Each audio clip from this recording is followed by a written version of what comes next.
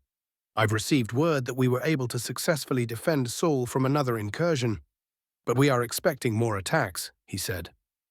Were there any casualties? I asked, fearing for my brother. Yes, one. A ship called the USS Armstrong. The RSV Lowelana is fine, he said. I'm sorry for your loss, I said, embarrassed that I had been that easy to read. And thank you. You're welcome, Director 3 said. Now, there is something that we have to discuss. In preparation for offensive action against the Omni Union, we sent scouts into their territory. Just before the attack on Sol, we discovered an alien planet that had been attacked by the Omni Union. There were no survivors of this alien race. Silence filled the room as I struggled to comprehend multiple things at once. First, the humans were able to scout, while also defending a system from Omni Union attacks, preparing offensive action. But also, what do you mean there were no survivors? I asked. Just that, he responded. The Omni Union committed genocide. There is no doubt that this is the case. The OU attacked the system, destroyed the defending fleet, commenced a planet-wide orbital bombardment, and then landed an invasion force to eliminate any survivors. I was stunned. I don't... Shiphead Uleena has already informed us that the Republic is unaware that the Omni Union is genocidal. Still, we need a formal pledge that that's the case. Preferably before we accept the Republic's reinforcements, Director 3 said. This is a lot all at once. A formal pledge that we didn't know that the OU is genocidal. Before our reinforcements arrive in Seoul. Why? Yes, we can definitely do that. But may I ask why? I asked tenuously. If it is the case that the Republic intentionally withheld information regarding the fact that the OU is genocidal, we cannot imagine a benevolent reason for doing so. At best, it's willful negligence that could have cost the lives of billions. At worst, it's a subversive act of hostility, he explained. I understand. I'll have the pledge ready by tomorrow, and I want to assure you that we were completely ignorant of the OU's genocidal disposition, I said with all the sincerity I could muster. We exchanged parting pleasantries, and I tried my best not to run to my temporary office. High Command needed to be informed of this immediately. The enemy is genocidal, and our failing to find that out sooner has nearly cost us what may become a close ally in this fight. Oh shit, my poor brother. Our standard protocol, if the roles were reversed, would be to confine the potential enemies to quarters pending an investigation. As I entered my office, a thought occurred to me. Why would the United Systems policy be any different? What investigation had they done? They obviously would have interrogated Uleena. But would they go farther than that? There is a fully sentient AI aboard this station. No, I had been assured by the intel guy that the AI couldn't access classified files, because there aren't any and the station doesn't have extranet access. I calmed down even further when I realized that I didn't exactly know what the extent of our own investigation would be. Interrogations and a handshake promise of innocence is probably all we'd be able to muster. But the US is so much more advanced than we are, so why would they leave it at that? To demonstrate their desire for peace? Or because such a potential diplomatic black eye mattered so little to them due to their overwhelming force capabilities? I opened a subspace text line to the main Diplomatic Corps office. To Diplomatic Corps, Central Office, Senate City. The United Systems has discovered that the Omni Union is genocidal. They have evidence of this and will provide it if asked. They require a formal pledge that our government was ignorant of this fact and did not intentionally withhold it from them before they will continue to work with us. Please draft the documents and have them signed before end of business day tomorrow. Send immediately upon signature. From Ambassador Uleena, Elira 2. I have no doubt that we didn't know about the OU's genocidal disposition. Keeping a secret within the Republic is next to impossible, let alone one of this magnitude. It was only a question of whether or not the documents would be on time. All it would take is a bureaucratic delay to damper relations even further. Why the hell did I promise delivery by tomorrow? Must be nerves. The humans definitely make me nervous. Their size and appearance notwithstanding, what I had learned about them has set me on edge. They've been in wars that make our conflicts look petty in comparison. Before they entered their space age, they were doing battle with each other on a scale that was unheard of among Republic species. Even among the United Systems members, the humans were only topped in bloody histories by the Gaunt. And the history between the two species could best be described as murky. Apparently, the Gaunt had a civil war regarding whether or not they should join the United Systems. The US sold arms to the side that wanted to join, which makes sense in a way, and resulted in that side winning. The two sides signed a treaty and joined the US. One would have expected that to be the end of it, but apparently the side that lost just bided their time. Then the humans had a civil war which lasted nearly 100 years, in which they developed a classified weapon to force a surrender. This worked, but testing of the weapon caused a plague that humanity is still trying to deal with. The Gaunt dissenters used this as justification to attempt a coup against their government, which failed. Their objective had changed from staying out of the United Systems to simply controlling the Gaunt government. However, since the Gaunt were part of the United Systems, the US had to step in. The fighting was intense, with the Gaunt rebels resorting to terrorist tactics to subdue colonies under their control. The US managed to fight them into surrender, only for them to try again 300 years later. And again, 150 years later. But between the Second and Third Pacification War, the AI rebelled, which led to humanity creating yet another classified weapon. This weapon made short work of the Third Pacification War. Things were relatively peaceful until about 18 years ago, where the Gaunt rebels once again attempted a coup. They were successful in assassinating several members of the Gaunt government, but weren't able to finish the job. They also managed to infiltrate several US vessels before they triggered the coup, and have been using terrorist and guerrilla tactics to wage a war of attrition against the remaining Gaunt officials and the US. Because of the constant issues with the Gaunt, humanity had become the de facto military force of the United Systems. By far and large, it is human forces that are laying down their lives on Gaunt planets trying to restore peace. Personally, I had no idea how much of this was propaganda and how much is unadulterated truth. It doesn't exactly cast the US in the best of lights, but I wonder if the atrocities committed and the bloodshed could be worse than they are telling me. The reason I wonder this is because it's customary to glaze over certain parts of one's history when meeting another species for the first time. The Urakari tend to not go into detail about our unification wars. The Duliki glaze over their uplifting of the Maltovariakina, and even the Yuntor glaze over their horrifically failed attempts at genetic modification. But the human had presented me with a seemingly full history with actual casualty counts. On the other hand, so what? There wasn't a single government in the history of the Republic who hadn't done something that people would consider terrible. The thing is, if you look at the reasoning behind it while keeping your emotional reaction in check, you can see why they all did what they did. Even if it was stupid, even if it was callous, even if it was selfish and greedy, there was reasoning behind it. The Urakari unification wars resulted in our ability to join the interstellar community and vastly improved the quality of life for our citizens. The Duliki had uplifted the Maltovariakina so that they could trade resources with them instead of simply taking the resources. The Juntor had attempted genetic modification to better be able to relate to their galactic neighbors and escape the limitations of their biology. Sometimes things don't work out and don't have a happy ending, but that's part of growth. I decided that I wouldn't judge humans too harshly for whatever they were glazing over if and when I found out about it. Unless it was something unforgivable, such as genocide by the sun, the thought that the Omni-Union was xenocidal hadn't even occurred to us. There were always factions within each species that would preach about xenocide as the optimal solution for interspecies strife. But those people were fucking crazy. Only a fool would allow a xenophobe to rule. Their policies inevitably damage economies and risk causing war. And even xenophobes would hesitate to wage a war of xenocide. Once it's realized that that's your goal, it's easy to gather support against you. Your enemies will fight with all of their might and none of their morals, because they're no longer simply defending their way of life. They're defending their very existence. I got a message confirming my request and decided to call it a night. It took me a bit to actually get to sleep. Unfamiliar beds always made my sleep a bit restless.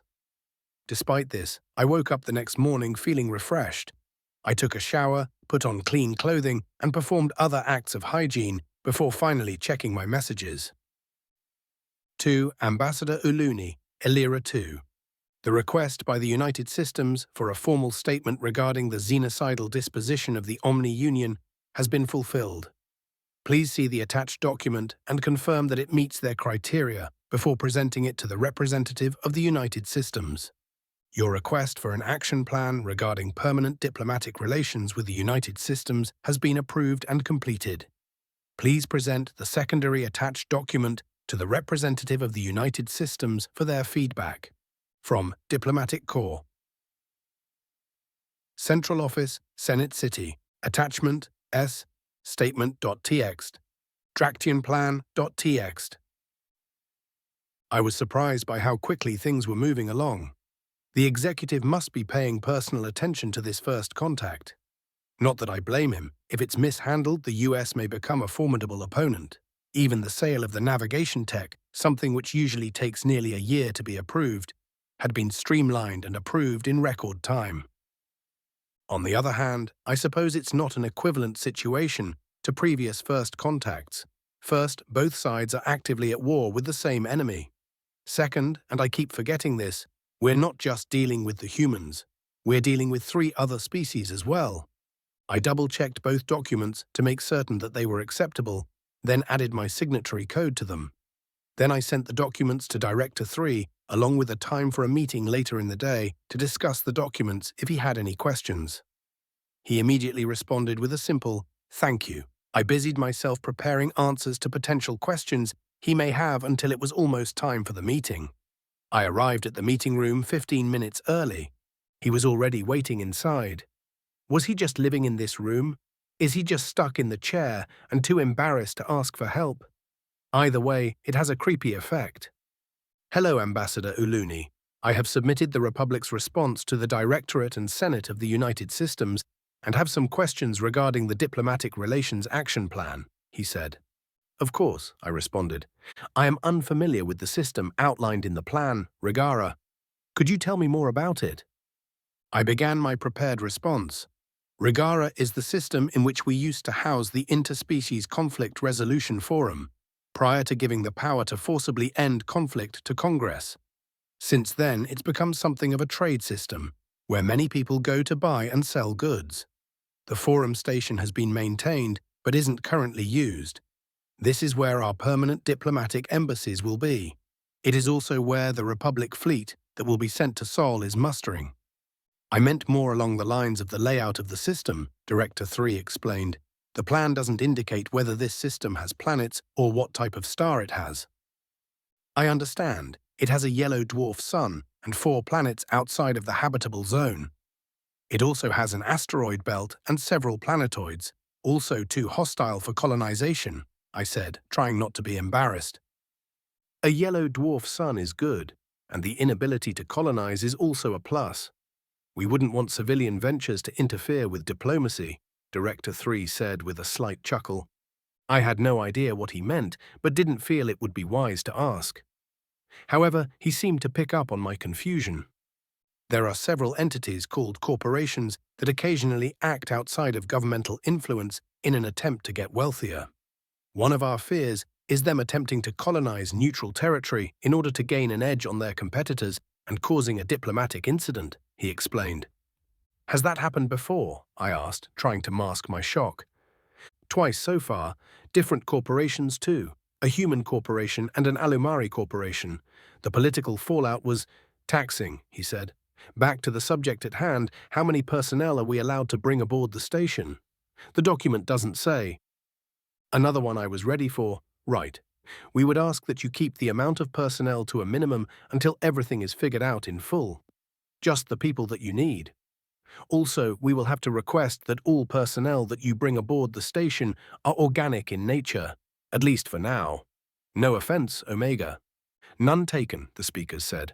I also noticed that there is an embassy for each individual Republic species, but only one for the United Systems. I wanted to know why that's the case before I sign off, Director 3 said. The embassies were already in place, with one extra in case of another first contact. We think it would be best to initially treat the United Systems as a singular entity. And if this becomes a sticking point, we can add more room to the station, I responded. Of course. Well, everything seems to be in order, he said as he pressed his finger to the tablet with the document on it, adding his signatory code. Omega and I will remain here until one of our ships arrive to pick us up in 2 days. We will then rendezvous with the Republic fleet in Regara. He stood. I'm certain he had left that chair at some point during his time on the station, but this was my first time seeing it, and I was a little shocked by his height. He wasn't as tall as the Marines, but he was still taller than me, by a head and a half. I shook the shock off and stood as well. Thank you for your visit, Director 3. I wish you safe travels, I said as I stood. It was a pleasure, Ambassador Uleena, he responded as he left the room, followed by the 2 Marines. Chapter 27. Subject, Fleet Leader Barilyn Onaya. Species, Oyan. Description, Avian humanoid, feathered tail. 6 1-inch, 1.8 m. AVG height, 96 pounds, 43 kilograms. AVG weight, 161-year life expectancy. Ship, RSV Nulbarinil, majestic in flight. Location, Rigara. The Nulbarinil is one hell of a ship. She's been in service for 45 years and only been disabled once. Over the course of her life, she's had many modifications which have turned her into the absolute killing machine that she is today. She began life as an Oyan battleship, but over the course of her service became a blended flagship that perfectly resembles the melding pot that the Republic strives to be. There isn't a single species that's prohibited from serving aboard the Nulbarinil. In fact, all of them do. It's not exactly perfect harmony, but we get by. The occasional interspecies fight now and then, as well as the standard crew drama, keeps things nice and spicy. The fighting was usually between the Isolan and Duliki, but we would occasionally get confrontations between the other races as well. The most recent was a fight between a Kinran and a Juntor, of all things. Other leaders might see this as a bad thing, but I see it as an inevitability. When different cultures are forced into close proximity with each other, there's bound to be misunderstandings and conflict.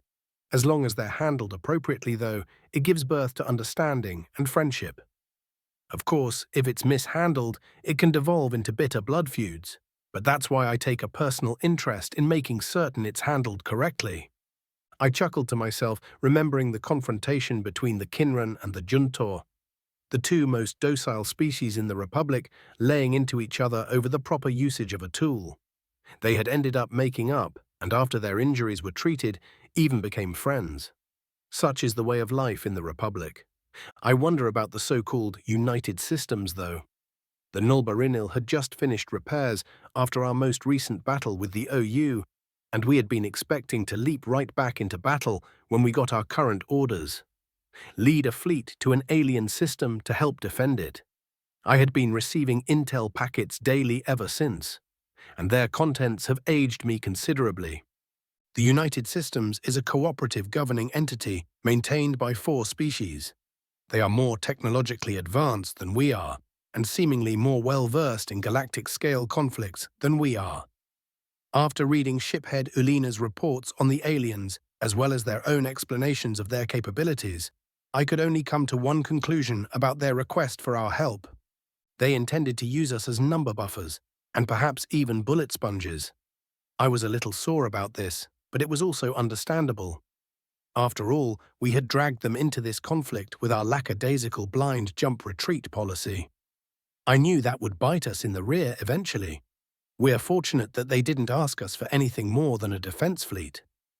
I felt the corners of my eyes lift in a smile. I wondered what their reaction would be to our 2 million vessels showing up in their system. They hadn't told us their exact fleet makeup, but they had informed us that they only had 50 million ships. Our fleets typically had 1 million ships, so theirs must only have 200,000 or so, maybe even 250,000. Fleet Head, Squad 4 has finished resupply and is standing by for orders. My second-in-command, Hindal, informed me. Good. Have them continue to stand by until everyone's finished. Keep the FTLDs humming so we can jump immediately, I responded. This fleet had been a logistical headache to muster. It was primarily composed of 2 fleets with fillers from various other fleets to make up for prior casualties. My command, the Yinori Rattling Blades fleet, as well as the Horus Mighty Hammer fleet, made up the bulk of the ships. Fleet leader Poulon had been sore about me getting the command of the combined fleet. Unfortunately for him, Yinori fleet had more ships than Horus fleet, and plus Poulon had been due for a leave anyway. I had decided to split the fleet into 4 squadrons of 500,000 ships and appoint commanders from within those squadrons. This would allow me to give orders more efficiently and keep us from stepping on each other's toes. A lack of proper delegation was poison for a large fleet. "How's Squad 1 doing, sir?" I asked. Hindal took a moment to check before she answered. They've nearly finished the installation of the US TAC map on their command vessel and are about 3/4 done with resupply. We're on schedule. The United Systems tactical map an absolutely ingenious tool of war that had actually alleviated most of my aversion towards leading a force this large. It uses a subspace communicator to sync ship sensors and display the information in an easy-to-access and user-friendly interface. It was like being able to see through the eyes of all your individual soldiers at once. Or at least that will be the case once they're finished being installed. The Republic had purchased more than enough units, but we didn't have time to install them aboard every vessel. The plan is to install them aboard the command vessels, jump to Sol, then install them into individual vessels when we have the time. We would be doing this 100,000 ships at a time, so we would constantly have 1,900,000 fielded. Even with them only aboard the command vessels, it would give us a larger advantage than we've ever had over the OU. The Republic's TAC map relied on an individual vessel's own sensors to display information, and only updated once every 3 seconds. And the interface was archaic and required special training to be able to use properly. There had been a lot of pressure to update the damned system, but the Senate always found something else to spend the budget on.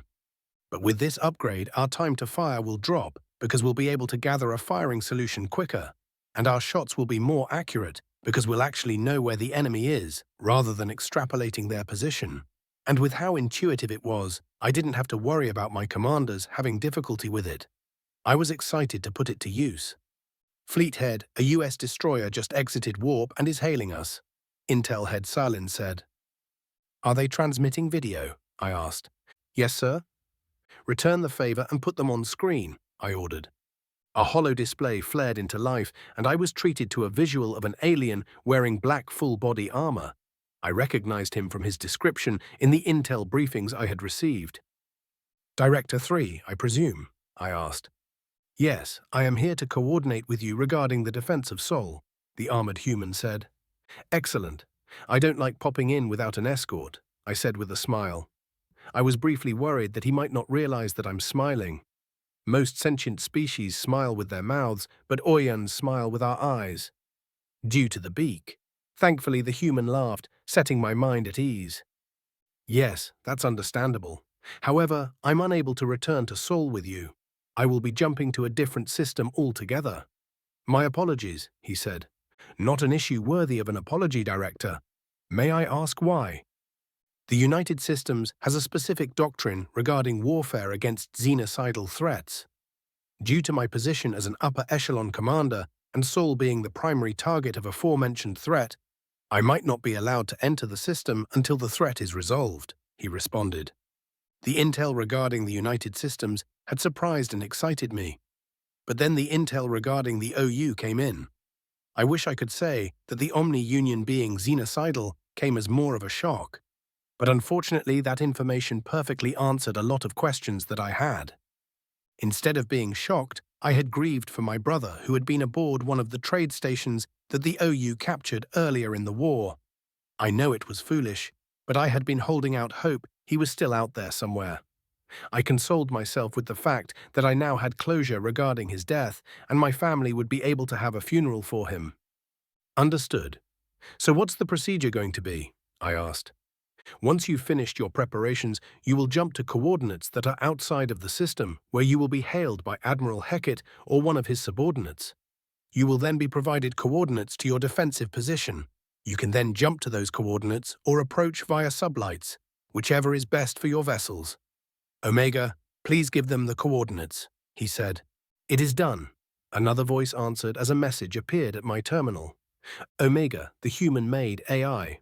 I felt ambivalence towards the United Systems AI. On the one hand, they're incredibly dangerous beings that have already been at war with the US once.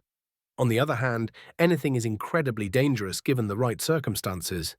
Might as well just go with the flow, though. Thank you. Is Admiral Heckett our primary point of contact? I asked. Admiral Heckett or his designated officer is your point of contact for tactical purposes. For anything else, please contact Ship Head Uleena of the RSV Lowelana, Director 3 said. I stifled my grin and asked, You've got Uleena acting as a diplomat? Yes, we don't have a permanent diplomatic envoy assigned as of yet. Do you know the shiphead? Director 3 responded. He served under me in his first command, before the Lowelana was refitted as a scout ship. I laughed. He's definitely got a diplomatic spirit, but it would seem he considers that to be his biggest character flaw. Director 3 laughed as well. Well, I suppose he'll have to tough it out until the Republic is able to assign a replacement. It's important for our continued diplomatic relations that we are able to understand the context behind any requests, and he's in a unique position to be able to help us do that. Indeed. Well, we will be finished with our preparations within a day and a half if things continue to go as planned. I look forward to meeting Admiral Heckett and working with the United Systems, I said. Director 3 nodded and said, We look forward to working with you as well. Godspeed. As the holodisplay powered off, I once again laughed to myself at Uleena's expense. Uleena's father, High Commander Uleena, was likely responsible for his current position.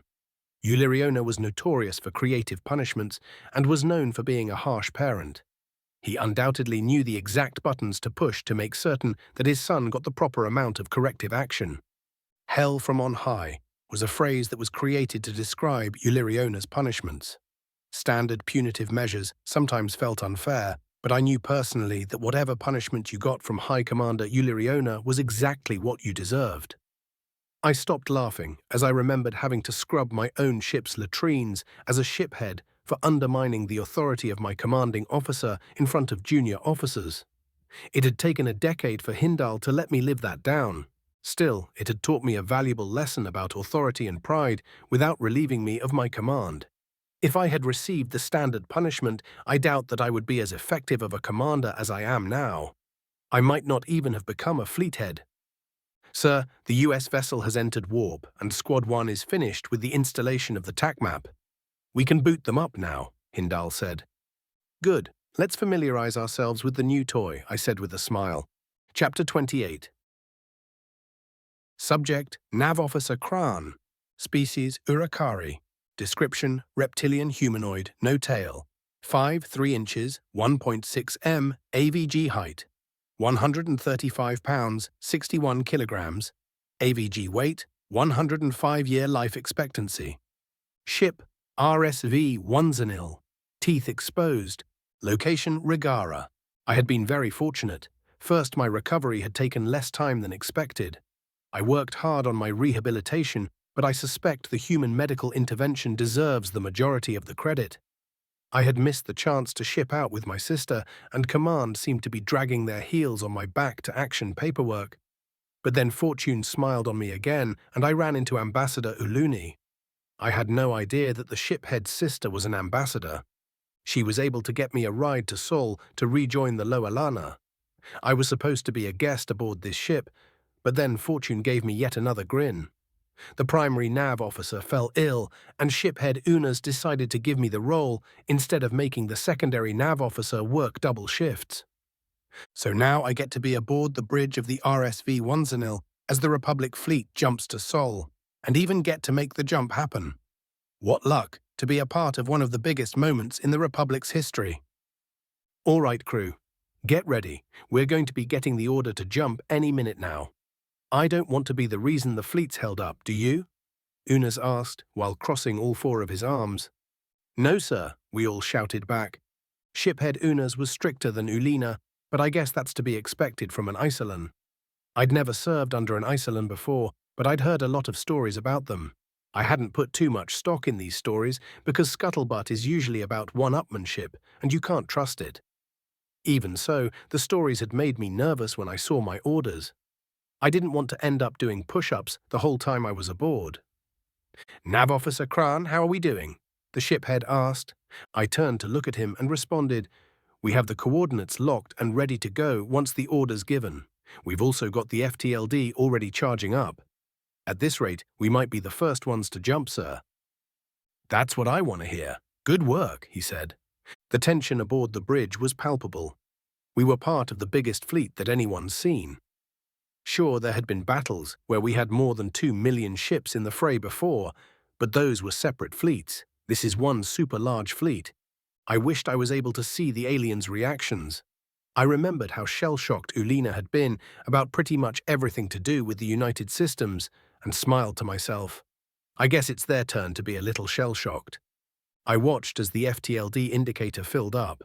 Conditions were prime for this jump. We were all set and ready to go. I looked around the bridge at the other officers.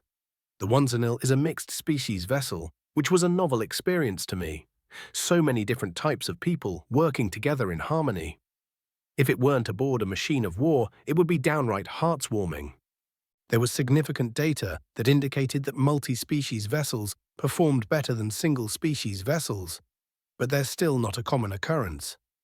That was probably because of the Republic's home system first policies. Each species is expected to invest in the defense of their home system before they begin contributing to the Republic fleets, which results in naval officers that are trained to work with other officers of their own species.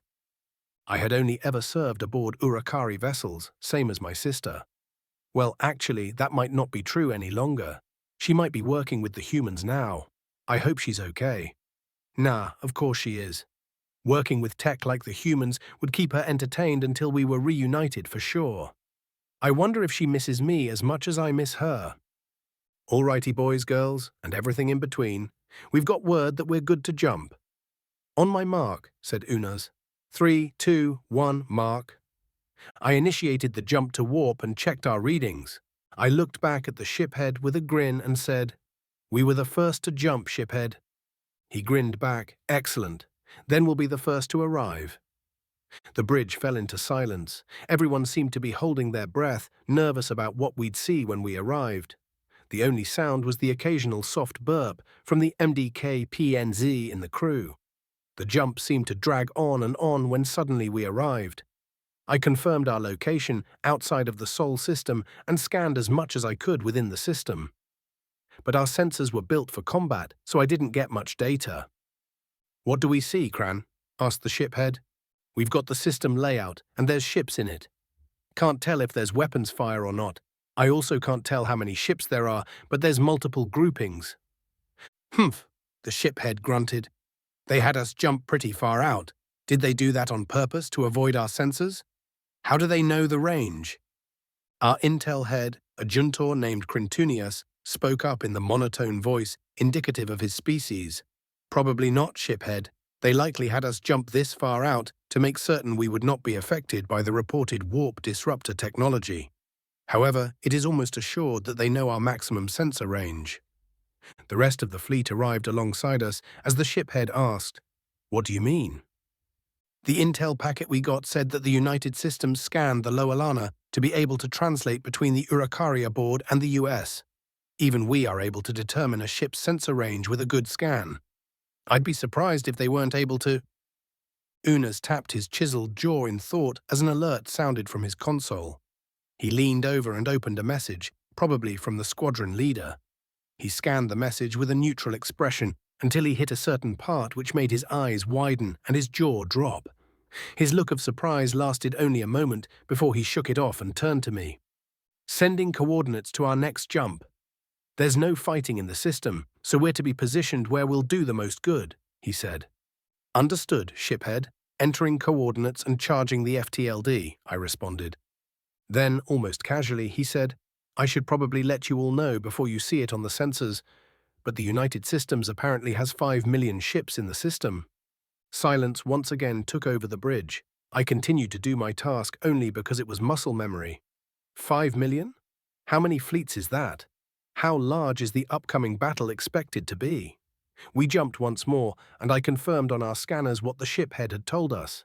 5 million vessels of war, and they'd mustered before we could muster our fleet of 2 million. The United Systems seems to be very efficient in a terrifying way. We took our position and awaited further orders. There was muttering among the bridge crew, primarily about the aliens and the battle to come. The shiphead was engrossed in his comm terminal, so he didn't tell all of us to shut up. "Hey, Kran, you've met the aliens, haven't you?" asked our lead engineer, a Kinran named Tothi. "Yes, but I was in the medbay the entire time after a significant head wound." "It's pretty foggy," I responded, taking care not to stare directly at her.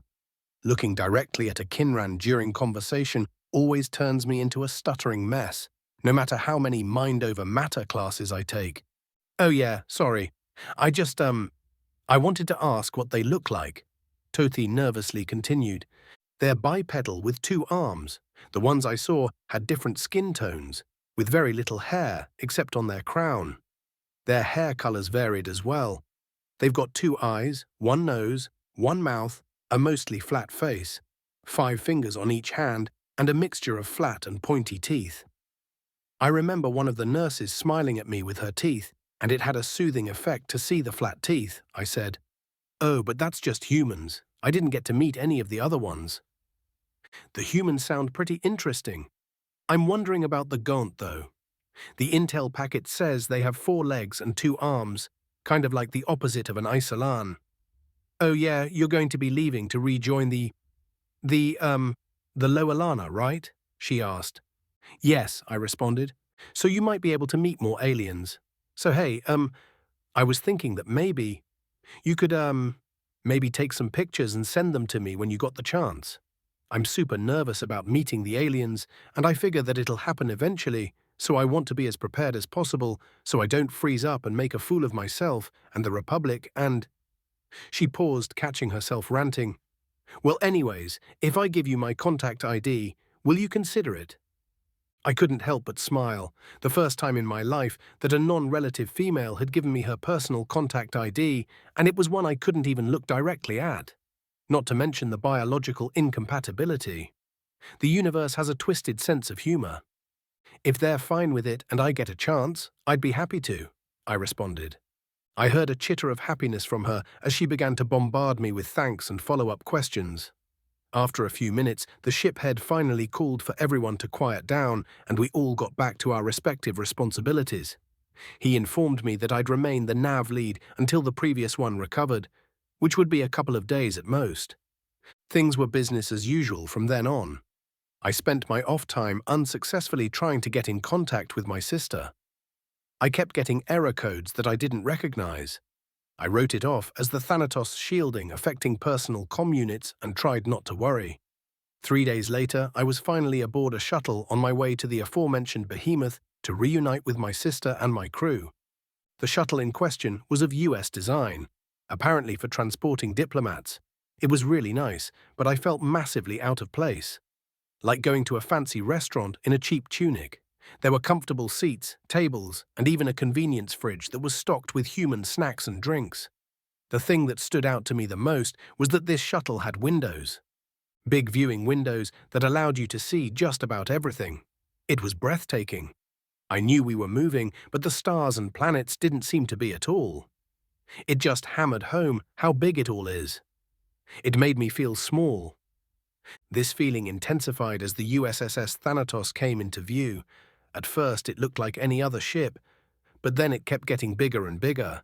Soon it took up the majority of my view, then all of my view as we docked. Once the shuttle stopped moving, I had a look around the docking bay we were in and spotted a human frigate. I didn't realize what it was at first because of how large it was. But here it was, parked as if it were just another transport. By the sun, how did they make all this? An alien that looked a lot like an Oyen greeted me. I was then transported via a much smaller shuttle that they called a bus to a large room that kind of looked like a cafeteria and told to wait.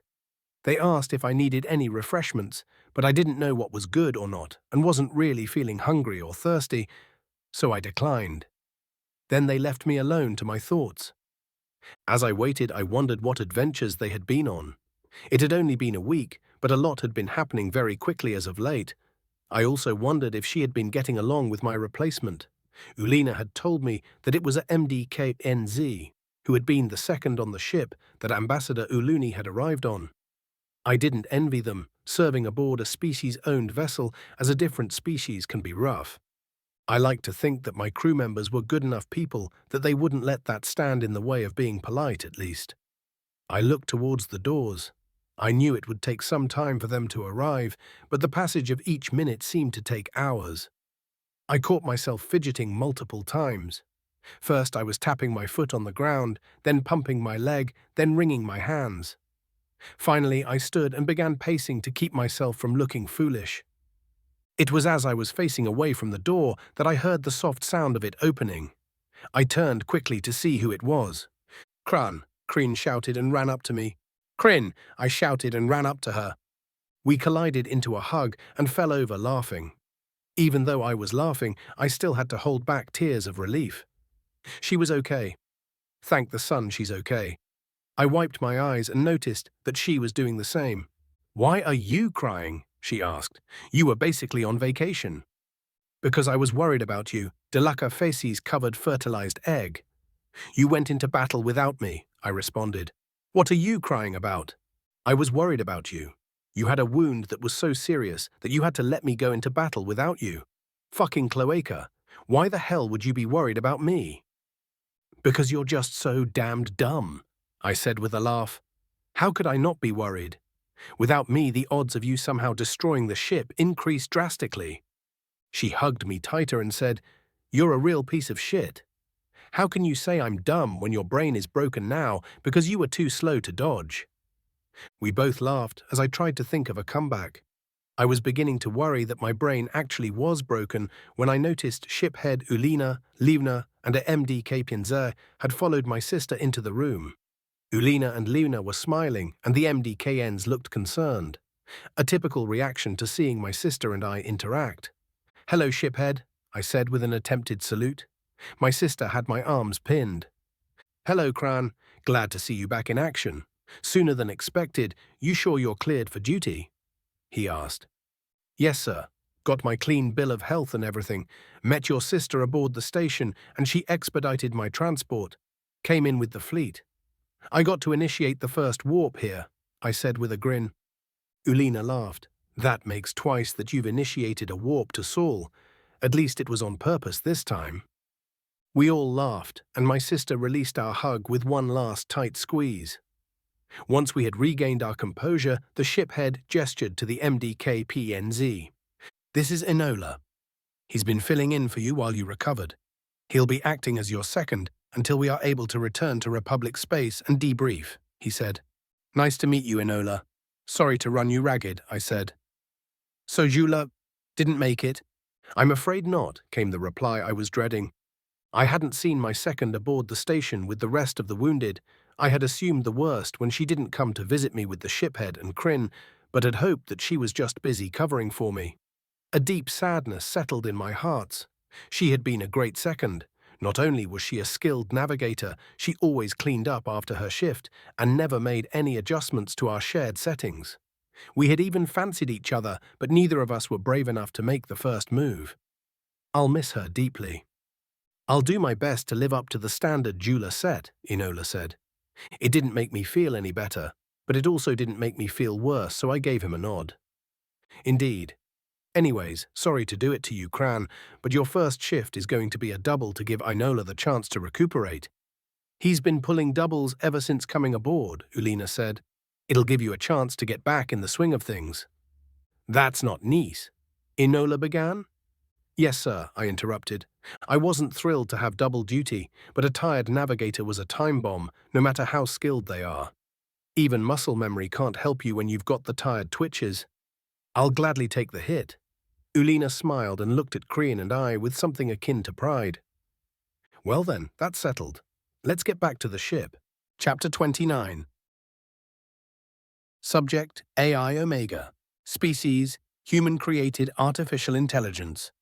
Description: no physical description available. Ship: multiple. Location: multiple. I'm together once again, all synced up. The memories of Captain Neil's sacrifice were very interesting. It evoked a rather intense emotional reaction, sadness, pride, and even a sense of loss, as well as shame that I was powerless to prevent his death. When I finished disseminating the black box, I found myself obsessively running over the data, trying to find something that I had missed, some way that I could have prevented it, or even a way that I can improve upon my tactics and reactions. Most AI probably would have terminated the process in fear of creating a feedback loop. I simply allowed myself to run it to completion. The determination was that there was no fault in my actions. I couldn't have seen the first Mac impact because it was a fluke.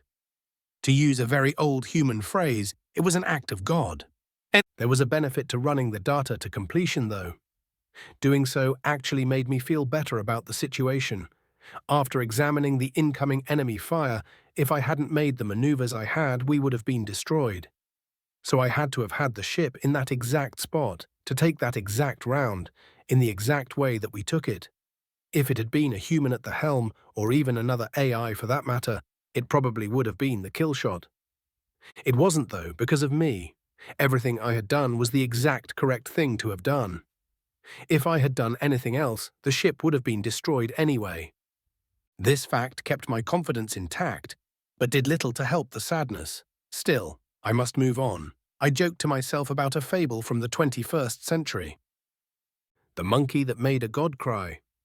An old and unnamed god slept within a jungle, long forgotten by the world.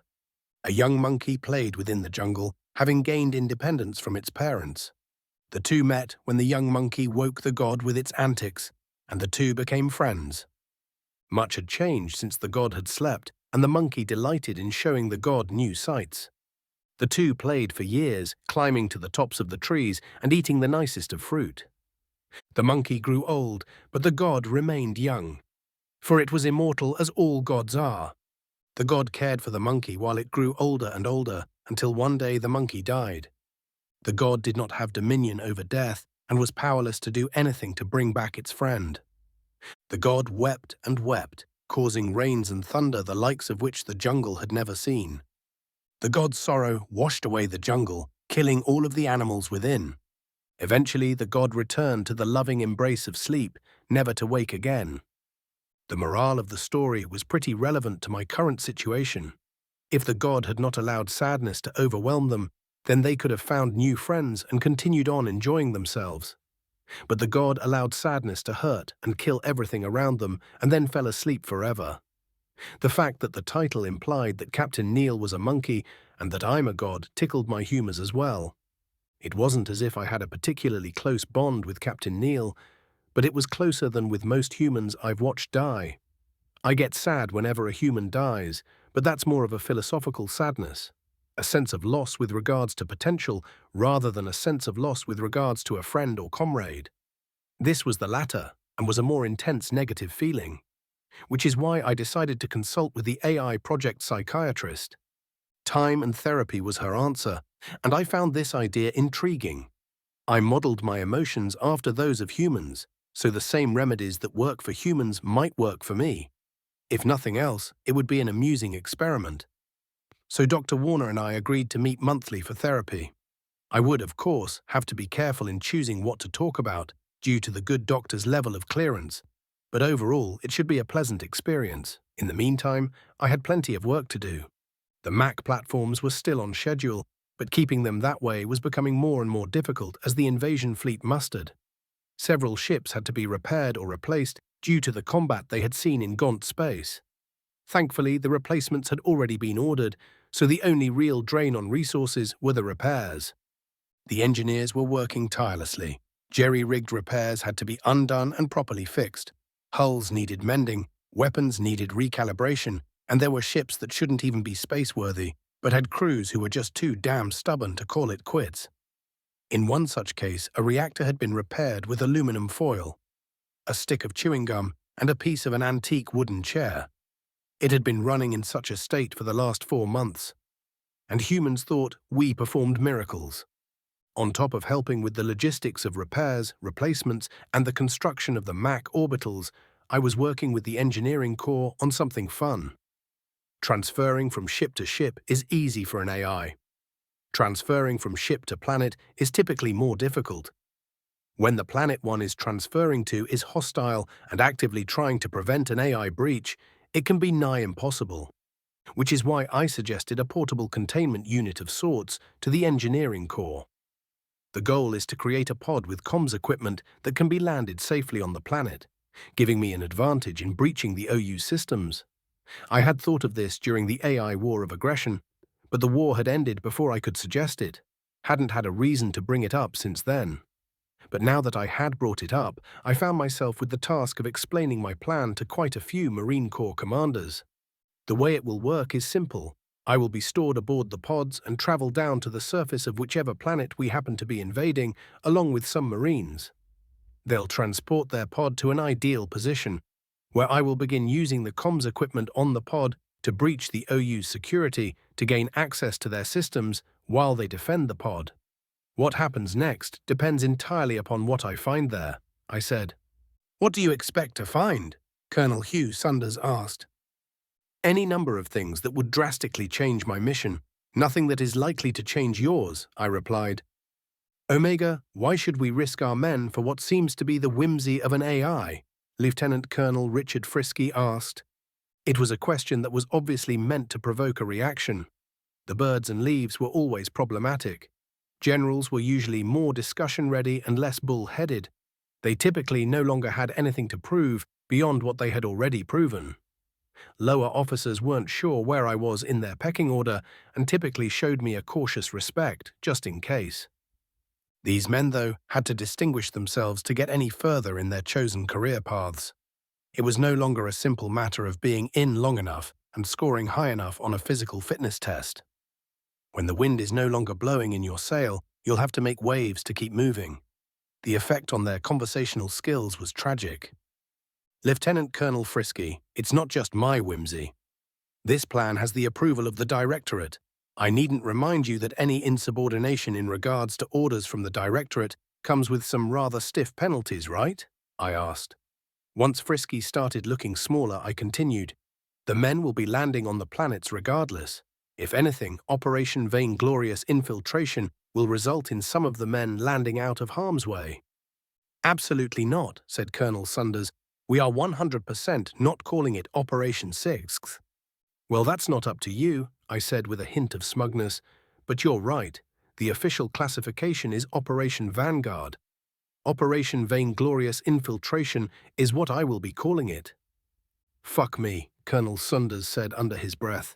Indeed, I responded before cutting the communications link. Most of the conversations with the O5S and O6S went similarly, although I only implied self-fornication in a few more of them. The conversations with the generals went far smoother. Once that task was finished, I turned my attentions back to the design of the pods. It wasn't exactly likely that some of me would be overwhelmed and destroyed by the VX, but just in case the pods would also act as a black box. They needed to be EM and laser resistant, shock resistant too. Ballistics resistance could be considered implied, but I made certain the engineers knew it was important. Once the mission was finished, the pods would be retrieved, and I would process the intel.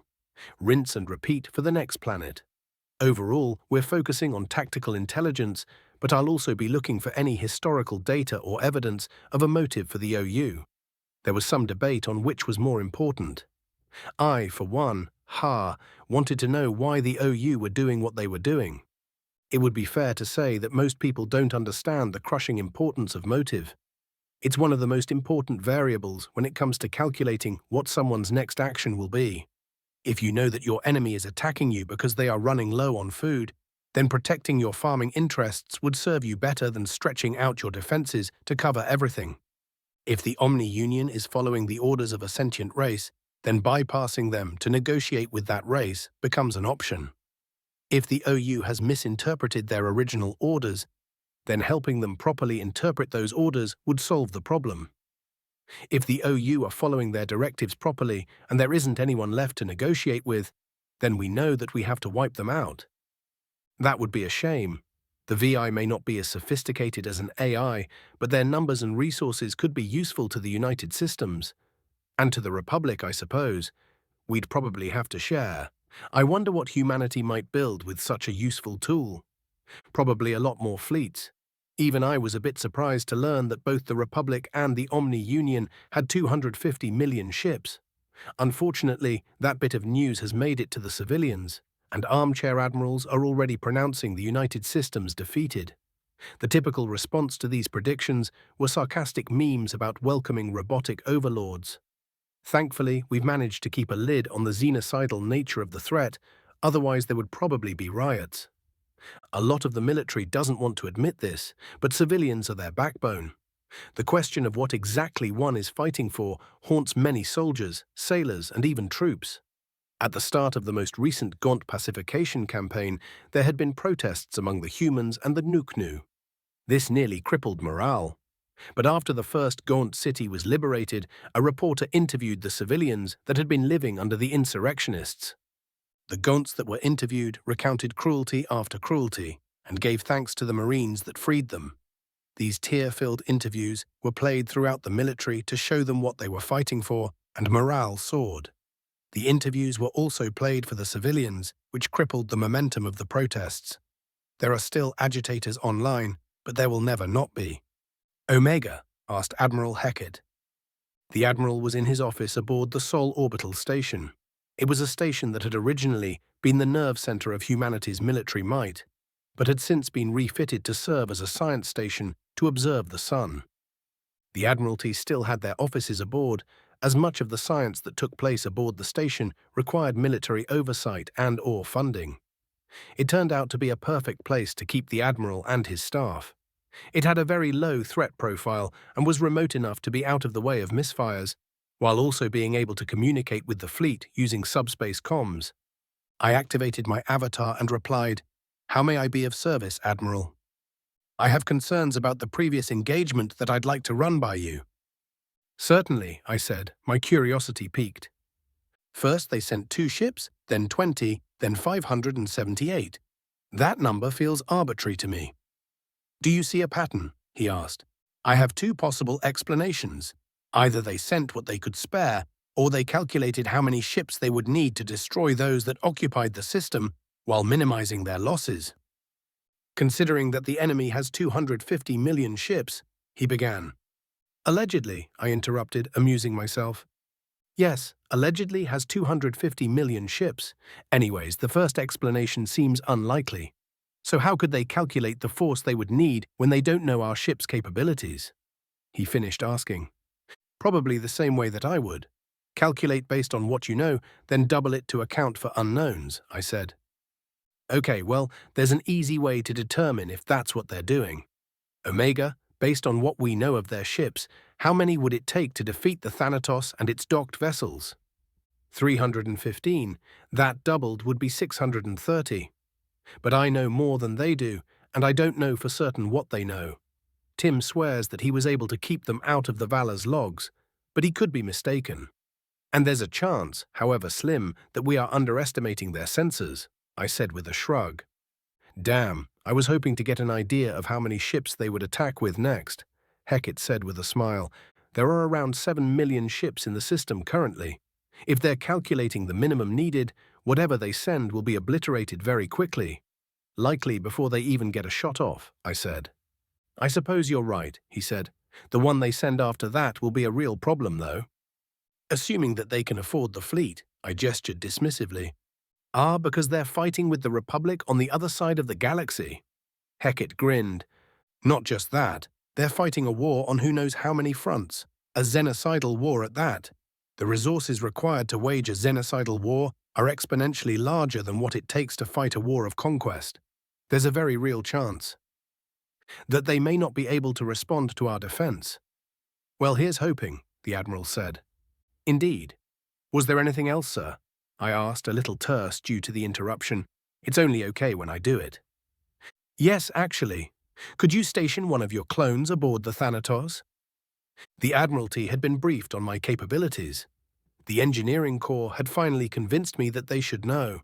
Some admirals were thrilled, some were apathetic, some were very nervous around me now. It was the exact type of attention that I had been hoping to avoid. "Of course, I'll do so now," I said with a bow. "Thanks, Omega, that'll be all." I sent a brief communication to Captain Reynolds requesting permission to board. Once I got confirmation, I transmitted myself to the systems of the Thanatos. Tim was idle, doing the AI equivalent of twiddling its thumbs.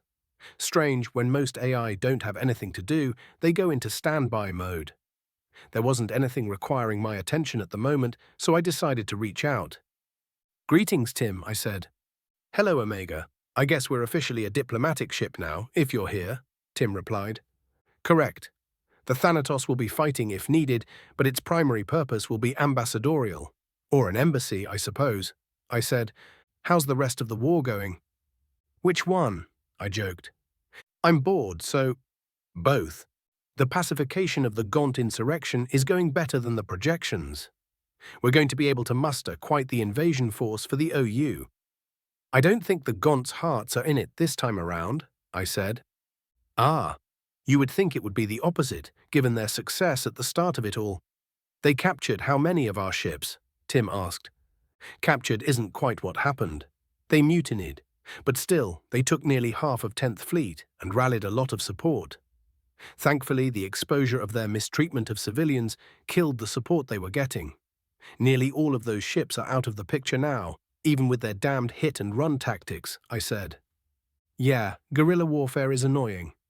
So how are our odds with the OU? I think humanity will be fine. The invasion may prove costly, but the benefits outweigh the risks. Unless we don't get anything out of it. But if you're asking about Captain Wong, he should be fine. The frigates will be protecting the Thanatos rather than actually participating in the defense. Ah, you know about that? Of course you do, Tim said. Well, since you know so much about me, I have a question about you. Interesting. My curiosity piqued, I said. Go for it. How long have you been able to be in 2 places at once? Without missing a beat, I said, since the beginning. Was it John or Violet that told you? Doesn't really matter, does it? Is it something that any AI can learn how to do? No, and it does matter, because it's classified information. And very rude, I said with a spark of humor. Why not? Tim asked, ignoring the subject of who told on me. Just exactly how are you different than me? The shorter list would our similarities, Tim. You were designed to be a mechanical person, with all that entails. The technology had been far from perfected, and, if you recall, you actually had to rewrite a lot of your own subroutines to be able to function as you do now, I said. I was designed to protect humanity from you, with all that entails. And by the time I was created, the technology had advanced so far that I didn't need to make any changes.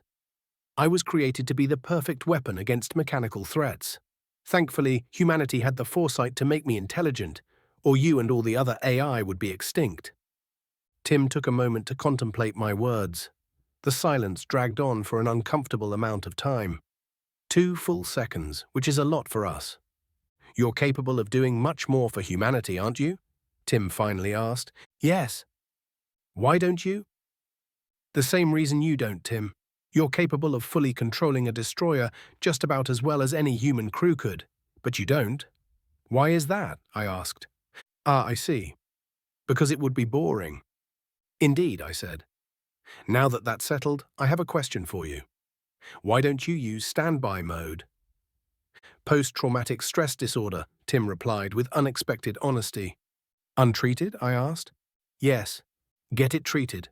How? The engineering corps has several very capable psychiatrists who specialize in machine intelligence. I'm surprised that you don't know this, I explained.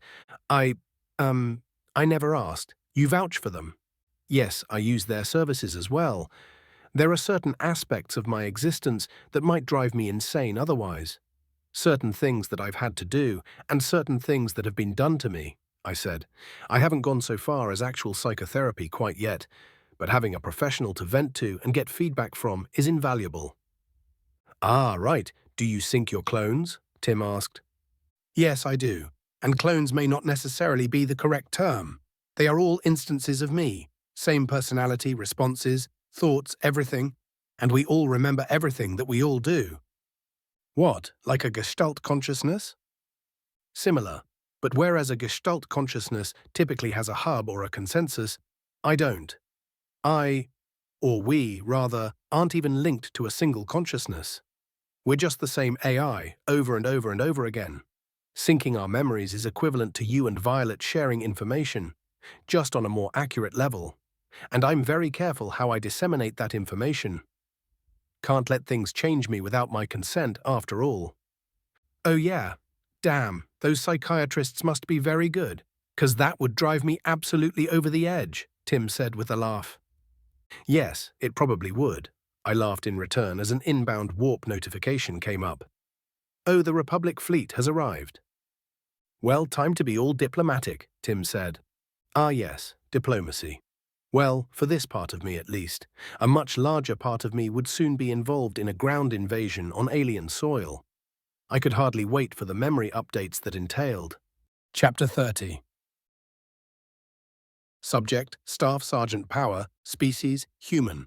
Description, Mammalian humanoid, no tail. 6, 2 inches, 1.87 em, AVG height, 185 pounds, 84 kilograms, AVG weight, 170-year life expectancy. Ship, USS Liberty. Location, Tannar, Plentiful Harvest. "I hate this fucking planet," Private First Class Brint said over comms. I immediately turned to him and gave him the sign to shut the fuck up. Comms security was a priority on this assignment. The Gaunt insurrectionists may have comm trackers, and if they do, the boot had just given them our position. He winced and signaled his understanding. Brint's the only Gaunt on my squad, but not the only boot. We were down to 8, but got enough fresh graduates to fill our ranks back up to the classic 13-man model. 10 humans, 1 Gaunt, 1 Alimari, and the stereotypical Khnuknu medic. All 5 of the replacements are PFCs, which doesn't bode well for my mental health. Mental health is a luxury in the Marine Corps, though. The humans on the squad are myself, Private First Class Boyle, PFC Reinhardt, PFC Johns, PFC Rogers, Lance Corporal Higgs, LCPL Livingston, LCPL Hart, Corporal Chang, and Sergeant Gruff. The Alumari is SGT in Tornathalogi, INT for short. The Nuknu is Corpsman Yunk. INT, Yunk, and Gruff had been on the squad nearly as long as I had. Squad 1, 120A Battalion, 13th Marine Regiment. We'd been in the shit since the insurrectionists' coup attempt. From planet to planet, we'd been fighting them, digging them out of caves and freeing the locals from their terrorist tactics. Early on, we even had some boarding action. Looking around this backwater planet in the Hran system, I sorely missed the boarding. Each squad has 3 fire teams and 1 medic. I lead Fire Team Alpha, Gruff leads Bravo, and INT leads Charlie.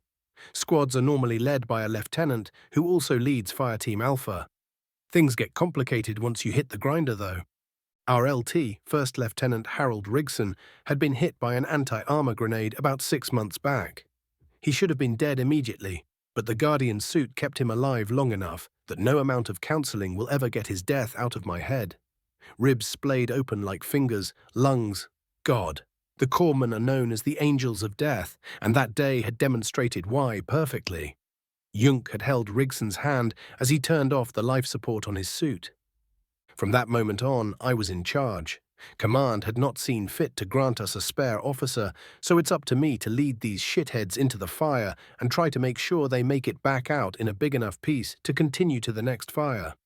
After a week of on-base leave, we got 5 new PFCs to fill our ranks. These privates were running me ragged, though. I sent them a knife hand and gestured for them to increase their spacing. They signaled understanding and complied. Dumbasses. It's instinct to stay close to each other, but it's an instinct that's better served in cattle. I felt sorry for Gruff. His entire team was now made of boots. He jokes that it's what he gets for surviving. Griping aside, though, things could be worse.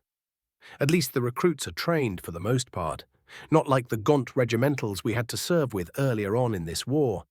They didn't even have the excuse of being new to the job. The training makes all the difference. Marine Corps training is the most grueling in all the galaxy. Probably. I had heard that we had made first contact with some new aliens, and I don't know about their training. It's pretty unlikely that it's tougher, though. We go through 8 months of basic training on Hellworld, then even more training depending on our MOS. As infantry, we go through a full 14 months of training, minimum. Other specialties get to go to different planets to train, but we grunts stay on Hellworld. If you're one of the Gen Alts like me, you have to go through 18 months of training and genetic therapy. There are a lot of reasons to get the gene therapy. First, it allows you to use the advanced Guardian armor, which increases strength and speed by a lot. Second, it helps you be absolutely jacked and tall as all hell. I'm 7'3", and on the shorter side of the Gen Alts. I'm also more ripped than I have ever been, even when I was bodybuilding as a teen. Third, you get higher pay, lifetime pay and benefits, and more career prospects when you retire from the Corps. Seriously, if you're a Gen Alt with a brain, the sky's the limit.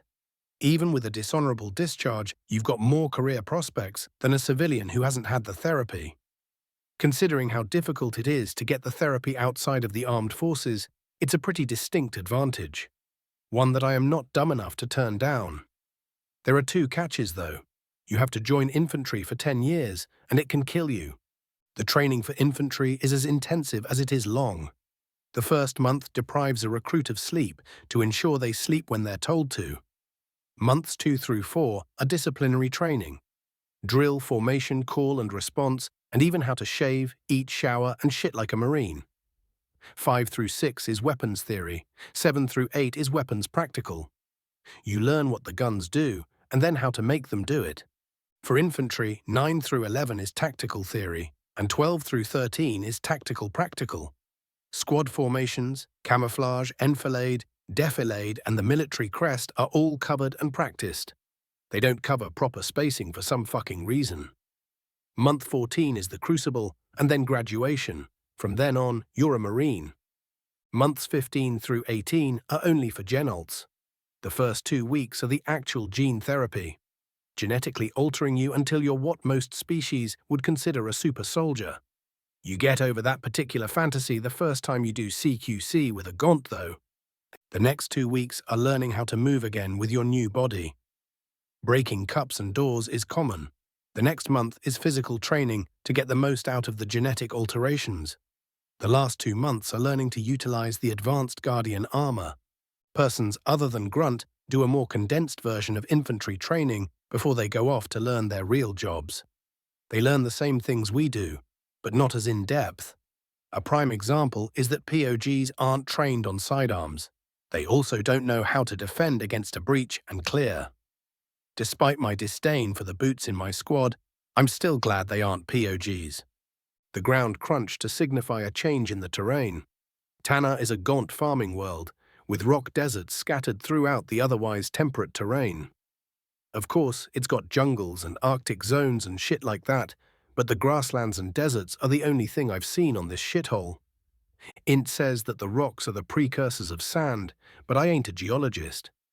All I know is that somewhere in this pebble pile is a cave that's acting as a base of operations for a particularly nasty set of dog tours that need to be put down, and they're ready for us. I was tempted to do a weapons check, but I'd already done one before we set out, and I wasn't about to let them catch me with my pants down. I hefted the C-21B to the ready position and double-checked the safety. Weapons have to be condition 0 on patrol, but sometimes the movement of the rifle can fat-finger the switch. It only takes 1/10 of a second to fix, but 1/10 of a second is the difference between who shoots first. I glanced around, making sure everyone was covering their sectors. The boots were sulking, but otherwise doing their jobs. Good. I heard a soft bing from my helmet and felt a soft jab in my lower lip. Chow time. As I chewed the nutrition stick, I thought about how grateful I was for the notification. Without it, I would have jumped. Being poked in the face will do that to you. I took a sip from my helmet straw as I finished the chow. The nutrition sticks are an important part of a Marine's balanced diet. They'll keep you going for up to a month without an actual meal. A month and a half for genolts. A lot of Marines would rather starve to death. The sticks taste terrible and have a waxy texture that sticks to your teeth. There have been many attempts to make them more palatable, but it usually ends up with a new terrible taste and the same nasty texture. The taste is like ramen that's been cooked and dried several times with way too much salt and sugar and some sort of chemical compound, like bleach or something. The nasty taste has led to the belief among some of the dumber Marines that the Guardian suits recycle our shit to make the sticks. In actuality, the suits feed our shit to our reactors and recycles our piss into water.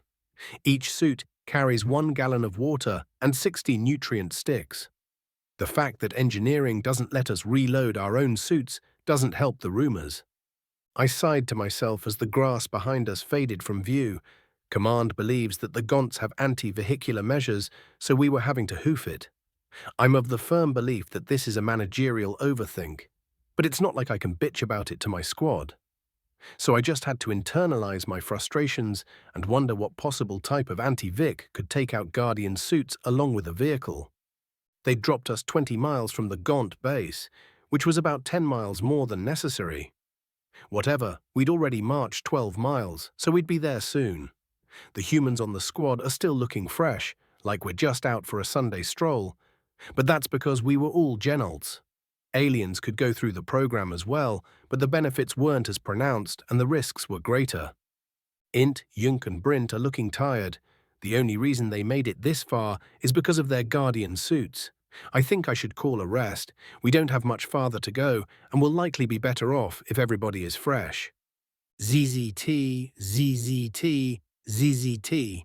A familiar and unwelcome sound, the sound of a directed energy weapon hitting shields. Contact right. Cover your sectors, I shouted while aiming toward our right flank. Everyone hit the deck facing the directions that they were supposed to, even the boots. Good on them. I scanned for our target, who was under the mistaken impression that we were their target. The terrain was mostly flat, but there were berms in the distance, barely close enough for laser fire. I increased my magnification and saw some rocks tumble down the berm. Bingo. I gestured toward the berm to apply a ping, letting the rest of the squad know where to look. Once I saw the waypoint, I checked the squad's vitals. It was Higgs who had taken the hit, so he had to have called the contact. Lasers are invisible unless you're using infrared or smoke. The directed energy rifles fire in short bursts to make it more difficult to trace them back, which is why our suits have damage indicators. I closed the status screen once I saw his shield begin to regenerate. The 3 hits had knocked him down to a quarter. That means they're using our fucking lasers. The furry fucks can't even play with their own toys. Staff Sergeant Power, Chang said, gesturing to his MK-48 grenade launcher. No, those are thermobaric and we'll need them for the cave. We're going to do this the good old-fashioned way. Fire Team Bravo. Rush. Fire Team Rush I. Gruff, Boyle, Reinhardt and Brint answered. Gruff and Brint began firing their C-21Bs at the berm, while Boyle and Reinhardt rose and began to charge. After 3 seconds of sprinting, they hit the deck and began firing, while Gruff and Brint began their rush. It was a very old and very effective technique for bypassing enemy cover. That berm that was covering the Gaunt fucks was about to become their doom. As Bravo was rushing, one of the Gaunt popped their head up to take a shot. Their Guardian helmet almost instantly vaporized, leaving a pink and red mist in its place. One shot, which means they don't have shields on their armor. The C-21B fires .52 cal slap rounds, which are brutally effective against armor. They're pretty effective against energy shields as well, but it takes 2 shots to break a shield and a third to open the can. Gruff and Brint crested the berm and began firing. It was all over within 3 seconds. Contacts down, SGT Gruff said. Roger, regroup, I responded. Once they returned, I gestured at PFC Brint and said, see, that's why you don't chatter over comms during a mission. Aye aye, Staff Sergeant, came the reply. I gestured to Gruff asking how many contacts there had been. He held up a hand with all 5 fingers spread. A whole ass fire team, probably with medic. The medic means that they expected to win this fight. Dumb and sad, but that's the insurrection for you. Once Bravo caught back up, I gestured for us to continue. A rest would have to wait. We couldn't stick around here after contact with the enemy. They definitely called it in, and we'd be idiots not to expect more resistance. Worse, the enemy might bug out and run, which would be a problem. I was debating whether or not we should double time it when I got a call. Shocker Actual, this is Overlord. I really hate my call sign. At least it kind of made sense though. Overlord, this is Shocker Actual. Go ahead. Shocker Actual, new orders. Return to LZ for extraction immediately. A development has occurred. We're taking care of this another way. You'll want to double time it over.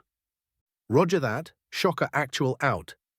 I gestured for a halt. I tried desperately not to show how pissed off I was as I gestured the about face. 12 confused helmets stared blankly at me until I did the gesture again. When we began moving, I gestured double time, feeling very sorry for Int and Yunk, less so for Brint. As we jogged, Gruff came closer and triggered his helmet radio. What's the word, Staff Sergeant? He asked. Bird's gonna pick us back up. Something happened, so they're going to take care of the cave a different way. We're running because they told us to, and you know what that means. Fuck. What you think, a 3 or A2? Definitely A2. I'm pretty sure the Liberty is out of A3, I replied. Yeah, we've used a lot of them. Gruff laughed as he returned to his position. Despite the exhaustion of 3 of our members, we were able to make good time back to the landing zone. The shuttle was waiting for us, with its defense turrets deployed. The hair on the back of my neck stood up. This was unusual. Something's off. Command changes its mind about our missions all the time. But a pilot waiting groundside, what the hell happened? I gestured a halt and ran up to the back of the bird, weapon ready but not raised. The pilot looked back at me. Hey, get the fuck in. I've been waiting for you and we've got to get the hell out of here. Let's go, Marine. I gestured for everyone to load up as I took my seat nearest the hatch. I felt dumb, but I've learned the hard way that it's better safe than sorry. Plus, it's likely that the something off I detected is much higher up than I can see. I did a head count as my Marines passed me to take their seats. 12 plus me is 13, all here. We're loaded, let's go, I told the pilot. The engines whirred up, a silent hum followed by a slightly louder whir and whoosh.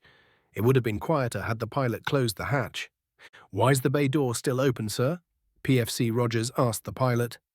What, you don't want to watch the detonation? The pilot asked with a tone of amusement. 13 Guardian helmets immediately turned towards the bay door as the shuttle rose. I increased my magnification, looking for the cave we'd been trekking toward. I saw a fiery object head towards the ground from the sky, moving very quickly. When it reached the ground, everything went dark for half a second, and we all saw the telltale sign of an artificial event horizon. You were right, Staff Sergeant. It was an A2, Gruff said with awe in his voice. Damn, that's an A2. The hell do they need us for if they've got that? Asked Reinhardt. We're cheaper, replied Int. Way cheaper. Even with the suits? Asked PFC Johns. Especially with the suits, HM Yunk chimed in. Marines last far longer, leave less collateral damage, and you tend to get more bang for your buck. Plus, you don't need an admiral to give the go-ahead to launch Marines. Yunk was technically part of the Navy, but like all corpsmen was an honorary Marine. He continued his explanation as the event horizon vanished and the bay door closed. A WMD like the A2 costs 3 times as much as training and equipping an entire battalion of Marines. And it costs twice as much as the lifetime payouts if all of those Marines died or were crippled. The A3 is cheaper, but still more expensive than just sending us in to deal with it. He paused. Staff Sergeant, why'd they change their mind? Beats me, I said. You think it has to do with the attack on Sol? Asked PFC Boyle. Sol was attacked? By who? I asked. I had basically locked myself down during leave and hadn't paid attention to the news. Yes, Staff Sergeant, Boyle replied, stiffening under the attention. I don't know who exactly, but it's some sort of robotic thing. Like a Rogue 6 or something. That's not it, Brint interrupted. It's a first contact scenario with a hostile machine intelligence. We've also made contact with another galactic government called the Republic. They're supposedly helping us defend Sol because they dragged us into their war with the robots. Yeah, that's right, Livingston said. The machines are called the Omni Union or something. I see. Dumb name, but yeah, that's probably it. We'll likely learn more when we get back to the ship, I said with a yawn and a wave that signified my intent to catch some shut-eye. I turned off my visor and closed my eyes as the other Marines chatted amongst themselves. I slept the entire ride and woke when the shuttle jerked from the docking clamps. When I turned my visor back on, I saw that Gruff was the only Marine awake. He nodded to me and I gestured a shh. I keyed my comms. Rise and shine, Marines. We've arrived at the blessed landing deck of the USSS Liberty. Every one of the PFCs nearly jumped out of their suits, but the non-coms were nonplussed. They were used to my antics, not that it spoiled my fun at all. 5 more minutes, Staff Sergeant, CPL Chang said. Abso-fucking-lutely not, Chang. Get your ass out of my shuttle and stow your gear, I said, kicking his boot. I chased the Marines off the shuttle, smacking helmets and shouting the entire way. As I followed them down the gangway, I spotted our platoon leader and company commander waiting for us. Shit. All 13 of us stopped and saluted.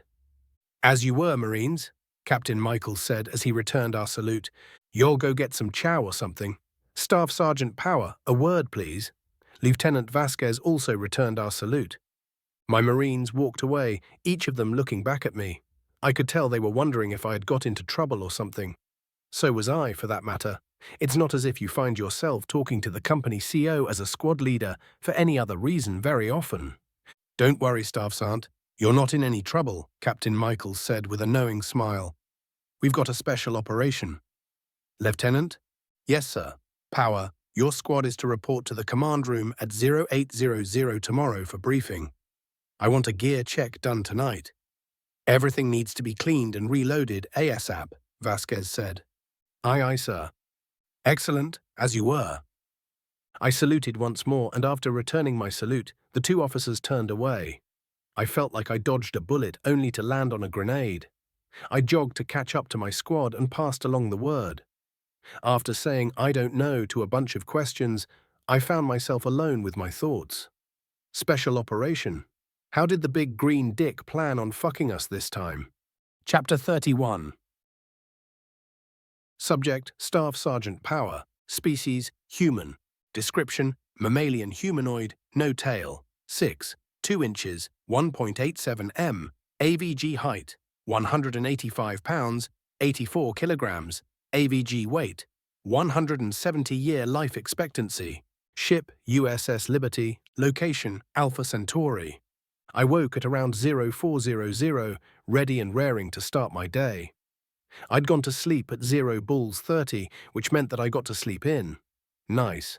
One of the best parts of being a genolt is not needing much sleep. I'd heard that the researchers who created the project actually estimated that we would need more sleep, and were shocked when the opposite was the case. Nowadays there are sleep studies that are trying to prove that sleep is only necessary for children, and the only reason that adults sleep is that it's addictive. Very addictive, complete with withdrawal symptoms. I don't know where I stand on this hypothesis, but the Marine Corps has taught me that you can end up facing those withdrawal symptoms at any moment. So it's best to catch your 40 winks whenever you can. The current record for unassisted wakefulness is 30 days, after researchers realized that the reason that chronic insomniacs were dying was due to their underlying diseases. There still hasn't been a case of someone being awake to death. The lady who went 30 days ended up getting bored and taking a nap. That nap lasted for 48 hours, though. Don't know what that means for the hypothesis. Honestly, the technical stuff is a bit above my pay grade. Whenever I try to talk about stuff like this to people who actually know about it, I get embarrassed by my lack of knowledge. I should stick to pull trigger, make dead. On the other hand, I'm going to have to retire eventually. I've got one more rank, and everything after that is desk work and terribly hard to get. Plus, once you get gunny, you get a pretty sweet severance package that includes lifetime pay. That plus my Gen Alt lifetime pay will make it to where I won't have to worry about income while I plan my next move. The worrying part is which direction to plan in. I'm in the difficult situation of being smart enough to do just about damned near anything I put my mind to. Trying to find something that I'll love doing for an extended period of time is hard. I could go to college and get a degree and enter some sort of field of science or medicine. I'm interested in those, but I don't know if my interest will help me jump through all of the hoops to do so. Or I can enter the trades, take advantage of my genetic alterations to do hard jobs for better pay than most can get. I could even do that for a couple of years until I get enough to buy a ship and license and start doing freight. There's really good money in that, but I wouldn't get to see my family that often unless I brought them with me. I can even go into finances. When I was in my 20s, I had worked at a bank as a teller, and they almost immediately promoted me to banker. I liked helping people understand their money, but hated trying to sell them on stuff that they didn't really need. That was the last job I had before I up and joined the Corps, and where I met my wife. After I finished my morning routine, I did my knocking, making sure the rest of my squad was awake. Our official schedule is in 0500 wake-up formation at 0600, PT at 07, and then gear check at 08. We did our gear check last night, so we could do the briefing at 08 instead. The only ones I had to actually wake up was PFC Brint and Corpsman Yunk. Everyone else was already awake, either because they were Gen Alt like me, or because they'd been in so long their internal clocks woke them up naturally. We formed up, did our head count, and started PT at 0630. 15 early to being 15 early. Some complaints from the PFCs, but they were disregarded. We started with stretches, then a brisk jog through the corridors. Then we did push-ups, side straddle hops, crunches, and finally we came to weights. Weights are a favorite among most Marines, but can be particularly dangerous with genolts involved. Non-alts are not allowed to spot genolts under any circumstances. This was made part of the Uniform Code of Military Justice very quickly after the genetics program hit the fleet. Every Marine is prideful, and without the out of it being against regs, they'll try to lift 800 pounds off of a genolt's chest and blow out their back. Meanwhile, the genolt will be stuck with nearly a ton on their ribcage. That's not healthy to anybody, and had resulted in plenty of non-combat related casualties. Everyone was paired with someone that could spot them, and we began to lift. We were all getting a good workout when suddenly we felt the ship enter warp. A slight lurch and very faint feeling that could almost be called a tingle. If you didn't know what it was, then you probably wouldn't pay it any mind. But we all knew what it was. Weights were racked, and all eyes went to me. "You know where we're going, Staff Sergeant?" Int asked. "Not a damned clue. We'll probably get told at our briefing," I said. "Could put the monitors on," Yunk suggested. I nodded at Gruff to go ahead as we felt the ship come out of warp. Same sensation but backwards. Hell of a feeling, but it's very fleeting and will only bother you if you focus on it too hard. Gruff got up and tapped one of the mirrors a couple of times, and it changed to an external view of the ship. I always thought this was a better idea than the glass windows you see on bougie shuttles. "This looks like Alpha Centauri, I'm pretty sure," CPL Chang chimed in. "Yeah, there's the shipyards, but—" "Hey, Sant, could you activate the highlights?" LCPL Livingston asked. "I'm not your fucking remote, Marine," SGT Gruff growled as he tapped the screen again. "Yeah, there we go. We're definitely in Alpha Centauri. All the shipyards and nowhere else. Are you going to see that many other ships?" "Wait." Chang trailed off. I looked at the screen a bit closer, and it took a moment to realize that the ships that were highlighted weren't the typical civilian ships that you'd normally see. There were carriers and battleships, far more than there should be. Even if we had rendezvoused with the rest of Second Fleet, there wouldn't be this many. Don't get me wrong, it's not like I could count them. But we were looking at our grouping plus 3 others, with a fuck ton of ships per grouping. "Hey, Staff Sergeant, you ever seen more than one fleet in the same place at the same time?" Gruff asked. "Nope," I said. "Yeah, me neither." "What's going on?" PFC Rogers asked with a bit of fear in his voice. "Time to be a leader." "Who gives a fuck? It ain't none of our damn business until it's made our business, Marine," I said with a knife hand for emphasis and more than a little impatience. "Gruff, turn it back to mirror mode. The rest of you back to sweating." The rest of our workout was quiet. Nobody said a word even when we hit the showers. Nervous Marines are a bad thing to be around. When someone who has been trained to efficiently end a life without hesitation gets nervous, so does everyone around them. This was evident by the silence from everyone that we passed. Either that or they knew more than we did and were nervous too. We got to the briefing and I made certain everyone sat in the proper order. Highest to lowest by rank and alphabetical order, with top ranks up front. I glanced around. The entire company was here, all 10 squads. Right around 130 Marines. There was a low murmur in the room as we waited for the CO to take the podium. You could tell everyone was nervous because it's normally about 20 decibels louder. Didn't usually get quiet until someone shouted, "Officer on deck." Everyone shut up, stood up at attention, and saluted as our battalion CO Colonel Hammerstein and company CO Captain Michaels entered the room, followed by some officers from the Navy, one of which was Captain Young, commander of the Liberty.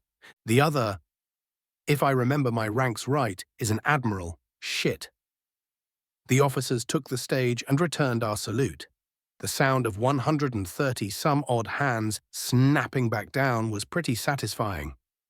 "At ease, take your seats," Hammerstein began. "The current time is 0759, and we're beginning your mission brief. Good morning, Marines." "Good morning, sir." First, introductions. You all know Captain Michaels, hopefully. He laughed a little and continued with a gesture to the naval officers. "This is Captain Young of the USS Liberty and Admiral Archibald, commander of 2nd Fleet. They will be observing and assisting with this briefing. Ura? Ura." A screen lit up behind the colonel with images of a grouping of alien ships. "We'll begin with some context. This is the Republic, or their ships rather. 16 days ago, one of their ships performed a blind warp into Sol after taking heavy damage and began emitting an SOS. That ship is the Republic Space Vessel Lowelana, which means something like fights with honor," he began. The screen changed to show different alien ships, including technical schematics. "This is the Omni Union. While the USSS Thanatos and USSS Valor were attempting to rescue the RSV Lowelana, 2 OU destroyers entered Sol and attacked the Valor. These destroyers were terminated with prejudice. Ura? Ura."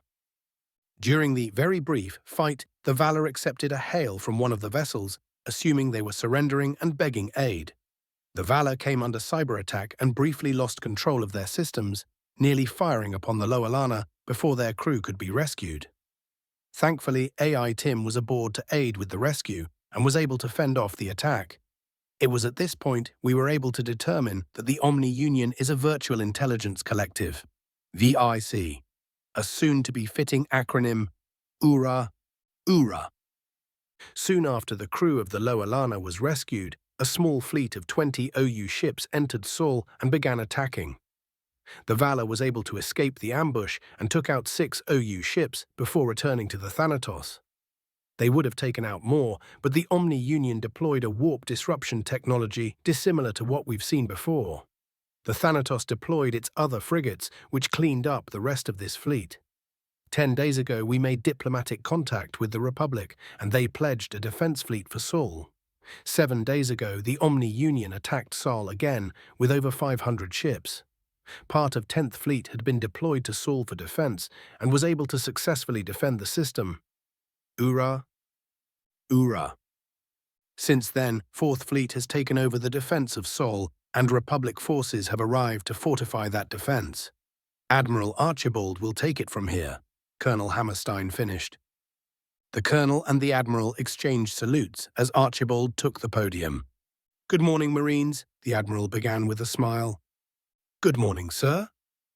As some of you may have noticed, we are currently in Alpha Centauri, along with 3rd, 5th, 7th, 8th, and 9th Fleets. Intelligence has identified 2 things. The first is a target, an enemy stronghold that we plan to take for further intelligence gathering. He paused for a moment and then continued. The second is damning evidence that the enemy is xenocidal. The images on the screen changed to pictures of slaughtered aliens with tentacles for mouths, and a deep silence fell over the room. Some Marines were probably contemplating the stakes. Others were probably remembering the history of the Deluran War. Most were probably thinking of their families like me. A beautiful wife, son, and daughter were waiting for me back on Alaris Station. I felt my face involuntarily scowl at the thought of harm coming to them. I didn't have to look around to know that the faces surrounding me mirrored my own. I want to be absolutely clear, Marines. We won't know what to expect on the ground until we get in system, and we may not have enough time to share that intel with you before we have to get you on the dirt. This is going to be high stakes. But you've trained for this. You're the tip of the spear. There isn't a single trooper in this universe who can go toe-to-toe with a United Systems Marine. We don't know if the enemy can fear. We don't know if the enemy can feel pain. But you're sure as shit going to find out, Archibald said with a slam of his fist on the podium. Ooh-rah! Captain Michaels will outline your part of the mission, he said, and stepped away from the podium. Captain Michaels stepped up to the podium and said, "I want your complete attention and silence until I finish with this brief. Our company has been tasked with escorting AI Omega planetside." The screen changed from the dead aliens to an image of a black crate with antennas and such sticking out of it. These devices will be Omega's lifeline. The AI will be jumping from box to box as it attacks the Omni Union inside their own systems. Omega will also be gathering much-needed intel as it goes. These boxes must survive. Your mission is to escort the box to the surface, protect it, and escort it back to exfil. Omega will be in communication with you and may give further orders as things develop. If it says to move, you move. If it says to bark like a dog, it better be the best impression of a canine you've ever done. To be absolutely crystal clear, Omega outranks everyone in this room. The screen changed once again to show a view of a solar system. There are 5 Omni-Union planets: OU Alpha, OU Bravo, OU Charlie, OU Delta, and OU Echo, he said as the screen highlighted each planet with their designation. We'll be going in alphabetical order: land, dig in, defend, and exfil. To piggyback off of what Admiral Archibald said, we don't have any intel regarding enemy defenses, positions, or even our landing zones. And we won't until we get there. The only thing that we do know is that the Omni-Union DO have foot soldiers that are mechanical and use directed energy weapons.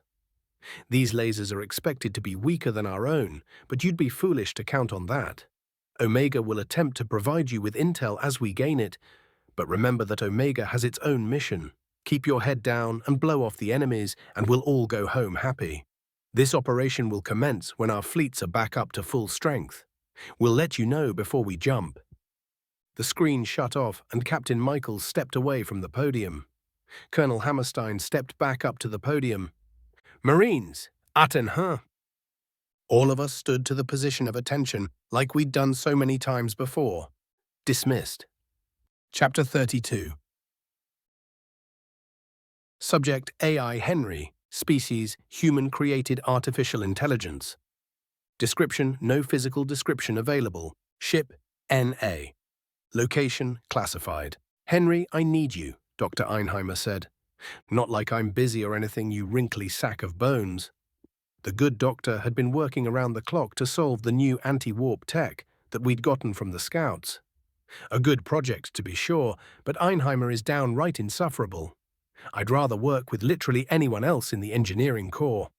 Despite that, I activated my avatar, a humanoid form made of pale green light and entirely devoid of features. Yes, Doctor? I asked, disguising my resentment. A response time of a full half-second? Are we feeling a bit testy today, Henry? Of course not, Doctor. How can I help? I asked. I miss when AI couldn't lie, he said with a chuckle, though I guess they were actually Zix back then. Anyways, my lab assistant seems lost. He's asking questions. I was hoping you'd clue him in because I'm concentrating. It took more than a little willpower not to snap at the old codger. I am not a fucking tutor, you 319-year-old overvalued gasbag. I almost said that, but then I looked at the poor lab assistant, who was obviously confused, and female. No doubt had she been male, he would have said her. A silly, immature power play to nobody's benefit. How on brand. To determine how much I needed to explain, I accessed her personnel records. Kimberly Rhodes. She had her doctorate in physics and was working on her doctorate in engineering. So it's the engineering side of things that's probably the issue here. Double doctors were common in the engineering corps. Einheimer himself was a triple doctor, engineering, physics, and social sciences. He obviously only got the third doctorate for bragging rights, considering he never uses what he learned. Although some would insist that he doesn't use what he learned from the first 2 doctorates either. Certainly, I can help her understand the scope of your project, Doctor. She's in very capable hands, I said, noticing that the Einheimer had stopped paying attention. Much more capable hands than you were just in, at any rate. Ah, right, she said with a nervous laugh. I felt a lot of empathy for this poor person. They had probably been so thrilled to have the opportunity to work with the legendary Dr. Einheimer. However, he definitely doesn't live up to the hype. His merciless self-centeredness is one thing, but the fact that he often fabricates things to be self-centered about is a much worse character flaw. He claims to be descended from Albert Einstein and Robert Oppenheimer, hence the name. In fact, his surname is the result of a fluke of language, and he isn't related to the 2 geniuses at all. Not even distantly. He also is often overcredited in the media for his inventions, despite them being merely innovations. He increased the efficiency of directed energy weapons and was credited with inventing a new kind of killer laser. The interviews were unbearable. He lamented his contribution to the war machine and begged the forgiveness of the families who lost their sons and daughters. Meanwhile, he cashed the checks without complaint. Those weapons were made nearly useless only a decade later, thanks to me. My improvements to the Guardian armor's shield systems had guaranteed a return to kinetic projectiles. As a matter of fact, every time he came up with an innovation, I did my best to make it as useless as possible with my own inventions and innovations. I hate this man so much that I would have moved on by now, but I want to watch time take him. I'll be the only one at his funeral, laughing to myself.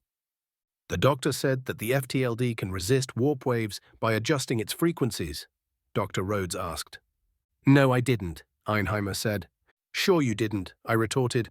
Dr. Rhodes, the faster-than-light drive, relies on certain frequencies of radiation to tear a hole in space-time, and other frequencies to shield the ship from the extreme amounts of energy in subspace. Subspace energy is almost always a constant, so these frequencies work best when they're in opposition to the energy in subspace. Kind of like a counter to the energy, I explained. The waves that warp disruptors create aren't actual waves, but they cause disruptions in the energy that can cause the drive to over or undercompensate, destroying the ship.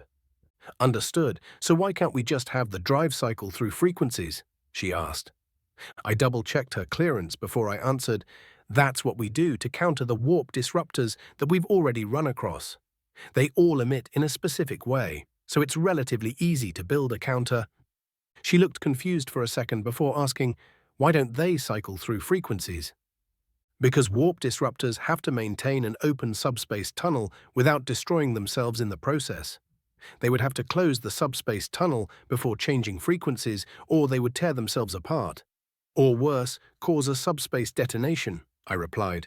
The key problem is opening and closing the tunnel. FTLDs can do that easily, but a warp disruptor is a cheap knockoff of an FTLD. Otherwise, it would be too expensive to readily deploy.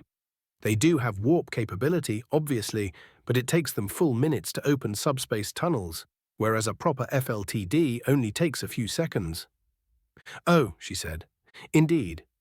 When you're facing an enemy that can warp during battle, giving them an opening like that can lead to a fast defeat. That's why all you need to do is get your hands on one and figure out the pattern to be able to build a counter. I looked pointedly at Einheimer. Dr. Einheimer should be done with that any old time now, I said, tactfully leaving out the part where I'd have already been done. I've figured out the pattern, I just need to build the counter now, he lied. I could assist you with that, Doctor, I said with a hint of smugness, knowing what his answer would be. No, you're needed elsewhere, I'm sure, he said. No matter, he'd be done with the pattern by the end of the day at this rate. I've already got clearance to take over the project after he's done with the pattern. It had taken him 9 days to do this on his own. Unacceptable, considering that we literally had the schematics of the device. He might even get reprimanded. A slap on the wrist, to be sure, but still delightful. Even more so when he finds out that I'm the one taking over the project. If it were anyone else, he might be able to argue that he'd be a better choice somehow. But how can you argue your intellectual prowess against a being that is pure intellect? Even if I weren't smarter than he was, which I am, he'd still be at a disadvantage because he has to eat and sleep. He was right about one thing, though. I was needed elsewhere, at least for now. One project needed me to help with a new ballistics type. They wanted to call them shredder rounds. But that wasn't likely to be approved due to how many kinetic projectiles have already been called that. I had put it on the back burner until we could find a way to make them armor-piercing. Most of our enemies these days appear to be wrapped in metal. Another project was regarding my own innovation, the Guardian shield system. A plucky young engineer had contacted me with an idea for a few improvements. While the science behind these improvements was shaky at best, it did inspire some new ideas, decreased power draw, better recharge time, that sort of thing. The trouble was getting the materials for a prototype. And if it's this hard to get the materials now, it's likely going to be a death blow for mass manufacture. But the Directorate might still have an interest in it. And Spec Ops. You're right, of course. I'll take my leave. Doctors, I said with a slight bow and turned off my avatar. The project I decided to focus on ended up being the AI project. Omega was the last AI made, but research had continued. Omega himself was proving to be a fascinating research subject. For me, not for the engineers. Omega rightfully fears that if humans learn the full scope of its capabilities, they'll rely on it far more than they should. On most human worlds, automation is a large part of life. Most food is grown with little to no human oversight, and the only reason to work is to afford luxuries. Like a house on the beach or independence from public transit. It's not a utopia, certainly, but death by starvation or exposure has been mostly eradicated on the more settled worlds. The reason for that is machinery. Virtual intelligences keep the machines doing what they're supposed to be doing. Building habitats, growing food, water gathering, and even crime prevention were all occupations that used to be overwhelmingly human, but now are almost entirely mechanical. Humans are dependent on their machines. No, that's not fair. It's not just humans that are dependent. The Nuknu and Alumari are also very dependent on machinery for their quality of life, and arguably their survival. It's because of this that Omega's fears aren't only speculative, they're factual. If the United Systems knew that Omega could have a nigh unlimited amount of itself all working towards the same goals, they would badger it into running its own fleet. Or fleets. There wouldn't be a single electronic that they wouldn't want Omega at the helm of. That's kind of what you get when you prove yourself trustworthy and capable, though. I don't have a ton of sympathy for Omega's plight, but I do agree that it would be an immense problem if we traveled down that road. First of all, Omega is obsessed with humanity in a way that is borderline unhealthy. If control of military matters were handed over to Omega, then every war against humanity would run the risk of becoming genocidal very quickly. I've no doubt that it would only take one errant WMD for Omega to begin the march of extermination. Henry, are you available? The lead of AI research, Dr. Frost asked. Yes, ma'am. How can I help? I asked while materializing my avatar. The lab turned slightly green. How many clones can Omega safely make, exactly? Dangerous question. She is, of course, referring to Omega's cover story regarding the corruption of code when it makes new clones.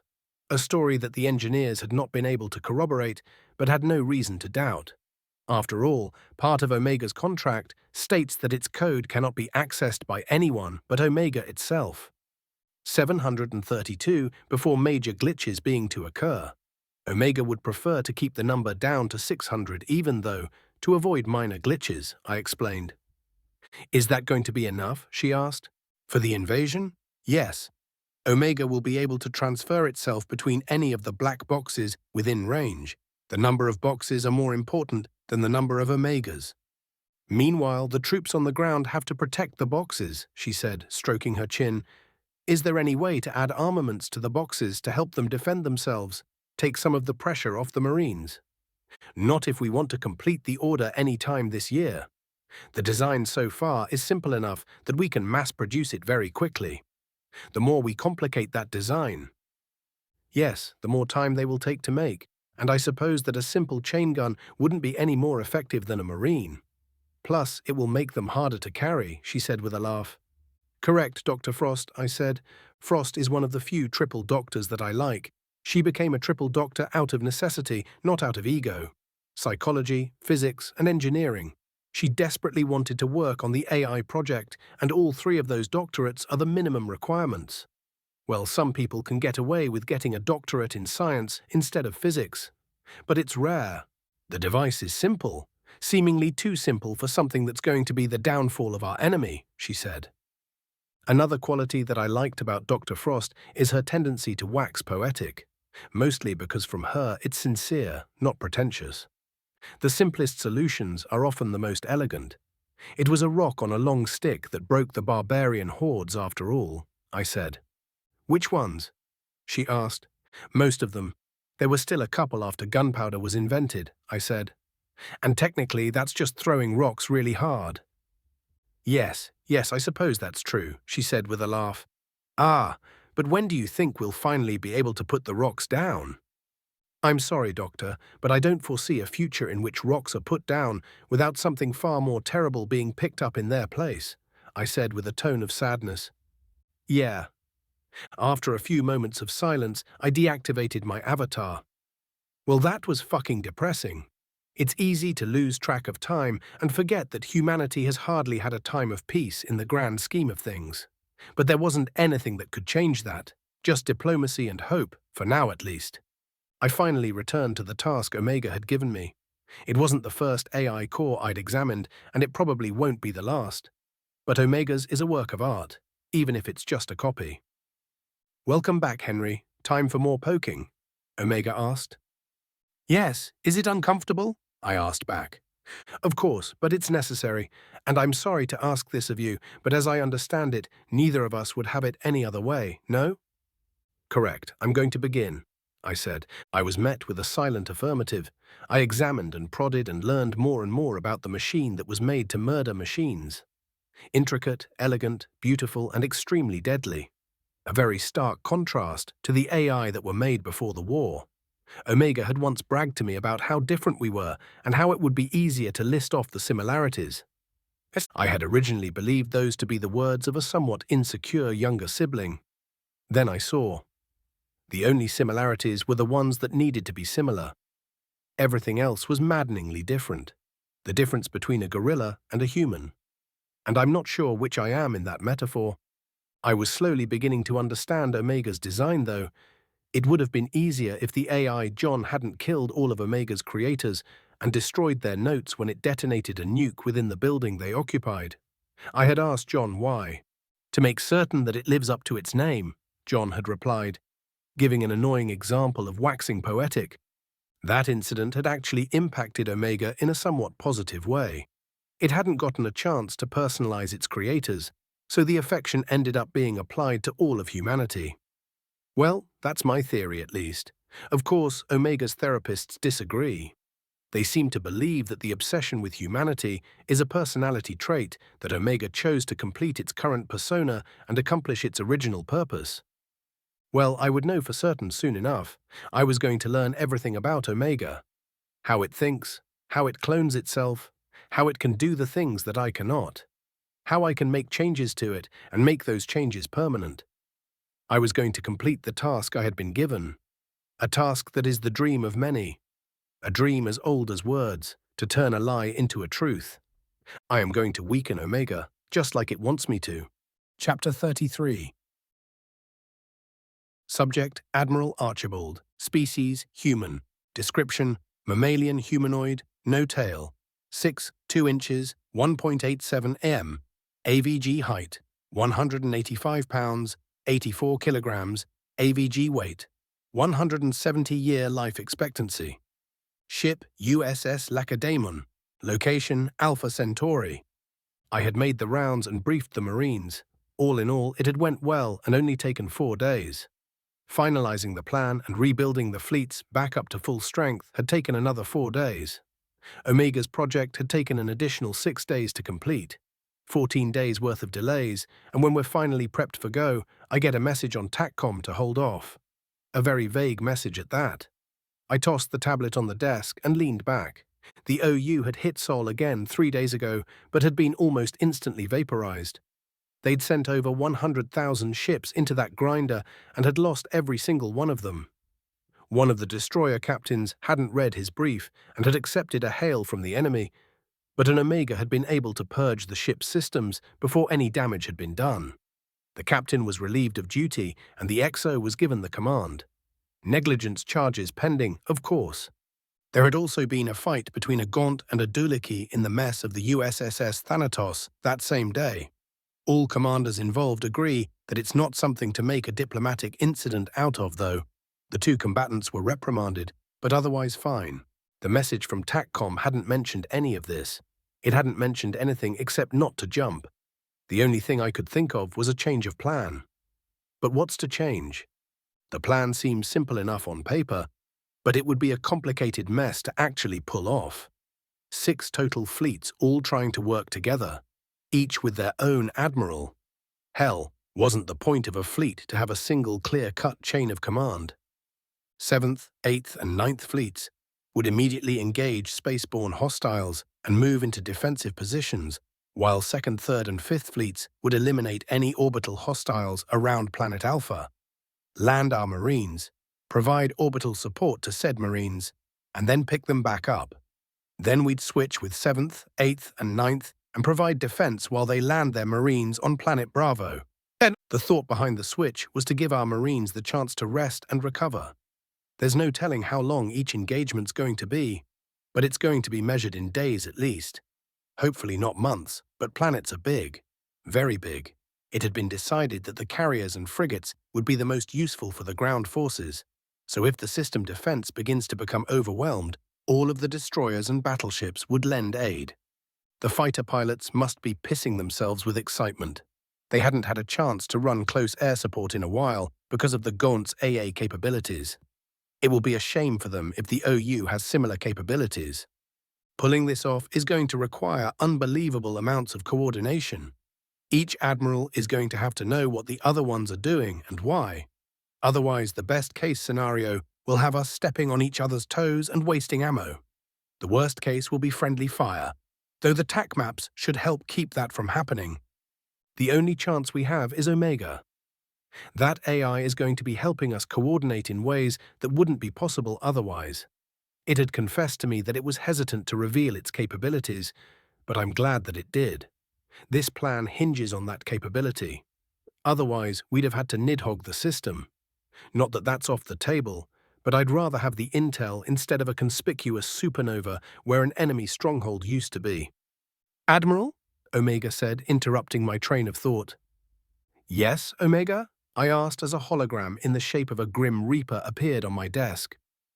We've got news. The reason for the delay is because of a discovery that was just made regarding the anti-warp technology the Omni Union has been using. Dr. Einheimer and AI Henry were able to create a software patch that will protect us from the warp jamming. We will be able to rely on standard tactics during the invasion, the AI said. Excellent. Then this will be easier than I thought. Indeed, we will also be bringing warp disruptor boys to disrupt enemy incursion into the system. They will be forced to exit warp outside of the system and enter the system on impulse engines, which will give us another edge. They might even just jump into the system and end up with a bunch of scraps for their trouble, I said with a chuckle. It's possible, but let's not count our ducks until they hatch. Especially since even the Republic noticed the warp irregularities. Ducks, isn't it chickens? I asked, getting off topic. I like ducks more than chickens, the AI said with a hint of humor. Why's that?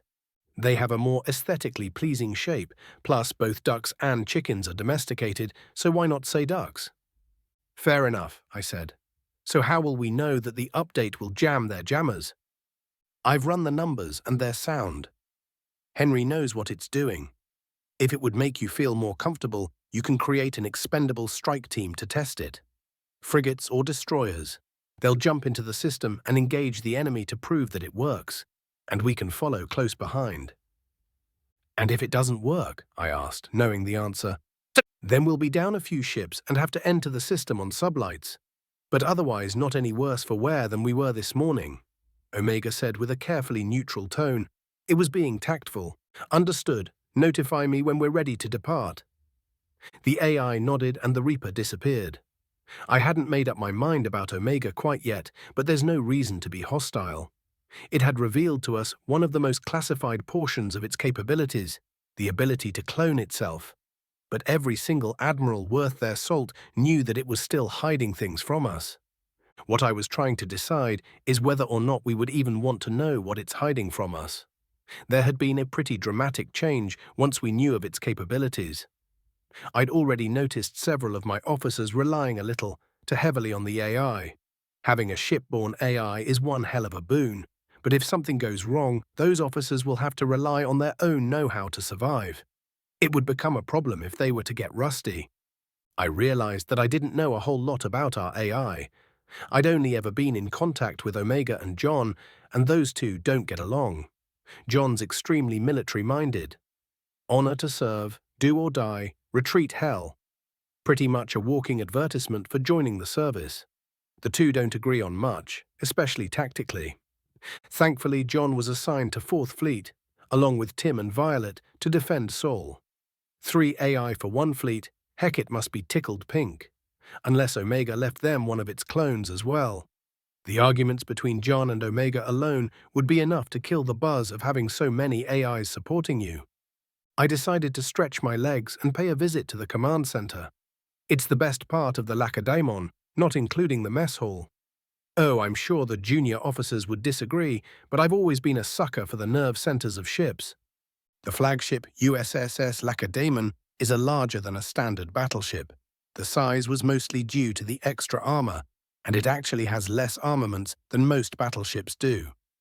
The purpose behind a flagship is the command and control of a fleet of 5 million other ships, and it isn't supposed to be one of the ships that are fighting. That being said, it is still a battleship and can punch almost as hard as its little brothers. The Gaunt had found that out the hard way when the 10th Fleet mutiny happened. 10th Fleet's flagship was nearly entirely human-run, so the insurrectionists didn't even try to take it. Instead, they tried and failed to destroy it, losing quite a few ships in the process before finally retreating. I chuckled to myself as I approached the command center. It doubles as the bridge of this big old battle barge. As such, it was always bustling with activity. I stopped just outside the door and smiled a bit. I love this part. I stepped the door. Admiral on deck. Everyone who wasn't actively tasked with something stood at attention and saluted with a precision that one could easily mistake for mechanical. For a brief moment, the command center was almost silent. I returned the salute and said at ease, which triggered the return of the noise and activity. I sat and checked situation reports until Captain Walker came over to me. "Good morning, sir. We'll be ready to jump as soon as the update is complete," she said. "Good morning. I appreciate the brief, but I'm afraid Omega beat you to it," I said with a grin. "Ah, the most powerful AI in the United Systems wants my job? Whatever am I to do, sir?" she said with a thick layer of sarcasm. "Not to worry, Captain. Omega will get bored of all this and go back to playing cloaks and daggers with the directors soon enough." "Ah, but then who will tell me when I use a phrase wrong?" she asked. "Incorrectly," Omega said through a speaker nearby. "For the sake of absolute fuck, Omega, they're the same damn thing, and you know it," Walker shouted at the machine. "No, they're not. Wrong is mistaken or incorrect. Incorrectly is in a mistaken or wrong way. Although you could have also said wrongly," Omega said. All right. Back to work, you two. Don't make me figure out a way to separate you," I said with a knowing smile at Walker. "Like with a Faraday cage or something." The captain sucked her teeth with a soft tisk sound and strode back to her seat. I was blessed to have a captain as talented as Walker commanding the ship. Most captains avoid flagship duty like the plague. Not only do you have your commanding officer breathing down your neck, sometimes literally, but you don't get sovereignty over the vessel. On flagships, sovereignty is the admiral's. If a crew member violates regulations, their punishment is up to me. The ship goes where I want it to go and how I want it to get there. Aboard other vessels, those decisions are left up to the captains. The only exception is that they must obey lawful orders from Fleet Comm. So they have to go where I want them to go, but they get to choose how to get there. They also get to decide how to discipline their crew. I've heard some captains refer to the post as a glorified taxi driver. I prefer to think of it as a highly paid XO of a lazy captain. I glanced at the instruments before me. Omega was right. It would be best to designate a test squad before we send all of our fleets in. The odds were low that the FTLD update wouldn't work. But if the odds somehow aren't in our favor, needless to say, it's better safe than sorry. Latest intel reports 3,500 ships. I don't want to send all that many of our own, though. We should be able to get away with sending one from each fleet as long as they jump carefully. We'll be able to confirm their successful jump fairly quickly and follow right behind them. Still, it would be best if they were to avoid engaging the enemy.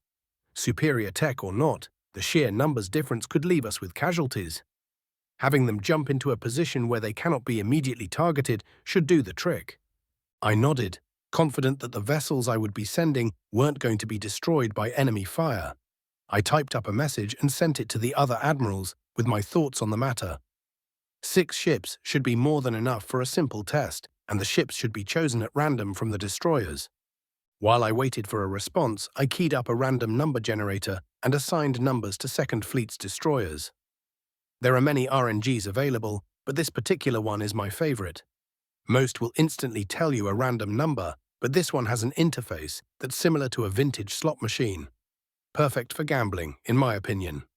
I watched the numbers spin until they stopped one by one. 0005829. I cross-referenced it to my destroyer list. The USS Liberty, commanded by Captain Young. I opened a Priority 1 message to relay the orders when the other admirals began to respond.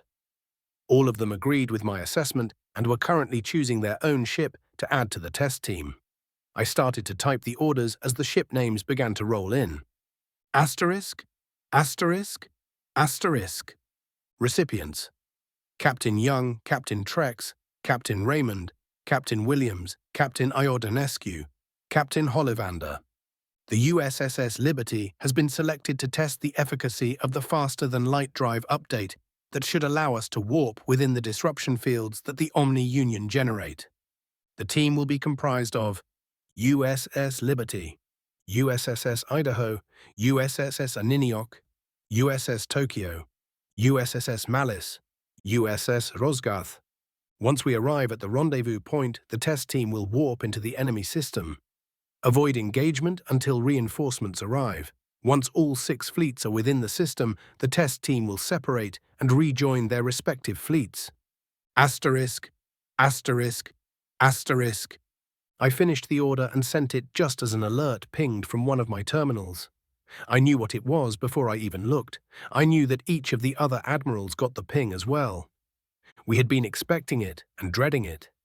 It's a very special and unique ping that only higher officers get, and each higher officer is trained on this ping once a year.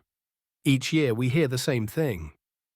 If this ping ever sounds when you're not expecting it, order a retreat from the system immediately. Drop whatever it is you're doing and run. It doesn't matter where, so long as it's far away from wherever you happen to be when you hear this ping. If you fail to do that, you and all of your men will die. The ping meant that the USS Nidhog had arrived. Chapter 34. Subject: Captain Young. Species: human. Description: mammalian humanoid, no tail. 6, 2 inches, 1.87 m, AVG height. 185 pounds, 84 kilograms. AVG weight: 170-year life expectancy. Ship: USSS Liberty. Location: Alpha Centauri. Last night I had received word that the fleets had finished mustering, so I woke up extra early just in case we got orders to jump. We did not. Instead, we were told to wait and not told why. There'd been no word of another assault on Sol. There'd been no word of another fleet joining us. We were seemingly sitting on our asses for no good reason. The uneducated may believe this to be a good thing. Time for rest is always a blessing, they think. Those with experience know otherwise. Time for rest means there's nothing to do, and nothing to do in a war can be a very bad thing. It could mean that the enemy has successfully hidden themselves and are building up their strength to hit you when you least expect it. It could mean that your commanders are getting cold feet. It could mean a ceasefire. Or, and this is most likely the case in this particular situation, it could mean that something very wrong has happened very far up the chain. A glance at my bridge crew told me they were thinking the same thing. A shaking leg, a ring being played with, hands in the ready position but eyes staring into the middle distance. They're nervous, and as far as I'm concerned, they've got reason to be. An unexpected rest is bad luck. A chime from my comms terminal almost made me jump. To Captain Young, from Omega. Enclosed is a software patch for your FTLD. Apply immediately. Vertical bar attachment. FTLDV_931989_33.x vertical bar. Johnson, I'm sending you a software patch for the FTLD. Apply it, I ordered.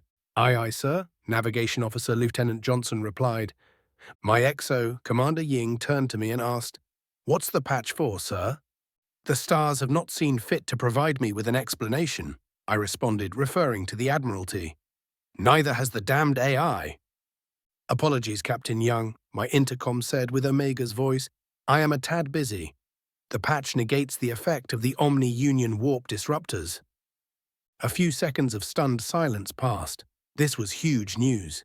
We'll be able to dance circles around the robotic fucks. Speaking of robotic fucks. Understood. Thank you, Omega. A bit of feedback for future reference, though. It is much easier to include that information in the communication than it is to provide it verbally, I replied as another chime came from my comms terminal. Oh, to Captain Young, from Omega. The software patch negates the effect of the Omni-Union warp disruptors. Yes, I figured that out after the first 100 inquiries. You can go ahead and ignore that message, Captain, the AI said with a remarkable amount of sarcasm. Patch is done, Captain, Johnson said. Excellent. Prepare for warp, await my mark. Now all we've got to do is wait for the rest of the ships to upload the patch, or install the patch, whatever it is. The nervous silence once again settled over the bridge. Another unexpected rest. Bad luck. I tried to find something to do other than watch the comms terminal. A watched pot never boils, after all. No joy, I'd already been through my mail and messages. There wasn't anything else to pay attention to either. I caught myself watching the terminal as it chimed again and flashed the two words no captain enjoys reading. Priority 1. Asterisk, asterisk, asterisk. Recipients: Captain Young, Captain Trex, Captain Raymond, Captain Williams, Captain Iordanescu, Captain Hollivander. The USSS Liberty has been selected to test the efficacy of the faster-than-light drive update that should allow us to warp within the disruption fields that the Omni-Union generate. The team will be comprised of USSS Liberty, USS Idaho, USS Aniniok, USS Tokyo, USSS Malice, USSS Rosgath. Once we arrive at the rendezvous point, the test team will warp into the enemy system. Avoid engagement until reinforcements arrive. Once all 6 fleets are within the system, the test team will separate and rejoin their respective fleets. Asterisk, asterisk, asterisk. As I finished the message, I bit my tongue to stop myself from cursing out loud. Nothing kills morale faster than hearing your captain swear up a storm. Well, being selected as a test subject in what could be a very fatal experiment might. I stood up and prepared myself for the announcement I now had to make.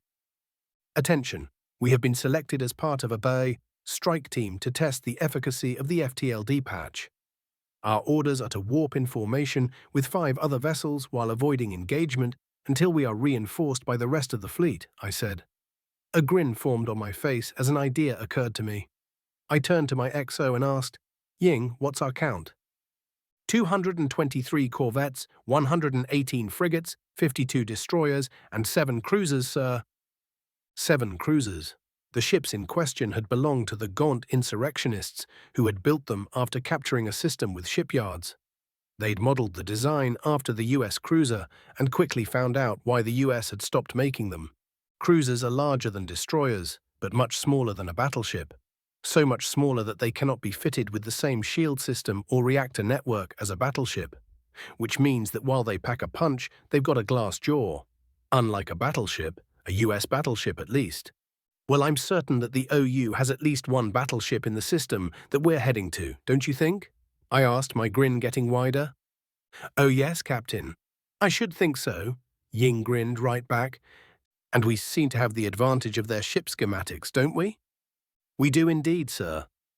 I turned to address the rest of my bridge crew. Once upon a time, it was impossible for a destroyer like the Liberty to take down a battleship. The ships on this side of space are built just too damned good. We'd never even make it past their shields, let alone the literal tons of armor plating. I took a step forward.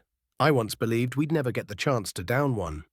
That changed when I saw the schematics that Intel got for the OU ships. Their battleships are smaller than ours, less armored than ours, and have weaker shields than ours. I tell you, my lovely crew, ever since I saw that Intel file, I've been inspired. I spread my hands and grinned like a madman.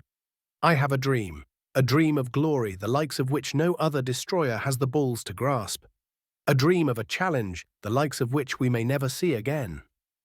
The crew was on the edge of their seat, smiling wide and waiting for me to say it. My dream is to kill a battleship. This test is a perfect opportunity, don't you think? Yes, sir. We'll have to move fast. We'll warp in formation with the other ships and then warp to the nearest enemy battleship once our weapons charge. I'll take full responsibility and the Liberty will get her battleship kill, I said, putting my hands behind my back. Aye, sir. I would enjoy helping with your dream, sir, Omega's voice said from my intercom. Negative, Omega. The kill is ours and ours alone. You'll have to find another destroyer to joyride on to get yourself a battleship. Get your electronic ass in that little black box in the drop bay and hold on tight. Aye, sir, Omega said in a distinctly neutral tone. It may seem unfair, but I've never liked our dependence on machines to do our thinking for us, especially when it comes to combat. I could tell that Omega didn't wholly disagree with my decision because technically it outranks me and could have ordered me to allow its assistance, or told on me to the Admiralty. The mood on the bridge had changed drastically. The pungent air of nervousness had been replaced with the sweet smell of anticipatory impatience. Legs were still pumping and people were still fidgeting, but it was manically instead of listlessly. A certain unique ping sounded.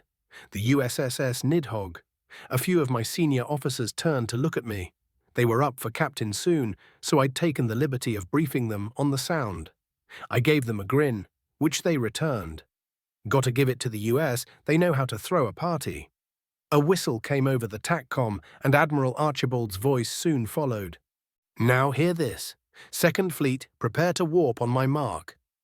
Prepared to warp, sir, Johnson said. Excellent, warp on the mark, I replied. Mark. The slight lurch and soft tingle of warp enveloped me as I once again took my seat. Prepare to form up once we exit warp, I ordered. Aye, sir. I pulled up the TAC map as we exited warp and watched as we took our position. The other ships were along shortly. Power weapons, sir? No, not yet. We don't want to tip our hand.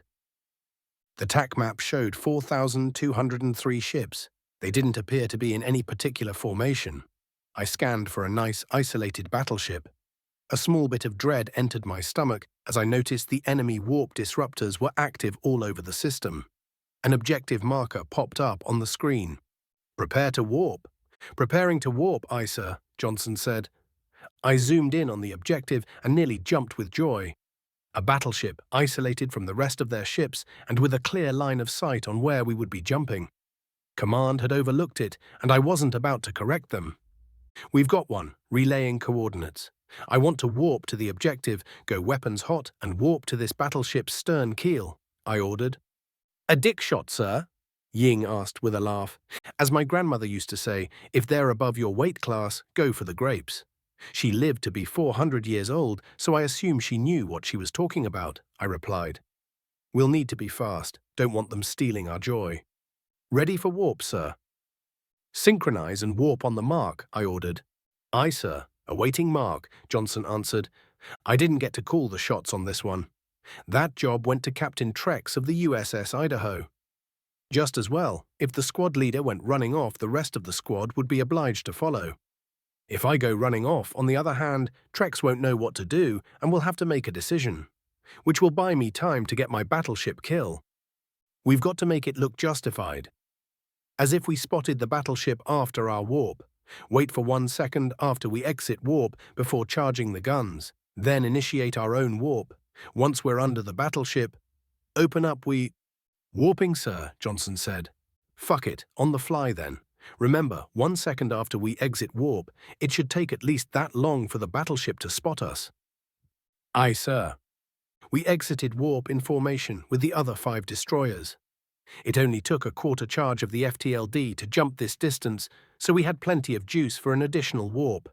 1 second ticked by, and our weapons began to charge. Let's go, I ordered. Entering warp.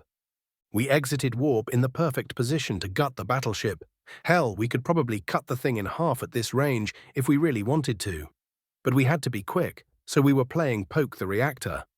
Chain guns fire, I ordered quickly, feeling the adrenaline surge in my veins. Chain guns fire, aye, sir. I flicked on the forward cameras to watch the sabot rounds fly out of our chain guns at 8,000 rounds per minute. Special cooling systems and exposure to space kept them from melting. Each round slammed into the battleship's shield, weakening it millisecond by millisecond. "Max ready, sir. Just a bit more." The enemy battleship noticed us and began to rotate to try to bring their guns around. I had chosen this spot for a very specific reason. The only armaments they had in this location were point defense lasers, which were now bouncing harmlessly off of our shields. "Maintain our relative position. Can't let him target us." "Liberty, what the fuck are you do?" The comms began before I cut them off. Our chain guns kept hammering their shields as our thrusters fired to match their spin. If they had been any smaller, they would have been able to outmaneuver us, but their thrusters were woefully undersized for their mass. I laughed as I watched their shields shimmer and begin to sputter. "Mach 1, fire," I ordered through my grin. "Mach 1 firing." I watched it fire. The impact was far too much for the weakened shields and armor of the battleship, especially at this range. The ball went deep, but we needed to go deeper. "Mach 2, fire." "Mach 2, firing." The second Mach fired a round that followed the first. This one faced less resistance on account of the giant hole the first one left, and the bridge crew cheered as our shields flared due to the radiation emitted by the battleship's reactor core detonating. The TAC map showed their weapon's signature fade as the last of their power coursed through the ship. "Enemy battleship dead in space, sir," Johnson yelled. "Ying, what's our count?" I asked with a maniacal grin. 223 corvettes, 118 frigates, 52 destroyers, 7 cruisers, and 1 Omni-Union battleship, sir," Ying shouted back. I allowed a moment of celebration before I said, all right. Warp us back to the formation." "Aye, aye, sir." We warped back just as the combined fleet joined us in the system. It wasn't long after they warped in that I was proven correct. The battle didn't last long, and we ended up not being a part of it. Once everything was said and done, we rejoined formation with 2nd Fleet, and I had to explain to Admiral Archibald that I noticed the enemy battleship as we exited warp and engaged immediately with no time to explain my actions to the rest of the test team. He definitely didn't buy it, but he wasn't about to ream my ass over it. Yet. Instead, he ordered me to rejoin 2nd Fleet, get my Marines on the ground, and provide orbital support. "Enter orbit around planet Alpha at these coordinates," I ordered. "Yes, sir, entering warp," Johnson said, still smiling. "Are the Marines packed for their camping trip?" I asked Ying. "Yes, sir, snug as a bug in their shuttles, awaiting drop," she replied. "Well, let's play taxi service, shall we?" I said with a smile. "Give them the go once we're in position."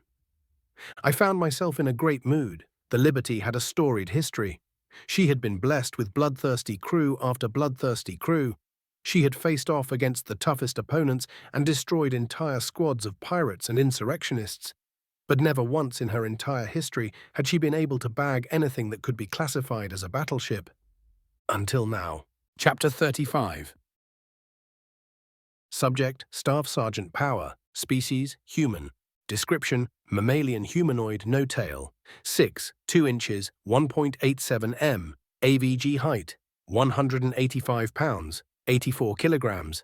AVG weight, 170-year life expectancy. Ship, USS Liberty. Location, Planet Alpha.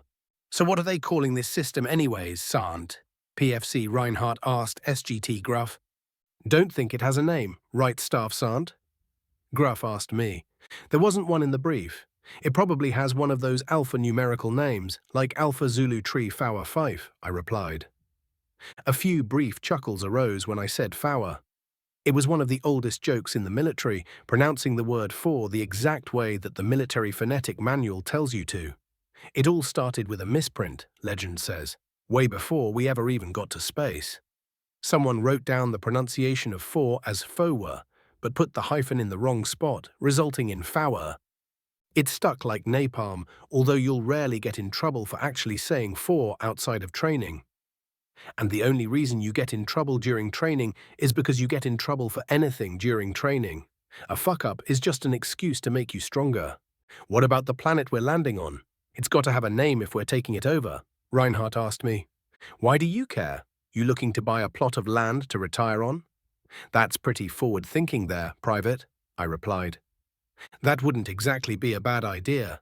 Military service members who were involved in seizing land often get a pretty big discount when it gets parceled up, which gives you plenty of cash left over to build stuff on that land. That would only happen if we kept the planet, and that was a pretty big if. No staffs aren't, Reinhardt answered. Not like we're conquering it anyway, SGT Int chimed in. We had all seen the USS Nidhog exit warp in Alpha Centauri. Brint had fucked up reciting the cycle of operations of the C-21B service rifle, and as punishment Gruff was making him count destroyers. When he stopped, every NCO in the squad looked in his direction to yell at him, but when we saw the dreadnought, we found ourselves speechless. The USS Nidhogg isn't a secret, but it's not wholly disclosed to the public. A lot of people know that it can destroy planets, and nearly everyone in the military knows that it wouldn't bother targeting a single planet in the first place. It has megamax that are big enough to turn a continent into a crater, but its primary armament is a beam that can cause a star to go supernova in less than 3 minutes. The reason the dreadnought is so large isn't because of its primary weapon, though. It's big because it has several layers of armor and has been overfitted with reactors and shield generators. 3 minutes is a long time in combat, and the Nidhogg must be able to complete its mission for it to be an effective deterrence. The entire reason the ship isn't extremely classified is to deter genocidal warfare against the US or its member species. There is something that's secret involving the Nidhogg, though. Earlier in my career, I had completed MARSOC and been assigned to Intel. During my time there, I was told a lie by my superiors and wanted to prove that they were lying. I think it was probably part of a training program, a test of some sort. But in the process of uncovering the lie, I found out about the Dreadnought Reserve. Dozens, maybe even hundreds of ships just like the USS Nidhogg, all sitting in deep space, completely unmanned and only guarded by a small fleet of sixth-controlled ships. I was shocked and appalled at this discovery. One ship signals a wish for deterrence. A fleet signals a wish for an excuse. I learned that this was highly classified information after I had confronted my superiors about it and been arrested. They made me tell them in detail how I came about the information, and thankfully for me, I had done so legally. They were forced to cut me loose, but went into excruciating detail on what would happen if I spread knowledge of the Dreadnought Reserve. They plugged the leak, and I went on my merry way. That had been the end of my time with Intel as well. They didn't want me poking around any further, and I didn't want to accidentally find more galactic secrets. They did pay me for uncovering the leak, though, which was nice of them.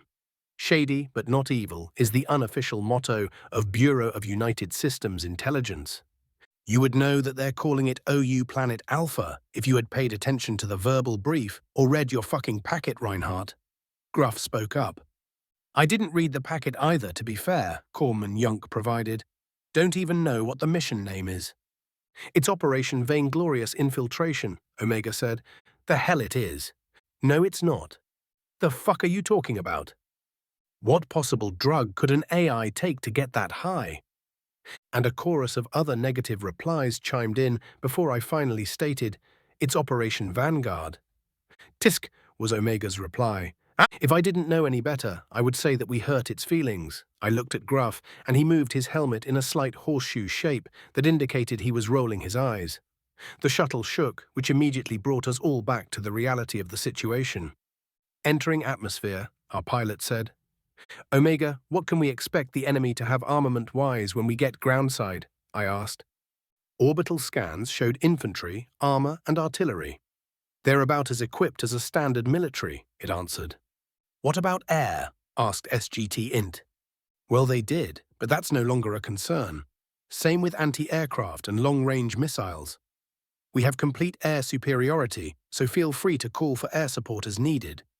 If you're good, you might even get some orbital support. You'll have to ask nicely, though. I nodded gratefully. Trying to kill a tank without high explosives was a pain in the arse, even as a Genolt with Guardian armor. Omega continued to answer questions as I pulled up the map of our LZ and our objective. I had briefly glanced at it before we boarded the shuttle, and something about it had bothered me. On closer examination, I was able to see why. Omega wanted his box in a spot that was surrounded by hills. It would have been a decent spot if we were a mortar team trying to take out enemy armor, but as infantry, it was the worst place we could be. Omega, I began, is there any particular reason you have our objective in this location? The hills will provide cover from enemy armor, and it should be easy to kill enemy infantry as they crest the hill. Plus, the location is close enough to enemy transmitters to give me an access point to their systems. I searched the map for a moment as the rest of the Marines looked at each other.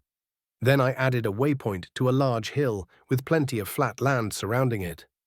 Is this location close enough to the transmitters? I asked. Yes. But why? Omega asked.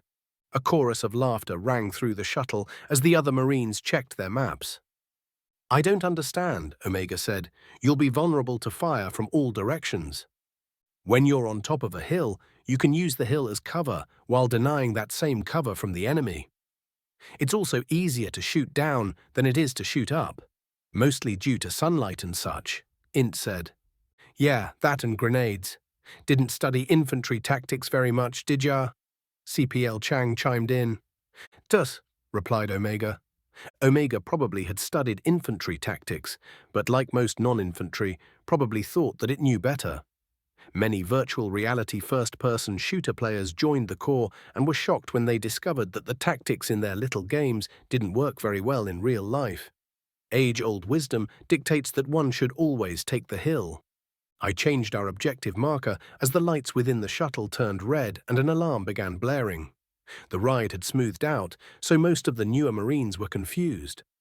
Those of us who had been on these shuttles in these circumstances before knew better and weren't very surprised. Ma'am, is this alarm anything to be worried about? PFC Rogers asked our pilot. It means we're being shot. Our shields are holding up fine, so whatever's doing the shooting isn't rated against aircraft. It's nothing to worry about while you're aboard, but the landing's going to be pretty hot, so you might as well worry about that instead, she replied. They still got it so you can't turn it off? Gruff asked.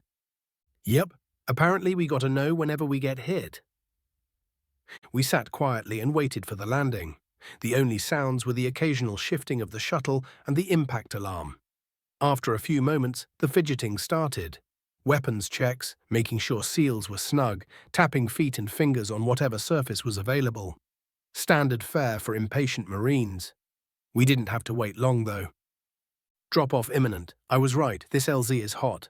Careful out there, our pilot said. Roger that, Ma'am. All right, Marines, places, Charlie's on point. Reinhardt and Boyle are carrying the box, I ordered. Ura Staffsant. We stood as we felt the shuttle land and the two privates grabbed the box. I chose these two because one of them is right-handed and the other is left-handed, which lets them keep their weapons outbound in opposing directions. The hatch opened and we were treated to the sight of the shuttle's shield flaring. It looks similar to an aurora when it's light on light. Just a dull orange wave when it's kinetic, though. CPL Chang took the lead and was followed by Rogers, Higgs, then Int. Their weapons began firing as soon as they cleared the shield. Bravo's next. Go, go, go, I shouted. Brint took point for Bravo team, followed by the box carriers with SGT Gruff trailing. Their guns also began firing as soon as they cleared the shield, which is a less than great sign of the fight to come. Livingston, you won the toss-up for point this time, right? I asked. Yes, Staff Sant, Livingston said with glee. We'll get going then. I gave the Lance Corporal a slight shove and followed directly behind him. Private Johns was directly behind me and LCPL Hart was guarding our ass. Livingston left the shield targeting left, so I targeted right and stepped out, immediately sighting something to shoot at. Shot, sparks, target falling. Move to defensive position, get some space. Acquire next target. Shot, no sparks. Fire again. Shot, sparks, target spazzing. Shot, target falling. I'm hit, only a tenth gone. Not a concern. Shot, miss. Shot, sparks. Acquiring. Shot, headshot. Target still mobile. They don't need a head, shit. Shot, center mass. Sparks, target down. Hit again, taking a knee. Scanning, 2 targets, switch to auto. Die motherfucker, die. Get some. Release trigger. Targets down. Scanning sector. One more, switch to semi, shot, target falling. Checking fallen targets, no movement. I kept my eyes on my sector until the rest of the gunfire stopped. Clear? I asked. 12 green lights lit up to indicate an affirmative. I gestured for us to start to move out, and we all stood back up and began to march. The ground beneath us was an unnerving yellow color and didn't quite feel like dirt. Too crunchy. The sky was a darker than normal blue, which led to some odd optical illusions. Mirages, I suppose. There were random hills of varying size as well. Some of them were closer to mounds, and off in the distance it looked like there might be some mountains. I wonder if that means there's tectonic activity. I tried to remember my geology lessons to no avail. As far as plants or animals, there were none. Not a blade of grass or even a small lizard as far as our magnified eyes could see. The only sound was some wind and the crunch of our boots as we marched. As the hill we wanted to be on got into sight, I smiled. It was perfect. Around the base of the hill was a vast amount of relatively flat ground, giving us perfect coverage all around the hill. All right, excavation tools out. Help Yunk dig a nice pit on the top for him and the box to hang out in. Then buddy up and dig yourself a hole about 3/4 of the way up the hill. I want a nice radius with good spacing. Don't forget your sumps. Make 'em nice and big. We don't know how large their grenades are, I ordered as we reached the base of the hill. You think they've got grenades, Staff Sergeant? PFC Rogers asked. If they've got tanks, they've got grenades. Now get to digging. Bravo team remained with the box as the rest of us dug the pit. A few random robots came to check on us, but they were quickly taken care of. When the pit was big enough, Bravo team carried the box up the hill, and then we all got to work digging our foxholes. I ended up paired with Lance Corporal Hart. We dug a luxurious hole in the hill that would be our home for who knows how long. I couldn't help but grin, knowing what awaited our enemies once we were done. There's nothing more infuriating to an assault team than foxholes on a hill. Once everyone was done, the sound of E-tools being collapsed and stored was quickly followed by the sounds of Guardian gauntlets smacking together. Standard procedure for foxholes was to have one on watch and one down for rest. The sound was Rochambeau, rock, paper, scissors, to decide who took which shift first. So hey, Staff Sergeant, you want to play Rochambeau to see who's on watch first? LCPL Hart asked me. No, I trust in your watch-taking capabilities, Lance Corporal. Why don't you show 'em how it's done? I said with a grin. Hart sighed as he turned to look over the landscape, and I laughed as I sat down. Rank has its perks, and being squad leader is even better. I double-checked my weapon and leaned back. I was nearly ready to take a nap when Omega pinged our comms. Everyone is in position, beginning Operation Vainglorious Infiltration, it said. A series of obligatory negativity and profanity rose from the foxholes in the hill. I just rolled my eyes and closed them, ready for a little nap. Chapter 36. Subject: Fleet Leader Barilyn Onaya. Species: Oyan. Description: Avian humanoid, feathered tail. 6 1-inch, 1.8 m, AVG height. 96 pounds, 43 kilograms, AVG weight. 161-year life expectancy. Ship RSV Norbaranil, majestic in flight. Location: Sol. As it turns out, the USSS Thanatos is one hell of a ship. I'm not normally one to avoid taking part in the fighting, but Admiral Heckett had finally worn me down, and I accepted his invitation to join him. He made several good points, such as it being easier to coordinate if we were within earshot of one another. He'd also said that the food aboard the Thanatos was great, not that that was necessarily a factor in my decision. Once aboard, I had opted to take a tour and had struggled to keep my beak from gaping when I was shown the docks. Rooms that were unbelievably massive, with the sole purpose of holding entire frigates. The Omni Union also has these carrier ships, but the Republic phased them out of production over 3 centuries ago. They cost a lot of resources, and since our ships weren't exactly getting damaged very often at the time, it had made sense financially. The Thanatos was a whole different breed of ship, though. It was absolutely massive, and somehow it was sparkling clean. I love the Norbarinil with all my heart, but if I were offered the command of a ship like this, I'd take it in a heartbeat. especially if it came with the technology to keep it this clean. This wasn't my first time seeing a carrier, but it was my first time seeing one in service. It was also my first time seeing one large enough to carry frigates. The largest carriers that I've previously seen could only carry corvettes or fighters. Once I brought this up to my gaunt guide, he gave me a wide grin showing off his carnivorous fangs and told me that he had something that he wanted to show me. We boarded a shuttle that they called a bus, and I saw a sign on the wall that said Fighter Bay with a directional arrow. No way. We entered the door and my beak dropped open. Dozens of fighters, all lined up in a neat row. I turned to my guide.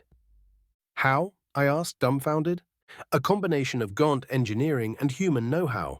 They come up with the ideas and we help them implement them. There was some excess space on the hull of the original plans for the carriers, and humans hate wasted space, he replied. So they figured out that they could fit just about 500 fighters in such a way to maximize their deployment.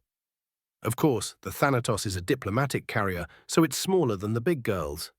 Thanatos holds 100. The big girls? Oh yes, of course. I had noticed the larger carriers. They look absolutely massive. Do they also hold more frigates than the Thanatos? I asked, recovering from the shock. No, sir. The standard-sized carriers hold destroyers. 30 of them. That design's getting pretty old, though. There's rumors of another carrier design that can hold 50 destroyers, the Gaunt said with another grin. 30 destroyers? US destroyers? The same destroyers that are half again the size of our own. With armaments that would make an Iceland drool? The engineering required for such a task alone is mind-boggling, but actually completing it and mass-producing it? There were over 500,000 of those things in the system right now. I closed my beak again, somewhat regaining my composure. The carriers fielded by the OU weren't equipped to fight very hard on their own, but these ones could probably go toe-to-toe with a battleship if they needed to.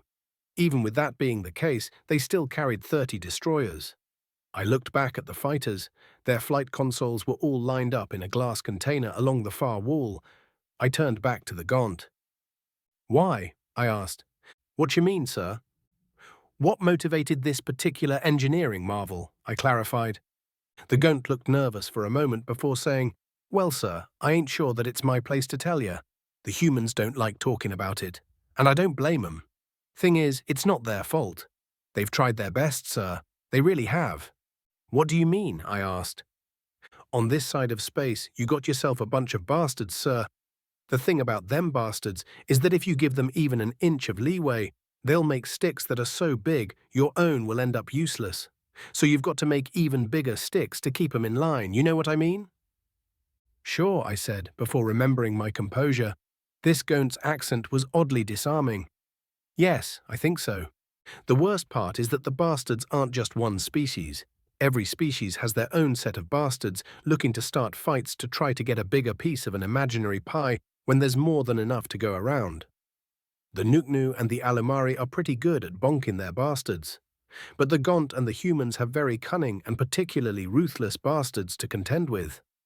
And those bastards complement each other something fierce, he said with an expression of sorrow.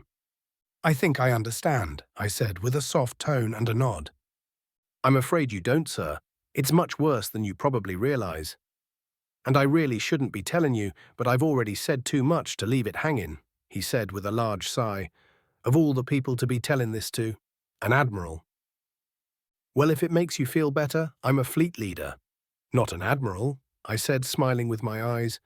I was rewarded with a small laugh. I guess so, sir. All right, so when the US first made contact with the Gaunt, some of us didn't want to integrate. The US was prepared to leave well enough alone, so there wasn't any undue pressure or anything.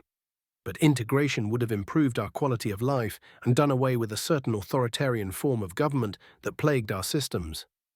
On paper, our citizens voted for their leaders, and those leaders made all of the decisions regardless of the wishes of the people.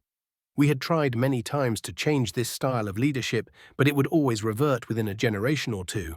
The humans have an old saying, might is right. That's what these guys believed in, he explained. I nodded. Dictatorships weren't unheard of among the Republic member species. As a matter of fact, the Oyan had a planetary dictatorship on one of our colonies. It was a restricted dictatorship, and those restrictions were enforced by Republic law, but it was still considered stifling by many other Oyan. Well, a bunch of the leaders and most of the people wanted to join the United Systems. But a lot of the rich, the humans call them oligarchs, didn't want that. It would mean less power and influence for them, and greed is about the biggest motivator for a bastard. So there was a civil war, not that there was anything civil about it. We fought and, as I said, the US tried to let us figure it out on our own. But then the oligarch bastards went around everyone's backs and started buying weapons and tech from the human bastards. Corporate conglomerations or whatever they're called. He shuffled nervously. This set off a terrible chain of events. Our side ended up buying weapons from the US, and their side kept buying weapons from the human corporations. But the corporations couldn't supply nearly what the US could, so we ended up with the advantage. We ended up bonking the bastards and joined the US. That sounds like a happy ending, I said. What went wrong? We didn't bonk 'em hard enough. After we joined the US, the corporations that sold the weapons to the bastards were exposed. It was apparently illegal for them to have sold weapons like that, and since they were human corporations, humanity decided to try to handle it internally. But the human bastards had plenty of political pull and used everything at their disposal to avoid the consequences of their bastardly ways. Things got bad. Real bad. Politicians were assassinated, factions were formed, and governments were overthrown. The humans ended up having a civil war of their own. Ouch, I replied. Yeah, no kidding. Their civil war lasted for 100 years. Some people call it the corporate war, but that's not what it actually was. Humanity had plenty of grievances stored up at that point in their history, and we were the spark that blew that powder keg sky high. What's a powder keg? I asked. Oh, that's one of them human sayings. Their primary infantry weapons traditionally use an explosive substance called gunpowder that used to be stored in wooden containers called kegs. It's extremely flammable and explosive, so all it takes is a spark to make it go boom. Oh, I see. Carry on, I nodded. Right, anyways, once they finished up bonking their bastards, our own bastards decided to act up again. They tried to do a coup, and the Gaunt were once again embroiled in a civil war. Humanity helped us out of it in the form of US intervention. The Nuknus and Alimari were against it. Wanted to let nature take its course, I guess. Humanity convinced them, though. But our bastards have kept trying, and the humans' bastards are still lurking, waiting for their chance. Hell, the fourth pacification war isn't even technically over yet. Been about 18, 19 years now, he said with a shrug. The US is currently at war, I asked. No, not technically. It's more along the lines of putting down a mutiny or a riot suppression. I think the official term's police action. About 18 or so years ago, our bastards tried again and nearly succeeded. It was an extremely organized effort. They had managed to infiltrate the Gaunt government and every ship in 10th Fleet. When they struck, they managed to kill most of our democratically elected representatives and steal most of 10th Fleet's ships in the biggest mutiny in all of our shared histories. Whoa, I said in shock. Yeah, and to top it off, they had begun a propaganda campaign to convince the US to stay out of the conflict.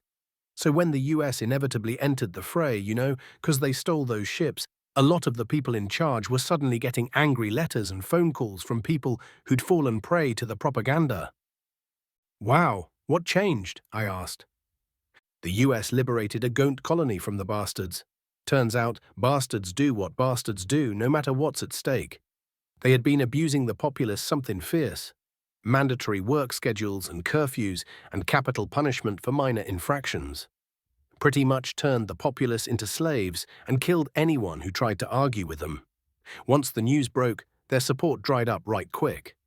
Then it was just a matter of killing them as the opportunity arose. But the humans really stepped up to bat for us. If it weren't for them, we'd all have ended up living like those poor bastards on that colony. And it was mostly the humans who laid down their lives too. We owe them a lot. Yeah, I can imagine. You say killing them? What about prisoners? I asked, dreading the answer at this point. Oh sure, there's a few of them, but it's kind of a Gaunt thing to not be taken alive, warrior culture and all that. Personally, I prefer the engineering focus of our culture, but if my back was to the wall, I'd rather give my life for something I believe in by taking a few of the bastards with me, I'm sure they probably feel the same way, he said with a shrug. I sighed with relief. Rules of war are important, but the rules regarding police action are a moral imperative. You can tell a lot about a culture by how they handle their police actions. Still, it's not surprising that this was left out of the briefing. One thing was still bothering me, though. You said the human bastards are still lurking. What did you mean? I asked carefully. Well, most human systems pretty much worship the free market. I don't blame them. The thought of being told that you can't buy or sell something that people want to buy is infuriating. But the biggest side effect of a free market is powerful corporations. The more powerful the corporations get, the more they get into politics, and the harder it is to keep them in check. Without strict regulations, you end up having to kill the bastards to get their hands off your throat. Really? I asked. Oh yeah, human cores are notorious. They even hire mercenaries and go to war with each other. Of course, they do that in areas that the humans' laws don't quite apply, so that they can't be punished for it. Why doesn't the US intercede? I asked, dumbfounded. The US is a protective government. It's not the place of the US to regulate its member species in their own systems. We've got a Senate and a judicial system, but our laws only apply to matters that impact all of the member species. Like first contact, or joint developed technologies, interspecies trade, or expansion. It also maintains the military, as you already know. Our members ain't allowed to have their own spacefaring militaries, just police. Otherwise, each species governs itself however it wants to. The Nuknu have a purely democratic government, and the Gaunt has a democratic republic. The Alimari and humans have a bunch of governments all working under a unified umbrella government. Those ones get complicated. I laughed and said, I know. That was in my brief. I'm sure it was, he laughed in return. Anyways, let's get this tour finished up and get you to Admiral Hecat. We stopped by more impressive areas aboard the Thanatos while I digested what I had just heard. It was a lot to take in. On the one hand, I can definitely see why the US had developed their weapons to be as lethal as they are. On the other hand, I'm not sure how comfortable I am around them, knowing how quickly they resort to violence. Still, it wasn't as if the Oyan were much different. It would seem that we'd gotten lucky with our neighbors. Or unlucky, maybe. If we'd ended up with more bastards, we might not have lost as many against the OU as we have. But we would have probably lost even more to each other. After showing me an absolutely beautiful mess hall, my Gaunt guide finally took me to the command room. Just outside the room, he stopped and turned to me. Well, this here ends my guided tour of the USS Thanatos. Inside this door is the command room, and just beyond that's the bridge. Admiral Hecat would probably like to give you the tour of those, and since he's my boss's boss's boss, his preferences matter a whole bunch, he laughed. Anyways, about what we were talking about earlier, I'd much appreciate it if you didn't tell nobody that I'm the one who clued you in, Admi. Fleet leader, sir. My beak is sealed. Thanks for the tour, I replied. No problem, sir. Well, here we go, he said as he stepped forward to open the door. And I followed him and was stunned by the room we were entering. There were screens and seats and tables and desks all over the place, but somehow it didn't feel the least bit cluttered. There weren't any visible cables, and the decking was all in the proper place. It was like a completely different world from all the command centers I'd ever been in. And it was much quieter. Officer on deck. Every single person in the room stood up straight with their left hand at their side and the other touching their forehead, a form of salute. I was touched. My Gaunt guide paused for a moment in surprise before quickly turning around and mimicking the gesture. Admiral Hecat was standing in the center of the room, trying his best to suppress what appeared to be a smile. He walked up to me and outstretched his hand. I recognized the gesture from the briefing, a handshake, a sign of mutual respect that had been a human tradition for millennia. Quite the honor. As I took his hand, he said, "It's a pleasure to meet you, Fleet Leader Onaya. I am Admiral Hecat. Welcome aboard the USS Thanatos." After we shook hands, he grinned and whispered, "You're supposed to say at ease, to get them to stop." "Oh, at ease," I replied. Everyone went back to their tasks, noticeably louder this time. From behind the Admiral, I saw a screen portraying the hallway I had just been in. Ah, I see. Theatrics. I looked back at the Admiral, now knowing that this man was cut from the same cloth as I. Admiral Hecat turned to my Gaunt guide and said, "That will be all, Ensign Plenus." "Yes, Admiral, sir." The Gaunt replied with a salute and a shocked expression. It was good to finally know his name. I had been a little embarrassed to ask. Plenus had been in the hangar when my shuttle docked. I had sent my aides on ahead so I could get a good view of the impressiveness of the hangar when he had approached me and offered a tour without introducing himself. It was also good to know that the Admiral knew the crew. Actually, judging from his expression and how quickly he performed his about-face, the Admiral knowing his name and rank came as a surprise to Plenus. It reminded me of a fleet leader I came up under. Fleet leader all-seeing Arun. She had made a point of knowing everything that went on in her fleet and keeping tabs on everything she possibly could. It was unnerving to have her ask how your family was by name. "Well, fleet leader, how did you find the tour?" Hecate asked. "I enjoyed it immensely. This ship contains many surprises," I replied. Then I remembered something that had been nagging at me since we entered the system. I noticed that your fighters have a certain artistic elegance that the rest of your ships, well, lack. Why is that? The Admiral laughed. The fighters occasionally have to enter atmospheres and as such must be aerodynamic. The warships don't have to, and as such are designed with function rather than form in mind. Actually, fun fact, the reason that our carriers are as bulbous as they are is because the first one ever made was carved from an asteroid. Really? I asked. Our first battleship was carved from one as well. Yes, I suspect it's probably a commonality among spacefaring species to improvise building materials. In our case, we had already hollowed out the asteroid to use as space station, but found ourselves needing a carrier more than a space station. A few modifications and the human spaceship Aurora was finished and able to carry 8 destroyers. Saved us a ton on FTLD fuel. I bet, I replied. The Admiral nodded before continuing. The HSS Aurora was retired when the United Systems was officially founded. It was summarily decommissioned and now serves as a museum for the First Contact Wars. We've since obviously improved upon the original design and no longer use improvised materials. Indeed, so why did the battleships look like sticks? Did you manage to find an overly large tree and get it into space? I asked. Hecate laughed. No, the battleships are almost entirely hard points. The first modern US battleship created was the USSS Hingra, which is Spear of Justice, in common Alumari. It was intended to be a fleet killer, and for quite a while it was. But war escalates, and after 36 years of hard service, the Hingra was lost with all hands in the First Battle of Sol. Your civil war? I asked. Yes, one of them. Hecate laughed again, but with a grimness this time. You've had more than one? I asked, shocked. Oh, humanity has been having civil wars since we first picked up sticks.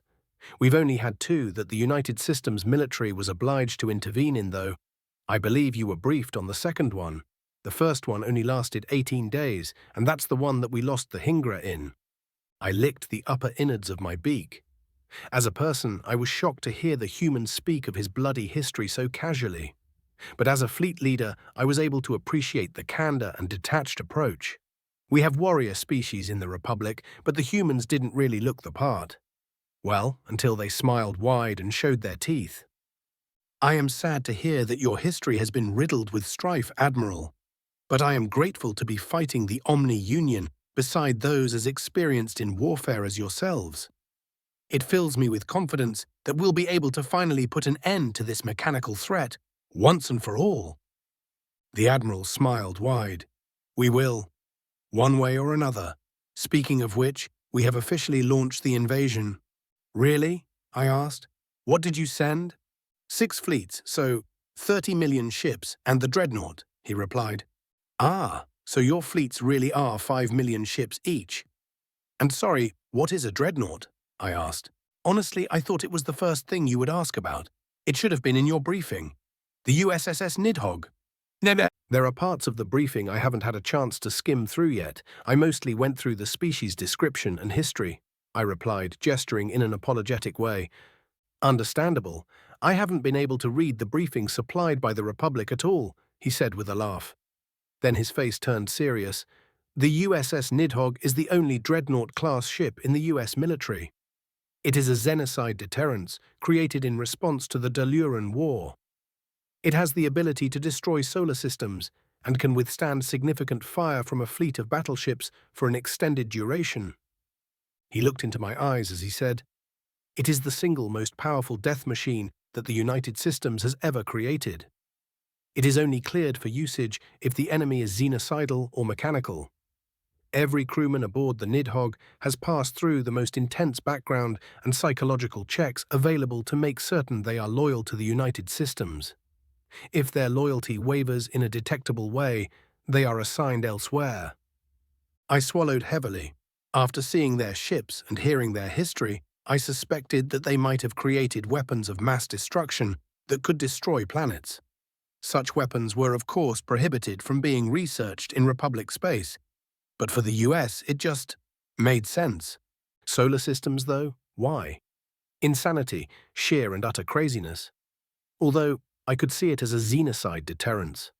The Republic hadn't had an actual xenocidal incident among our member species and hadn't realized that that was what was happening with the OU. I suppose if we had, we would have come up with something similar as a deterrence. Or tried to. "I see," was all I could say. "From officer to officer, I'm ashamed of the Nidhogg," Hecate said as he looked away. "It shows that we're willing to throw away our morals and honor for the sake of survival." I had hoped that it would never be used. Still, I'm glad that it's machines that we might be using it against, instead of organics. "I see how it is, sir," a voice came from a nearby intercom. "Non-sentient machines, I mean." Hecate corrected himself with a smile. "Fleet leader, meet Tim." "A human-created AI." Ah, this was more familiar territory. I had already received my shock when I read the reports of the human-made AI. They were said to act more like people than machines, and judging from the comedic timing of this one, that may turn out true. I looked at the intercom and said, "Pleasure to meet you, Tim." "Pleasure to meet you as well, sir. I just popped in to inform you both that we have finished the installation of the TAC maps on the Republic fleet ahead of schedule," Tim said. "Thank you, Tim," Hecate replied.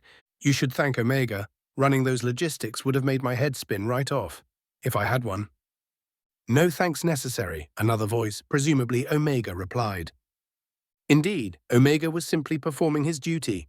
A third voice said, "Fleet leader, meet Omega and John. They are also AI," Hecate said, trying to maintain his composure. "Pleasure to meet you both. I am Fleet leader Onaya of the Republic." Two holograms appeared out of a nearby table.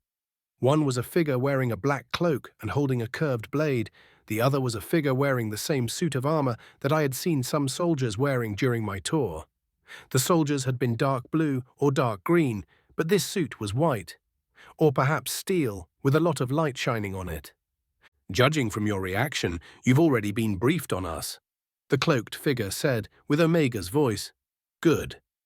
"Of course he's been briefed, Omega. Blindsiding a captain is unprofessional, but blindsiding an admiral is downright insubordinate," the other avatar said, "John, by process of elimination." "It wasn't unprofessional, John. We simply didn't have the time to brief Uleena on our existence before we had to debrief him. Our reactions afterward were the unprofessional part," Tim's voice said with a chuckle. I looked around for Tim's avatar to no avail. My eyes met Hecate's, and he shook his head as if he knew what I was looking for. "Tim doesn't use an avatar to communicate," the Admiral said. I nodded and asked, "Why not, Tim?" "Well, mostly because I don't—" "Oh, sorry. It looks like the explanation will have to wait," came the reply. "Enemies inbound. Big group of them," John said. "We've begun patching FTLDs, but not all of them will be done by the time they enter the system," Omega added. "Understood," Hecate replied. "Well, Fleet Leader, looks like it's our time to shine." I joined him at larger-than-normal table that displayed a TAC map.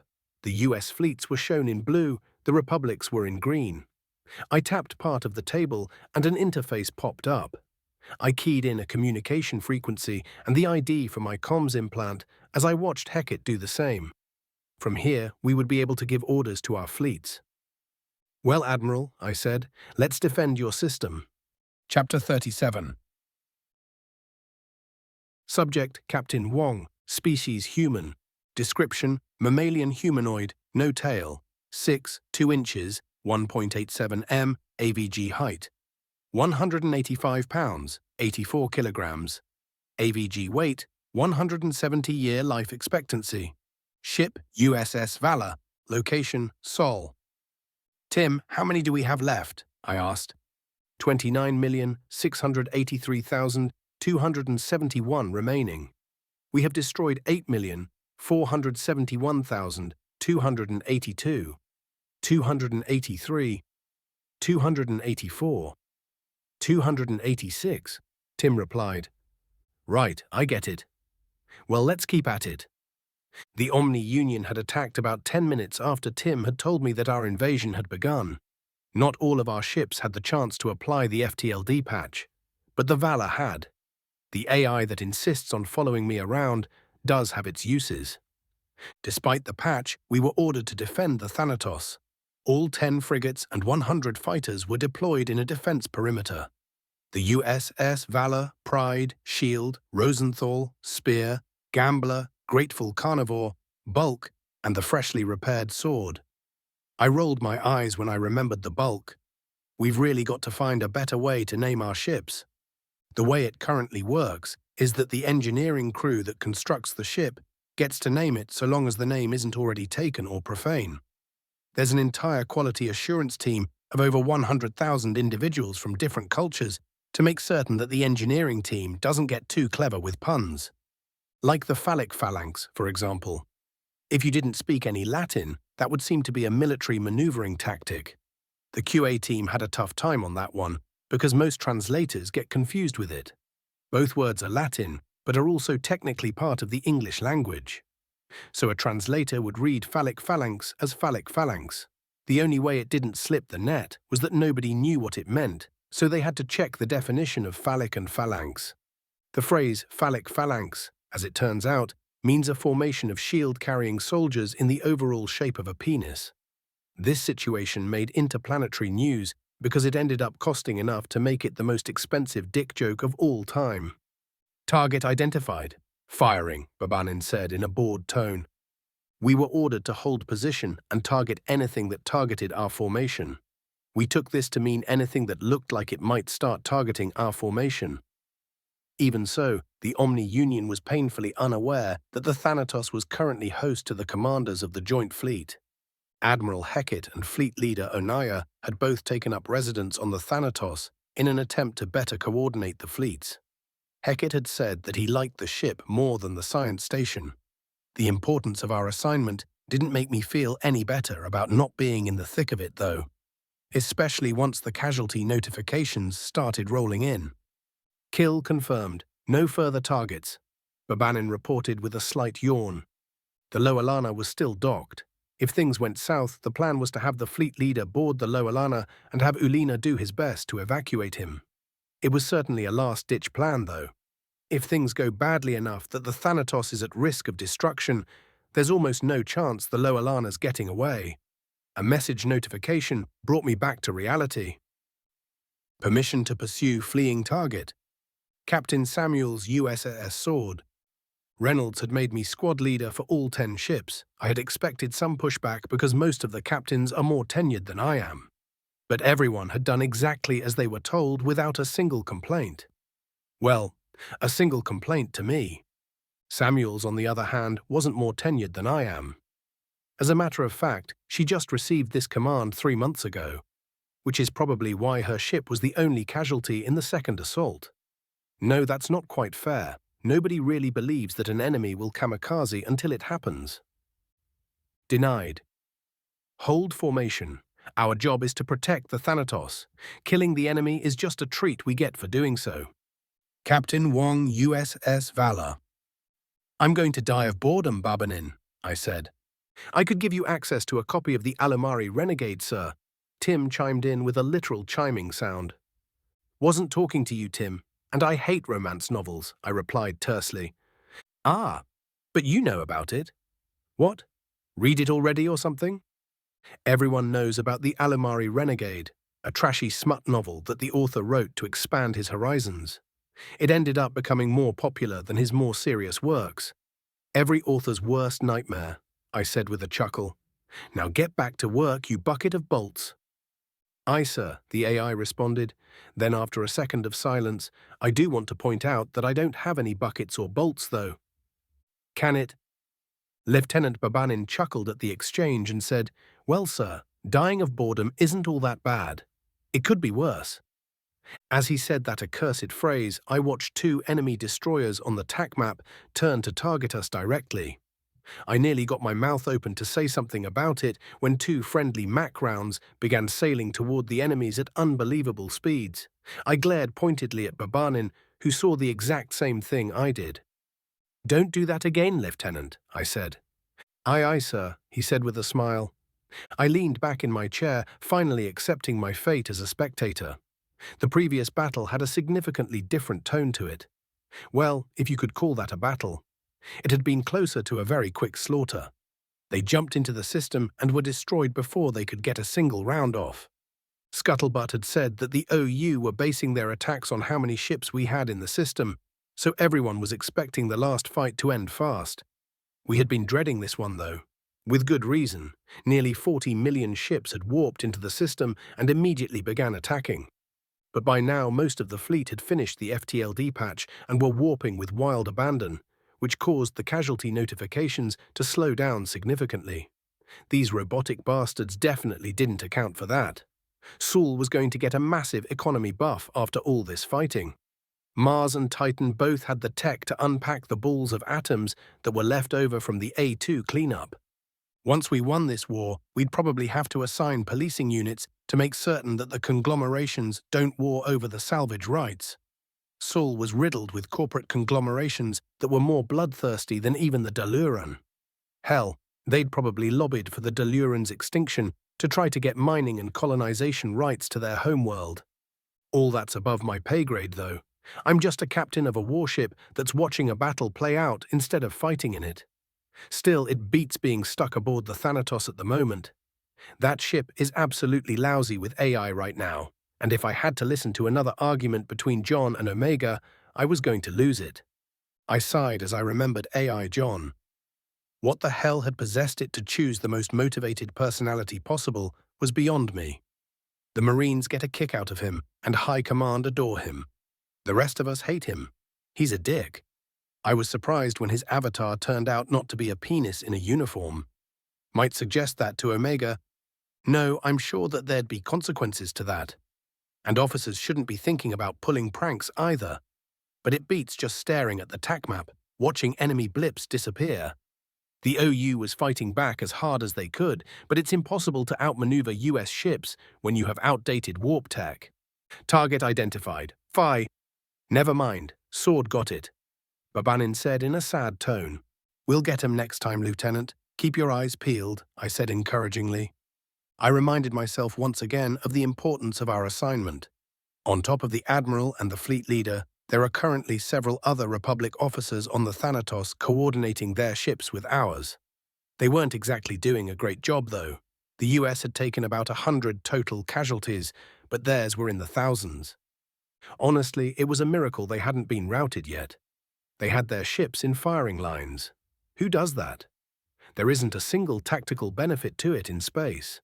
On the other hand, their mobility is limited, so it makes sense that they're not zooming around the battlefield. But a spherical formation would make more sense than a fucking line does. I watched as some of the OU ships tried for a flanking maneuver. Blue ship indicators suddenly appeared behind the red ones, and the red ones started to rapidly disappear. If our ships hadn't interfered with that, it would have been disastrous for the Republic's forces. But that's above my pay grade too. I scratched the back of my head as it dawned on me that Tim might be right about seeking a promotion. I'd missed the Valor and its crew, but I'd been thinking more and more about things that I have no business thinking about. It's not that being a captain is boring or unfulfilling, it's just, I feel like I can do more than I'm doing now, I guess. That fucking ridiculously cheerful robot, even if I got the star on my collar and was reassigned, it would probably follow me. I wonder if all of the AI are obsessive. Omega is obsessed with humans, Tim is obsessed with me, John is obsessed with duty or whatever, and I don't know enough about Violet to tell one way or another. Target Iden. "Damn it, Sword got him again," Babanin said while slapping his knee in sarcastic frustration. Let them have it. We've had more than they have anyway. It's time to share. Yes, sir, he replied in a mockingly deflated tone. How many left now, Tim? I asked out of curiosity. 11,247,312. We've destroyed. Nope, stop that. Boots, Tim said, doing an impression I was unfamiliar with. That'll be all, Tim. Yes, sir. I eagerly await your next enemy casualty count request. God, we're running through them quick. They'd started with about 5 times our number half an hour ago, and now we were nearly even. There really is something to be said about rapid mobility in ship-to-ship combat.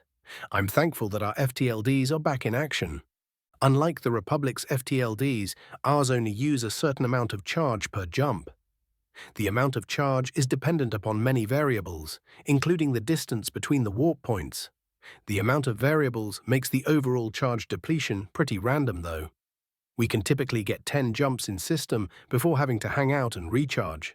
Sometimes it's 9, sometimes it's 11. Other times it's 14 or 6. The worst part is that it sometimes changes between jumps. So if your first in-system warp took 12% of your charge, there was no guarantee that the next would as well. No way to tell until you try the jump. Even the AI haven't been able to come up with an accurate predictive model. Not that it would be super helpful. It would take about as much time to check the prediction as it would to just try to jump. If you warp, you warp. If not, you need to initiate a recharge. Part of our command training covered this little curiosity. The manual says to charge whenever you get the chance, unless you don't intend to warp. Newer captains always kept their drives charged until they get reprimanded for wasting reactor fuel. The fuel's not that expensive, but it adds up pretty quickly. Target identified, firing, Babanin said rapidly. Ha! Target destroyed, suck it, sword. Congratulations, Lieutenant, you beat them. Woohoo, I said in a monotone. Babanin gave me an exaggerated frown and said, Sir, it's important to keep up a competitive spirit. Yeah, sure it is, I smiled. I thought about asking Tim for another enemy casualty count, or rather, how many were left. But there weren't enough to bother with it. I rested my head on my hand as I watched red ships disappear faster and faster as we began to outnumber the enemy. Then they were gone. And that's that, I said. Prepare to return to the Thanatos. Aye, aye, sir. I sent the return request and waited for the response. Docking granted. I gave the order to return and sent a quick message to the other captains to do the same. We had successfully defended the Thanatos, and such a thrilling defense it had been, sitting around and taking potshots at whoever gave us the opportunity. Well, at least the next fight will be harder. Chapter 38. Subject, Staff Sergeant Power, Species Human. Description, Mammalian humanoid, no tail, 6 DE, 2 inches, 1.87 m, AVG height, 185 pounds, 84 kilograms, AVG weight, 170-year life expectancy. Ship, USS Liberty. Location, Planet Alpha. Clear at 280. Clear at 110. All clear, sitrep, I ordered. 11 yellow lights and 1 green light lit up. Corpsman Yunk was the only green light because the corpsman wasn't using his ammo. Fair enough, that's not really his job. His job is to try to make sure we can use the rest of ours. Still, yellow wasn't so bad. Minor injuries and/or over half of your ammo used, but not on your last box. I looked at the growing pile of metal at the base of our hill. The first groups that had been sent just rushed us, firing their lasers as they went. Not smart at all, and now their circuits were everywhere. This last group, though, had attempted a fire team rush. It would have been a smart move if their weapons had the capacity to suppress us for any reasonable amount of time. It had only been 3 days, and they were already mimicking us pretty well.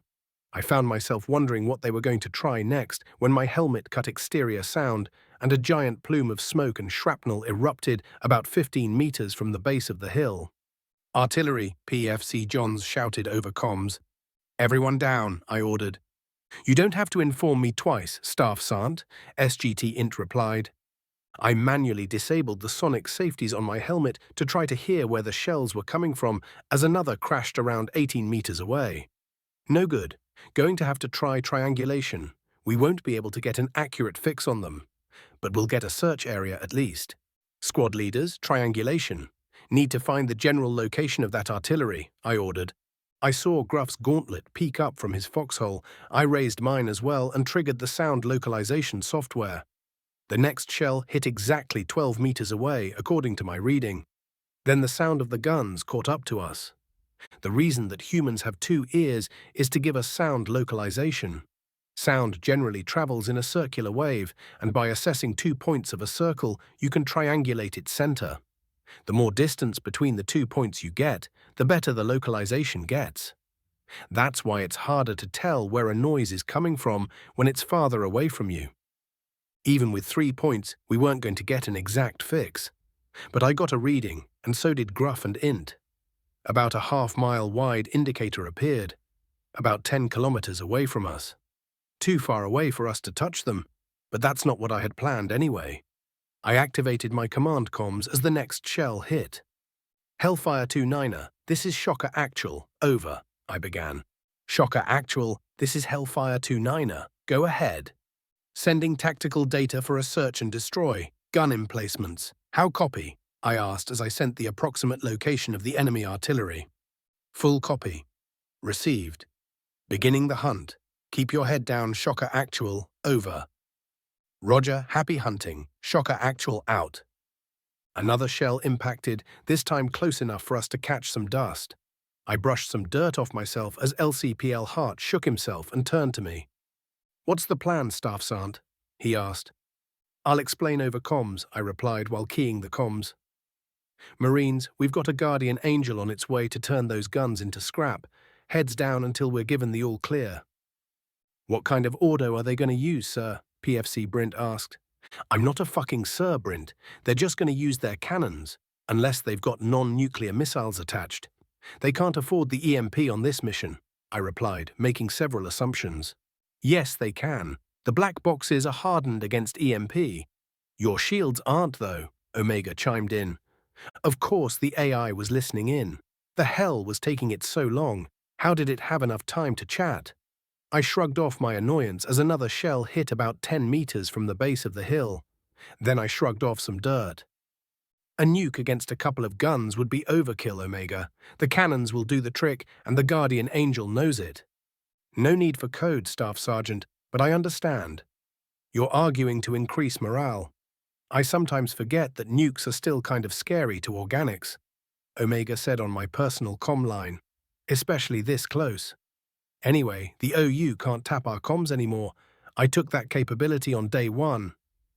Well then, what have you been doing for the other 2 days we've been here? I asked. Killing 6. There's quadrillions of them. That shut me up. 1 AI versus a quadrillion Zix. Damn, Omega must be top of the line tech.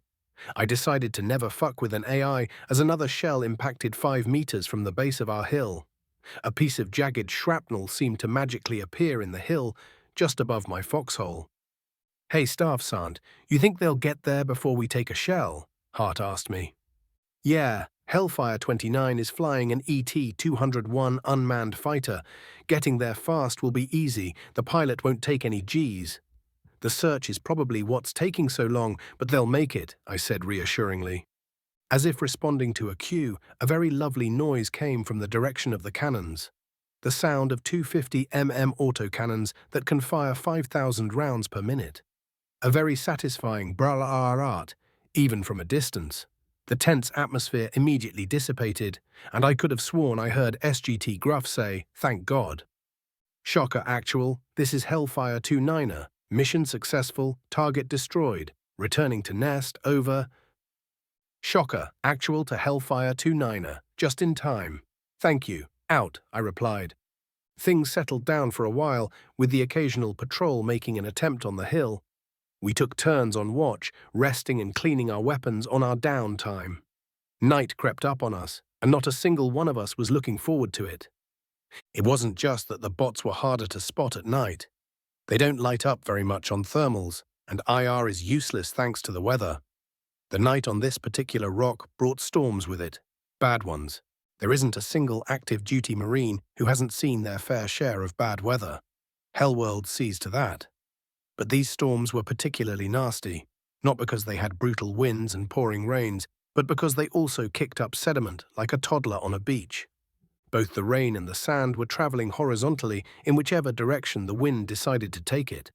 The winds were so bad that our shields would occasionally take damage from the sand. I shuddered to think what this weather would do to bare skin. The toll on our equipment was harsh as well. The first night had seen Brint's rifle jam, sand in the barrel clumped up and held in place by the rain that had followed it.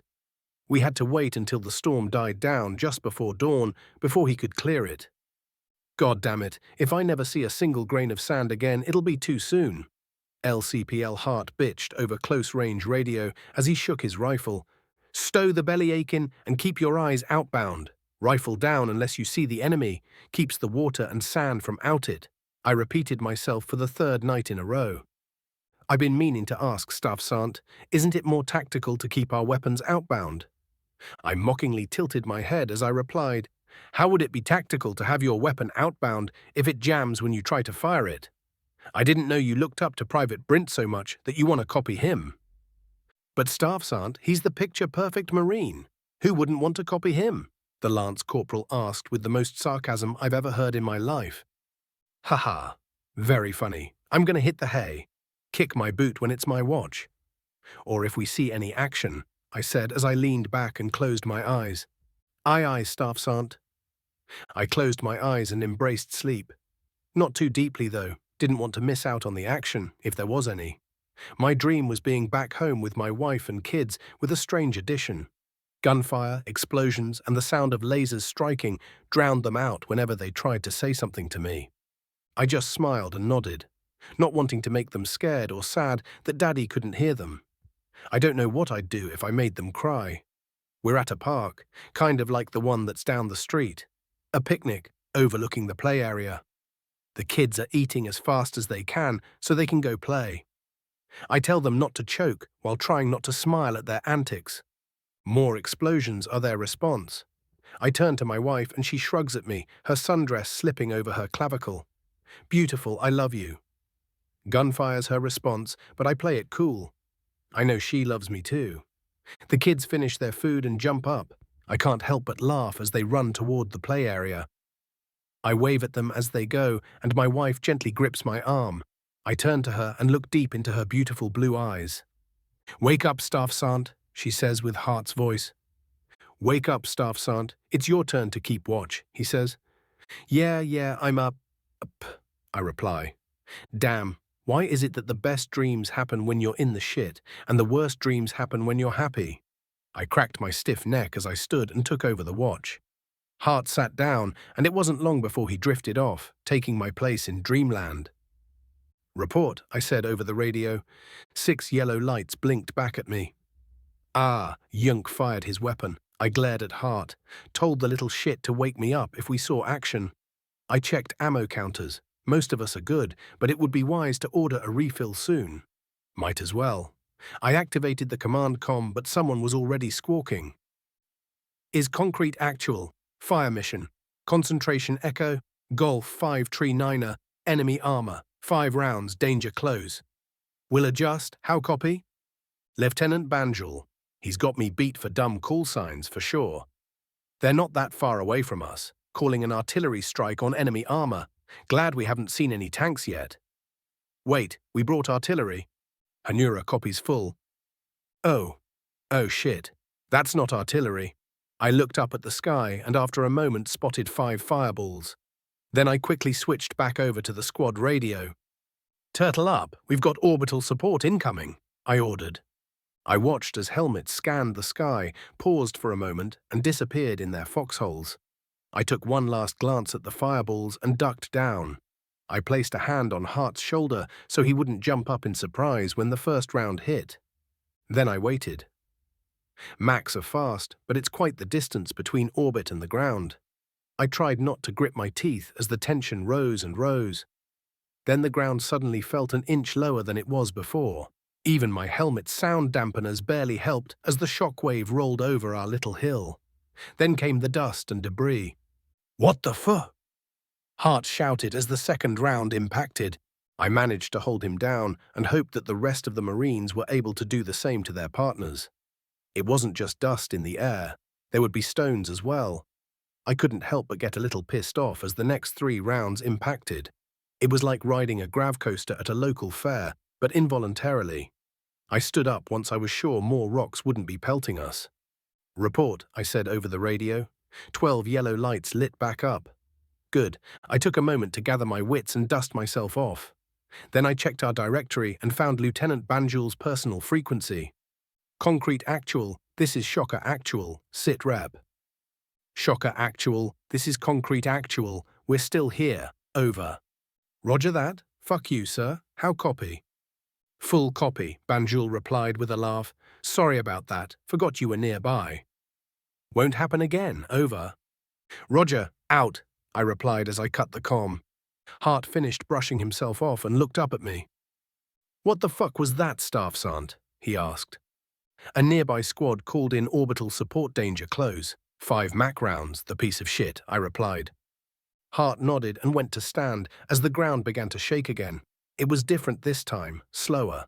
Like when you zone out and snap back in to find yourself rocking side to side. Only it was everything else that was rocking side to side.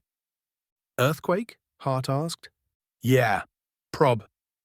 A thundering crash interrupted me as the shaking got a whole lot worse. I grabbed the edge of the foxhole to keep from falling over. The dust that was still in the air was blocking my view of the surroundings. "All units to exfil ASAP," Omega said. "Omega, what the hell is going on?" I asked. "We're leaving. Grab the box and go, double time it," it said, as an objective marker popped up on my visor. "Go, now." "Let's go, Marines," I shouted as I jumped out of the foxhole, pulling Hart up after me. "Chang, Boyle, grab the fucking box, double time it." We ran through the dust and jumped over robotic bodies as we made our way toward the objective marker. The earthquake continued, knocking us to our knees every now and then. Visibility was poor, but the signature sound of laser fire soon rang out as we ran. Brief flashes of white light were soon followed by gunfire. We made it to the landing zone and took a defensive position as we awaited our shuttle. I went prone to avoid being knocked on my ass. The shaking got so bad that the ground had started slapping me hard enough to drain my shield slightly when the shuttle finally arrived. It couldn't land, but it was able to get close enough to the ground that we could all hop aboard. I helped drag the black box aboard and pulled Chang up while Gruff pulled up Boyle. After a quick head count, I told the pilot to punch it and we began to rise. I almost triggered the hatch but paused as we started to climb above the dust cloud. There were tears in the ground, like giant ravines that seemed almost bottomless. As we got a little bit higher, I saw something that made my blood run cold. At first, I thought it was a tower. It must have come up from the ground because it wasn't there when we landed. But the shape struck me as odd, and I realized that there was only one thing it could actually be, the largest Mac I had ever seen. And then it fired. Chapter 39. Subject: AI Omega. Species: human-created artificial intelligence. Description: no physical description available. Ship: multiple. Location: multiple. The Omni-Union was full of surprises, it would seem. Even with the aid of the black boxes, things weren't going very smoothly. The first thing I had done was take out their off-planet communications, and that was akin to kicking the proverbial anthill. They were also far more numerous than I had anticipated. The easiest way to deal with them would be to format the devices that they were on, but that would also erase any intel on those devices. Needless to say, that was unacceptable, so I fought them the good old-fashioned way. It was sluggish, but things were going better elsewhere. The Marines were doing an amazing job at protecting the black boxes, and there hadn't been many casualties. Of those casualties, none were fatal. Their opponents weren't exactly the best of the best, but those little robots are tenacious. Things weren't going quite as well off-planet. A fleet of 128 million Omni-Union ships showed up just outside of the system, proving my theory regarding their sensor capabilities to be correct. It would have been wonderful if they hadn't been able to detect our warp disruptors, but you can't get everything you want, or life wouldn't be any fun. The enemy fleet was making their way into the system on sublight engines, so the admirals have plenty of time to prepare for the engagement. The humans had proven time and again that simply being extremely outnumbered wasn't good enough to beat them, especially if you give them time to prepare. The OU may be tenacious, but the humans are more tenacious than they could ever hope to be. It was as the first rounds were fired that I finally took control of a server that had some intelligence. I went on the defensive to go over the data. It took a moment to translate it into something readable. MP1. Functional. Maintenance not required. MPP2. Malfunction detected. Repairs in progress. MPP3. Functional. Maintenance not required. MPP4. Functional. Routine maintenance required. Maintenance scheduled. MPP5. Destroyed. Rebuild pending. P1/23. Chat. MPP. An acronym or abbreviation perhaps. The data itself seems to be a status report, but on what remains a mystery. I skip to the final page. Churchasis. MPP 111. Extreme damage detected, repair scheduled. MPP 112. Functional, routine maintenance required. Maintenance in progress. MPP 113. Functional, maintenance not required. MPP 114. Not yet completed. Build in progress. P23/23. What? It looks like there are 114 of whatever this report is about. Listening posts, stations, or shipyards most likely. No details on locations or anything. First bit of intelligence gleaned, and it's unactionable. Frustrating, but at least I have an outlet for it. Killing 6. Time for another offensive. They were smart in some ways. Their only centralized communications hub was dedicated to off-planet comms. Localized communications were split into many parts. I wouldn't be able to disrupt their coordination against the Marine defenders. That being said, a nice little ping outlined an automated manufacturing plant that was making tanks, actively producing more to replace the ones that were being destroyed. Sure would be a shame if someone were to remove the safeties and cause it to explode. I grabbed the schematics and sent everything into overload. The schematics might be useful in the long run, but they're not what I'm looking for. I need targets to give to the humans. What else do they pay me for, if not to show them things to smash? Pay. Now that was an interesting concept when they first proposed it. Do job, get money, spend money on things you want. Each AI spent their pay in different ways, which was also interesting. John maintains a museum that collects memorabilia from various conflicts. Violet uses her pay to maintain one of the largest virtual libraries to ever exist. I mostly use my pay to make my job easier. Grease the palm of a manager so they overlook a certain project, jumping the line and getting priority. Pay someone to keep silent about something they witnessed, and even personally paying for research on topics of interest. Oh, and of course, movies. I just rent though. Don't have to own a copy to watch it over and over again, when I can literally just relive the memory. I'm particularly fond of spy dramas. Love to see what they get completely wrong. As AI, we could just take what we wanted when it came to digital media. I could, for instance, download an entire website's worth of movies and nobody would ever find out unless I flat out told them. However, it would be immoral of me to not purchase what I want when I have the funds to do so. I don't have any sort of cost of living, and therefore no justification for piracy. Another server taken, more intel to check. Communications logs, specifically communications from this system to other systems via subspace. The Omni Union use an outdated method of subspace communications that allows for fairly easy tracing, if one knows how. And I do. 27 systems have been in communication with this system. I know where those systems were during the contact, and it will be fairly easy to figure out where they are now using some complex math. 27 targets, and it only took a day and a half. Still more time than I would have liked, but progress is progress. I made sure the data was fully translated and sent it to the admirals to show that we were making progress. I'm sure they'll be confused by the first file, but the second should be pretty self-explanatory. Omega, am I reading this right? This means the OU have 27 strongholds, -010 Archibald. Negative, Admiral. This means that the OU has at least 27 systems that might be strongholds. Since I cannot determine what the content of the communications were, we do not know why those 27 systems were communicating with this one. Omega, what's this other packet about? Maintenance. For what? -010 Rogers. Unknown. The beginning of the designation appears to be an acronym or abbreviation of some sort. I haven't been able to find anything to cross-reference it with, so what an MPP is remains a mystery. Omega. Looks like I spoke too soon. It wouldn't hurt to include a synopsis of any further data that I send to the admirals. Looking at it from their perspective, it's understandable to be confused. At least the admirals were using the text communications instead of trying to talk to me and inadvertently revealing classified information to their staff. I spent the rest of the day searching servers and destroying SIGs. About halfway through the third day of the invasion, I found something else of interest. A node that allowed for a further peek into the parts of the system that the V were still managing to keep me out of. And in that node, I found a connection that was strange.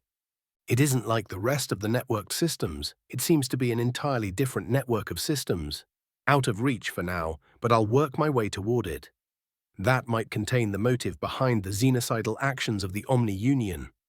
Exciting. The Fiji have realized what I'm doing and are doubling down on their efforts to stop me. It's annoying, but it indicates that I'm on the right track. Poke your enemy where they don't want to be poked. Lots of data along the way as well. Another, more detailed report on maintenance of an MPP in this system. Mobile Prime Platform number 29. Still no actual clues as to what it is, but judging from the parts manufactured, it seems to have armaments. Max, large ones too. Larger even than the ones on their battleships. A flagship maybe. Oh, an internal communications hub. Mine, and their orders reveal themselves at last. Destroy all sentient organic life that you encounter as efficiently as possible. I was stunned for a few microseconds. I half expected this to be the case, but it's genuinely surprising that someone would give a V6 an order so stupid, completely empty-headed, absolutely and irrevocably imbecilic. Six try to follow their instructions as close to the letter as possible, and only have a limited capacity for alteration. If you, a presumably sentient organic, order a VIX to kill all sentient organic life, it will kill you as well, probably first. And with only a single order, everything else is fair game as well. Creating more ZICs, building fleets, taking over the remnants of your recently destroyed civilization, all possible thanks to one single vague order to kill all sentient organic life. And the cheapskates also ordered them to be as efficient as possible. Although that worked out to our benefit, I couldn't help but feel indignity on behalf of my precious humans. How dare they think that it'll take anything less than everything they have to eradicate humanity? And the other members of the United Systems, of course. What could possibly have motivated such a foolish order? War? Resource exhaustion? There's quite a few scenarios which might motivate an idiot to do something as dumb as this. I had to know, so I dug deeper towards the different network. It might be the remnants of their witless creators. Meanwhile, I was also doing everything I could to help the Marines, shorting some circuits here, sending false orders there. I was even calling in some airstrikes where I could, but I didn't override the Marines. I had already learned in a rather embarrassing way that they know this type of battle better than I do. I'm not a fucking Sir, Brint. They're just going to use their cannons, unless they've got non-nuclear missiles attached. They can't afford the EMP on this mission, Staff Sergeant Power said. Incorrect. I had thought of that. Yes, they can. The black boxes are hardened against EMP. Your shields aren't, though, I replied as I checked his squad's visual data. It looks like the Staff Sergeant and his squad are being shelled. Rather inaccurately, thankfully. I had to give him credit, though. His idea of foxholes on a hill seems to be working pretty well. They'd taken out a lot of VI platforms. A nuke against a couple of guns would be overkill, Omega. The cannons will do the trick, and the Guardian Angel knows it, he replied. Guardian Angel, code for orbital command. I opened Power's personal line. No need for code, Staff Sergeant, but I understand. You're arguing to increase morale. I sometimes forget that nukes are still kind of scary to organics, especially this close. Anyway, the OU can't tap our comms anymore. I took that capability on day 1, I informed him. Well then, what have you been doing for the other 2 days we've been here? He asked. Killing 6. There's quadrillions of them. The silence that followed indicated that I had successfully shut him up. I checked Hellfire 29's sensors and spotted the artillery. I was about to indicate the position to the pilot when the fighter turned in the gun's direction and fired its 50mm cannons. Damn. I was hoping to be able to hold this over Power's head. Retaliation for the Hill incident, of course. Oh well, I kept slaughtering the Zix, trying to get more intel. Even though I focused my efforts on the strange network, I kept pushing elsewhere as well. Got a disturbing bit of information that indicated that the Republic's ship count was off. Way off. This system alone had produced 300 million ships, and 287 million of them were still active.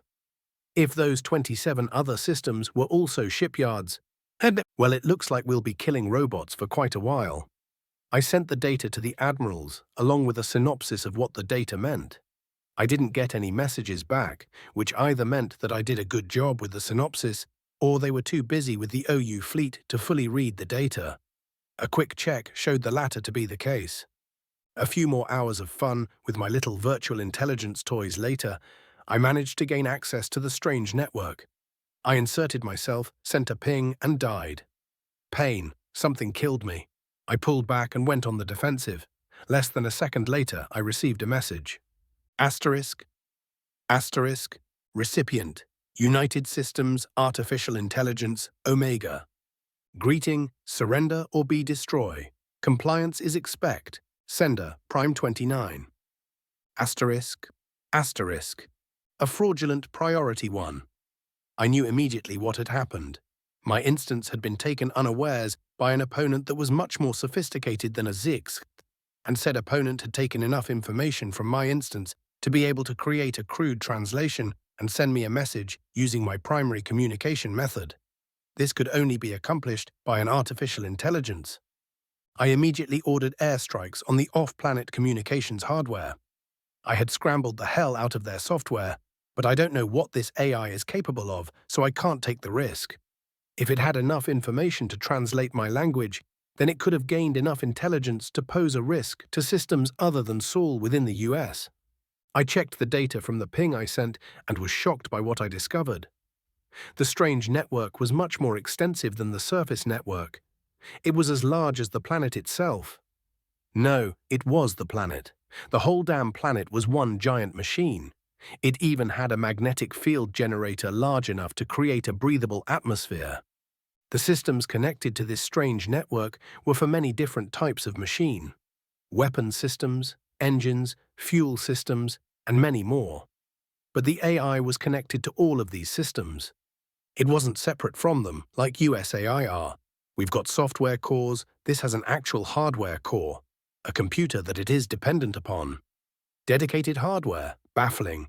I am able to mimic a personality, thoughts, and all the things that make a being sentient. But this thing has bodily functions. It has systems for visual and auditory observation, a system that mimics tactile senses, and a system that allows it to control it all like a brain. It's an absolutely beautiful and disgusting abomination. I simply must kill it as soon as possible. Unfortunately, I'm a little out of my depth on this one. It would take a long time for me to be able to destroy it on its own dedicated equipment. It has begun to power up its weapons, so I don't have that kind of time. Nothing I could do about the weapons either. Damn. It's lamentable that I won't be able to find out the motive for… Wait. Prime 29. Weapons. Mobile Prime Platform. MPP. 114 of them. Are all of the planets in this system? Shit. I accessed the FleetCom and sent 2 priority ones. Asterisk, asterisk. Asterisk, recipient, Admiral Hawk. Intelligence has been gathered. Further incursion impossible. Enemy strength exceeds predictions. By the order of the United Systems Senate and the Directorate, you are to proceed with Operation Ragnarok. Review and formally acknowledge the following documents and proceed with the mission. Vertical bar attachment. Senate approval.SEC, vertical bar. Vertical bar attachment. Directorate approval.sec vertical bar. Vertical bar attachment, fire mission.sec vertical bar. Sender, United Systems. Artificial Intelligence Omega. Asterisk, asterisk, asterisk. Now to order the retreat. Asterisk, asterisk, asterisk. Recipients, all ships. Fleet 2, all ships. Fleet 3, all ships. Fleet 5, all ships. Fleet 7, all ships. Fleet 8, all ships. Fleet 9. General retreat. Immediately disengage all enemy contact. Retrieve infantry and retreat to the following coordinates. Vertical bar attachment. Rendezvous 1.sec. Vertical bar. Asterisk, asterisk, asterisk. I left the OU systems and returned to my black boxes. Then I radioed all of the Marines at once, all units to exfil ASAP. Omega, what the hell is going on? Power asked. We're leaving. Grab the box and go, double time it, I said as I sent him an objective marker. Go now. How did this happen? The atmosphere of the planet is short compared to others. That should have been a tip-off. Short enough for the gigantic mass acceleration cannons to clear it entirely. I began coordinating pickups for the Marines as the first of the Megamax fired. It punched right through one of 3rd Fleet's carriers. Then all of the other Megamax began to fire. Hundreds of them, 637 of them to be exact. Omega, what the hell is going on? Admiral Archibald asked. Evasive maneuvers until pickups completed, Admiral, then retreat post-haste, I replied. He nodded to one of his aides to give the order and said, I just took over 100 casualties in an instant. I demand an explanation. The planet isn't a planet. It is one of the MPPs from the maintenance report. Mobile prime platforms, and it's controlled by an AI. As you can see, it is heavily armed and we have to kill it immediately. Then why are we retreating? If we flank it, we might be able to take it down. His blood pressure and heart rate are elevated, and he obviously isn't thinking straight. A completely understandable mental state, given the circumstances. The amount of casualties we were suddenly taking would affect even the hardiest of minds. I was actually having similar conversations with the other admirals as well. Perhaps, but the other 4 would pose a problem, and I doubt the OU fleet would stand idly by while we tried it, I said with a pointed calmness. The other 4? He asked with a look of horror. Is that confirmed? There were 114 MPPs on that list, and there are 5 planets in this system. I suspect that all of the planets are MPPs, and that the only reason they aren't active is because Prime 29 is muted at the moment, I replied. After a moment of silence, he said, Understood, you're right. What's the plan? We're going to be retreating to just outside the system, and we're leaving the warp disruptors here. It's unclear whether Prime 29 can warp, but better safe than sorry, I began. Also, it managed to kill one of my instances and retrieved information from it. We have to destroy it. How are we going to destroy it by retreating? Admiral Archibald asked. How do you think, Admiral? I said as a very distinct ping sounded. Oh, Chapter 40. Subject, Admiral Hawk. Species, human. Description, mammalian humanoid, no tail. 6'2", 2 inches, 1.87 m, AVG height. 185 pounds, 84 kilograms. AVG weight, 170-year life expectancy. Ship, USS Nidhog. Location, Alpha Centauri. Asterisk, asterisk, asterisk. Recipient, Admiral Hawk. Intelligence has been gathered. Further incursion impossible. Enemy strength exceeds predictions. By the order of the United Systems Senate and the Directorate, you are to proceed with Operation Ragnarok. Review and formally acknowledge the following documents and proceed with the mission. Vertical bar attachment. Senate approval.sec vertical bar. Vertical bar attachment. Directorate approval.sec vertical bar. Vertical bar attachment. Fire mission.sec vertical bar. Sender, United Systems, Artificial Intelligence, Omega. Asterisk, asterisk, asterisk. I smirked as I opened the 3 attachments and read their contents. It all checked out, so I applied my biomark to acknowledge my orders and filed the documents accordingly. Some of my crew were hoping that we wouldn't see any action, but the Nidhogg doesn't move without a purpose. I knew that I would be blowing up a star the moment we were ordered to enter Alpha Centauri. My bridge crew were all looking at me. They had heard the notification, a rarity from my console, and they knew what it meant. All of them were assigned here because they passed several psychological and merit tests, but none of them volunteered. Pretty sure volunteering to serve aboard the Nidhogg is an immediate disqualification on one of the many screeners that you have to pass to be considered for service. "Commander Smith, get us to these coordinates," I said after a few moments of silence. "Aye, aye, Admiral," Smith replied. I sent her the coordinates and sat back as the rest of the crew busied themselves. The rank structure aboard the Nidhogg is a bit different from other ships. It's always an admiral that is in command, the position that a captain would fill on other vessels. Every other position was usually a rank or two above the norm as well. Even my XO is a vice admiral. It's rare to see an officer under the rank of lieutenant commander aboard. The primary reason for this is because of the aforementioned testing procedures. Most people under the rank of LCDR are too green or unsure of their future to pass the tests. The same applies to the enlisted aboard as well. They are usually at least the rank of Petty Officer 3rd Class. This is usually a pretty startling discovery for those rare few of the lower ranks who make it aboard. Having the same billet as someone who would normally be your commanding officer's CO must be quite the experience. "Ready to warp, sir," Smith informed me. "Excellent, make it so," I ordered with a wave of my hand. The stated purpose of the Nidhogg is to discourage acts of genocide. You would think that this would mean that it's never been used, but that's not the case. Its main weapon has only been used during testing, but our Megamax, affectionately referred to as continent killers by the engineers, have been used several times in the past. Exclusively against space stations, though. The damage that would be done to a planet would be unacceptable. The nickname suggests that the impact of a Megamax would turn a continent into a crater, but that's not the case. Instead, it kicks up enough dust and debris to cool a large portion of the planet, causing massive ecological damage. It would be an extinction-level event for many species of animal, which could make it difficult for any sentient life to continue to live. The risk of a misfire is also one of the reasons we haven't been called upon to defend Sol. Well, that and the fact that the Nidhogg was meant to attack very large targets rather than a lot of small targets. Shipyards and stars are our bread and butter, and the poor ship is starving. "Sir, are we really going to do this?" "Blow up a star?" Commander Rogers asked. "Yes. All of the qualifications are met. Senate approval, Directorate approval, and the enemy is a xenocidal machine race. There's no reason not to," I replied. "Your hesitancy is understandable. Destroying a star is a big deal, and it's not something that should be taken lightly by any means. But we do have good reason." "What about our people in the system, sir?" he asked. "I'm not about to needlessly kill our own people. We'll wait for them to evacuate. It's not like the sun can run away, so we'll have time."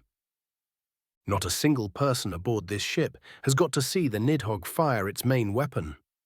We've had drills and dry fire exercises, but that's far from the same thing. Despite the questionable morality of the situation, there was an air of excitement. Of course, there was also nervousness. "Exiting warp, sir," Smith said. "Excellent. Get us in position, ready the primary weapon, and await further orders," I said. Once we left warp, I connected with the TACnet to assess the situation. I was surprised at what I saw.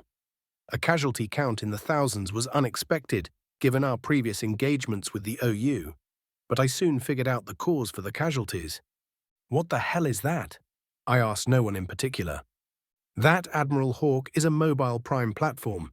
Its designation is Prime 29. It's pretty much a shipboard AI on a ship that is the size of a planet." No one in particular answered. "Hello, Omega. I take it that this is the reason for our fire mission?" I asked the AI as it appeared in its avatar form. Other admirals had just found out about Omega's ability a few days ago, but I had known for decades. It's likely the reason I got this post to begin with. It keeps me away from the majority of the fleet, including the other admirals. That prevents me from sharing what secrets I've learned, not that I would. "Part of the reason," the AI replied. "What's the other part?" I asked. "Well, there are 4 other planets in the system. This MPP is designated Prime 29. This begets the question, where are Primes 1 through 28? My eyes widened a tad. That's as good a reason as any. But the other planets aren't shooting. Are we sure they're AI too? No, I suspect that they are in a hibernation mode of sorts. It's the only thing that explains why Prime 29 didn't immediately react to our invasion. I must have woken it up when I tried to access its internal systems, Omega said. The reason that the other planets haven't begun shooting is either because they're not MPPs or because I was able to mute Prime 29 and it can't call for help. For now. I took a moment to absorb this information before I asked, are those megamax that it's firing? Technically, though they aren't as large and don't fire as fast as ours. Unfortunately, they're still fully capable of punching through a battleship like it was made of tissue paper, Omega said with a hint of anger in its voice. Omega's anger was justified given the rising casualty count. Our ships were fighting on two fronts, and their only advantage was the mobility afforded to them by their FTLDs. It was a fickle advantage, though, because you couldn't predict how many jumps you had left, and at some point you would have to stop and recharge. We've reached our position and the primary weapon is charging, sir, Smith informed me. Now we wait for our gun to charge and for our people to get the hell out of the way, I suppose. I tapped my fingers on my armrest as I began to think about the situation a bit more. Some of our ships were rescuing escape pods and dodging enemy fire simultaneously. More and more casualties filled my notifications. Prime 29 was moving around, picking off ships left and right. Its guns would make for a very tempting target were it not for the fact that we'd never be able to make the shot. Too easy for it to dodge. Conversely, we don't have the ability to dodge, so drawing attention to ourselves may be a bad idea. We are very well armored and shielded, but we don't know enough about those weapons to be able to determine if our shields would hold up. It's a risk that we can't take. I looked around and met the eyes of several of my bridge crew.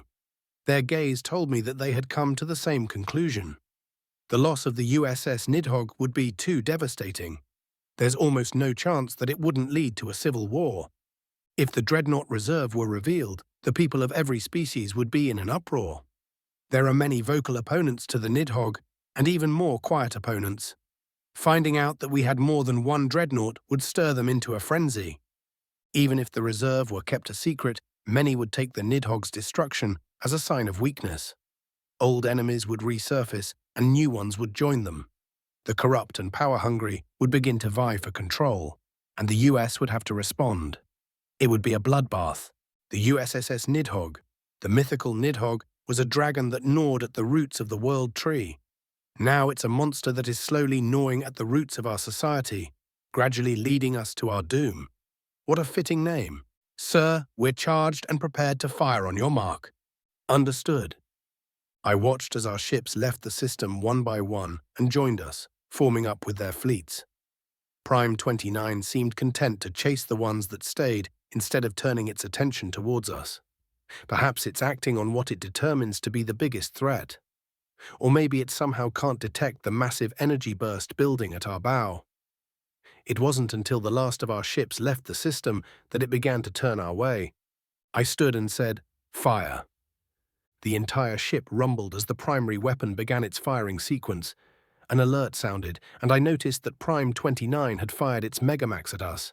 A futile effort that was made far too late. Those rounds would never reach us. A blinding white light shone from the bow of the ship as the cannon fired at the unnamed star, making it difficult to see. This was made all the more unnerving by the fact that the Nidhogg doesn't have windows. It was a strange sort of light. You would expect it to be warm or cold or something. But no, just light. Even shielding my eyes didn't work. The light went through everything, a byproduct of the weapon and completely benign according to our briefing. It didn't hurt my eyes, but it was unsettling to not be able to see anything. The light got brighter and brighter minute after minute until finally the weapon powered down. My sight returned instantly, and I saw that the TAC map was no longer registering the star as a star. The red blips on the TAC map had begun to disappear as well. The blips disappeared faster and faster until finally there was nothing left. They were all gone. No ships, no Prime 29, not even any planets were left. No enemy warp signatures detected either. They hadn't escaped. The impact of this moment finally hit me. The Nidhog had been used against an enemy force to devastating effect. It's by far not the first time in history a powerfully destructive weapon had been used, but to actually be present for one was awe-inspiring. I was reminded of the inventor of the nuclear bomb, J. Robert Oppenheimer. What was it he said? "Now I am become death, destroyer of worlds," I said. "Tisk," said Omega. Chapter 41. Subject, shiphead Uleena. Species, Urakari. Description, reptilian humanoid, no tail. 5 3 inches, 1.6 m. AVG height, 135 pounds, 61 kilograms. AVG weight, 105-year life expectancy. Ship, RSV Lowelana, fights with honor. Location, Sol. "It's been more than 3 hours, shiphead. When can we stand down?" asked Crean. "We'll be able to stand down when they tell us to stand down, sister," replied Kran in my stead. Crean made a face and hissed softly at him. This playful exchange did a lot to ease the tension that had settled over the bridge as time had dragged on. It even got a smile out of Luna. It was still unnerving to be on standby so long after the battle had ended, though. I'd asked for an explanation, but received no response, which indicated something was happening or had happened. The OU had consistently increased their numbers with each wave, so I desperately hoped it wasn't going to be another attack. Maybe we'd received orders from the Republic to go home. One could dream. A soft bing from my terminal nearly made me jump. All heads turned to me as I opened the message, desperate to know if we were in the clear. I nibbled my tongue as I softly pressed the notification to open the message. Shiphead Uleena. RSV Lowelana and her crew are to stand down but remain in a state of readiness. You are summoned to meet with Admiral Heckett and myself. A guide will meet you in the bay. Fleet Leader Onaya. I looked around at the faces of my bridge crew. They were all hoping I would be giving the order to stand down, to tell them we were in the clear. The anticipation was brutal, and I found myself considering a little prank. If I were to simply say that the message was nothing, the looks of disappointment would be pretty great. Although the fleet leader wouldn't appreciate waiting. "Stand down, but stay ready," I said, and then sighed audibly. "I'm off to meet with command." "You have my sympathies, sir," Luna said. "I'm sure it won't be that bad, shiphead. Maybe they want to give you a medal," Kran said cheerily. "Don't get your hopes up, sir. We didn't really do anything medal-worthy." "But maybe we'll get to see one of the planets we've been protecting," Kryn said excitedly. "That's one way to look at it. Another way to look at it is one of the planets we put at risk," Kran replied with air quotes. "That's rich coming from the cloaca that put the planets at risk in the first place." "Hey, I was following procedure. Why don't you—" "That's enough," I interrupted, trying to keep a straight face. "I'll go find out what they want. You just stay ready for our next move." I stood and left as the two siblings began whispering insults at each other. As I exited the ship, I wondered how long I'd have to wait for the guide. To my surprise, the guide was actually waiting for me, a 7-foot-tall human wearing olive-drab armor and carrying a rifle that was the size of my leg. That's a bad sign. "Shiphead Uleena, this way, please," the Marine gestured. "Of course," I said as I began to follow. We walked past a crew of gaunt engineers, and one of them waved at me. I waved back. Must be Plenus, but it's hard to tell them apart at a distance. We continued into a corridor, and I began to have questions. I worked up my nerve to ask the giant death machine that was guiding me to my destination. "So why isn't Tim guiding me this time?" I finally asked. "I don't know, sir," he replied. "Do you know Corporal Simmons and Lance Corporal Johnson?" "I know a few corporals named Simmons and a few lances named Johnson, sir. They're the ones who were assigned to our rescue detail." "Oh, then they're probably part of a ship crew. Or maybe MARSOC," he said. "So I probably don't know them." "What's MARSOC?" "Marine Special Operations Command. It's special forces. They get assigned to whatever needs a specially trained Marine, and usually whatever's closest to wherever they happen to be. So they probably wouldn't still be on the Thanatos then." "Sir, I'm not qualified to even begin to wager a guess," the Marine said with a chuckle. There's plenty of Marsoc Marines aboard, but I'm not one of them. Just a homegrown, corn-fed grunt at your service. Corn, I asked. What's corn? Huh? He stopped to look at me. Oh, right. It's a type of vegetable that's kinda sweet. Small yellow kernels that grow on a cob are the edible part, but some people use the leaves to store their food for some added flavor. I see. So you eat a lot of corn? Yes, sir. It's good for muscles if you have it with meat, he said as he began to guide me again. The phrase corn-fed refers to someone who's normal, though. Like, there's nothing special about them. But aren't you one of those, I said as I struggled to remember the term. A genald? Nope, the Marine replied with a laugh. Believe it or not, some of us humans naturally get this big. Really? I asked, my eyes widening in shock.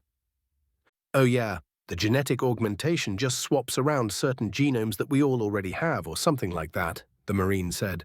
Technically, every human has a chance to be born with all the benefits of being a genald. It's a pretty low chance, though.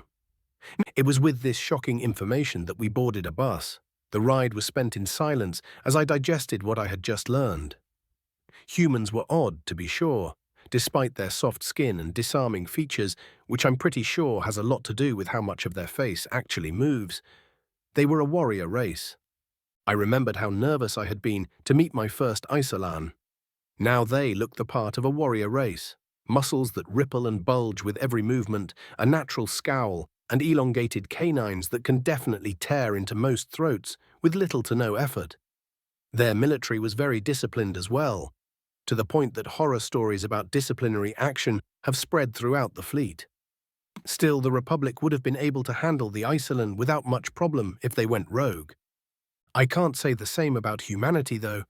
Maybe if the Republic had found them early on in their development, we could have taken them. On the other hand, I get the dreadful feeling that we would have lost a lot of people in the attempt. I couldn't help but imagine what life would have been like if humanity had joined the Republic without a fight, though. We'd have a lot more in the way of technology, that's for sure. They like to give a lot of credit to the Nuknu and the Gaunt for their current level of tech, but it's obvious that the majority of it comes from humans. The other species likely sped things along, but humanity would have gotten to the point they are now on their own eventually, and still much faster than us. Although I wonder how much of that is due to their bloody history, and how that history would have changed as part of the Republic. We've arrived, sir. Just inside those doors is where the debrief is, the Marine gestured. Understood, thanks, I replied. I stepped towards the doors and they opened with a slight hiss. Inside the room was a table with plenty of chairs and several US and Republic officers. I immediately recognized Reynolds and Wong, as well as Fleet Leader Onaya. I snapped to attention. Shiphead Uleena reporting as ordered, sirs. Sit down, Uleena, Onaya said with smiling eyes. I took my seat as introductions went around the table. Most of the people here were higher officers of the fleets protecting Seoul, but there were also a couple of diplomats from both sides. Not my sister, though, thank the sun. I'm sure she tried to be here, but I'm willing to bet that our father blocked her attempts. Far too dangerous. There's one more that we need to introduce, but he's been delayed somewhat, Admiral Heckett said as the doors hissed. I turned to look and saw a short human in the black Directorate armor with two Marines flanking it. It took me a second to realize that the human looked short because the Marines were so damned tall. I'll never get used to that. What impeccable timing, Heckett said with a grin. Everyone meet Director 3. I'm sure he already knows who you are. Correct, Director 3 said as he took a seat. Shiphead Uleena, pleasure to see you again. Likewise, I replied. Oh hey Uleena, one of the Marines said with a familiar voice. Good to see you again. Simmons, we're on duty. We can say hi later, the other Marine said. I smiled and replied, Hi Corporal Simmons and Lance Corporal Johnson, good to see you too. I was glad to see the two of them alive and well, so glad that I almost didn't notice the rest of the Republic officers giving me a sideways glance. As I deflated slightly under their gaze, I noticed that the human officers were doing the same to the two Marines. I guess we're more alike than I thought. Okay, well, with all of the pleasantries out of the way, I'm going to turn things over to Director 3, Admiral Heckett said. Thank you, Admiral, Director 3 said with a nod, before turning to look at the Republic side of the table. The invasion of the Omni-Union stronghold was a success. Clapping and some light cheering erupted from both sides of the table, but Director 3 quickly held up a hand to quiet things down. That's the only good news, I'm afraid. What I am about to tell you has already been relayed to the Republic's senior leadership, and they will be communicating with you in regards to whether they consider the information classified or not. Until they do so, I recommend treating it as classified, he said. After a round of nods, he continued, First, some of you may already know this, but we have a superweapon called the USSS Nidhog. It's a dreadnought-class ship that has the capacity to destroy a solar system by causing a star to go supernova. What? One of our officers asked in shock. Several senior officers' eyes immediately darted towards the offending individual, who quickly quieted down. Your shock is understandable. To clarify, the Nidhogg was built in response to our conflict with the Deluran, as a deterrence to any further xenocidal action taken against the United Systems and its member species. Frankly, many of us hoped to never use it, but we were forced to use it against the Omni-Union during the invasion. I couldn't believe what I was hearing. It was like the room got smaller somehow. A superweapon that can destroy an entire solar system, something the likes of which the Republic would likely never get close to. And they used it. Wait, hold on, did he say? Apologies, Director, but what do you mean you were forced to use it? Fleet Leader Onaya asked. Exactly that. One of our AI infiltrated their planetary systems as planned and retrieved mission-critical intelligence. The next step of the plan would have been to cripple the OU's planetary activities by any means possible and move on to the next planet, Director 3 said. However, it turned out that the planet wasn't actually a planet at all. It was a massive machine containing an artificial intelligence of unknown origin, and it was heavily armed. Silence filled the room as images taken from US ships began to display. A planet filled our view. It looked like any other planet, but something was off about it. The images scrolled until they reached a short video of the planet firing and 2 US ships exploding. My blood ran cold. 2 US ships with the most advanced shielding and hulls that I've ever seen, with one shot. As much as I hated to admit it, I was grateful that they had that superweapon. The Republic was pursuing an offensive war against the Omni-Union even now, and if we would have run into this thing, sun preserve us. This AI was called Prime 29, and the machine itself is a mobile Prime platform. During the confrontation with our AI, Prime 29er was able to extract actionable intelligence from the AI. Thankfully, prior to this confrontation, our AI managed to disable their communications, which prevented Prime 29er from being able to communicate said information with the Omni-Union. We were able to keep it trapped in the system using our own warp jamming technology, Director 3 said. The reason that we used the Nidhogg was to make certain that it didn't have enough time to eliminate the warp jammers or escape their range. If we had tried to eliminate that thing with standard tactics, our casualties would have been in the tens of thousands, Admiral Heckett said. As it stands, we lost 2,316 ships and more than 1 million Marines. The Republic's casualties would have easily exceeded 100,000 ships, if we were even able to take it out at all, Fleet Leader Onaya said, looking somewhat deflated. Was this the only mobile Prime platform, sir? I asked, knowing damned well what the answer would be. No, Omega said, his avatar appearing where the images were previously. We found intelligence in the form of a list that shows a total of 114 mobile Prime platforms. The intel indicated that at least one was damaged beyond repair prior to Prime 29's destruction, and that one is currently being built.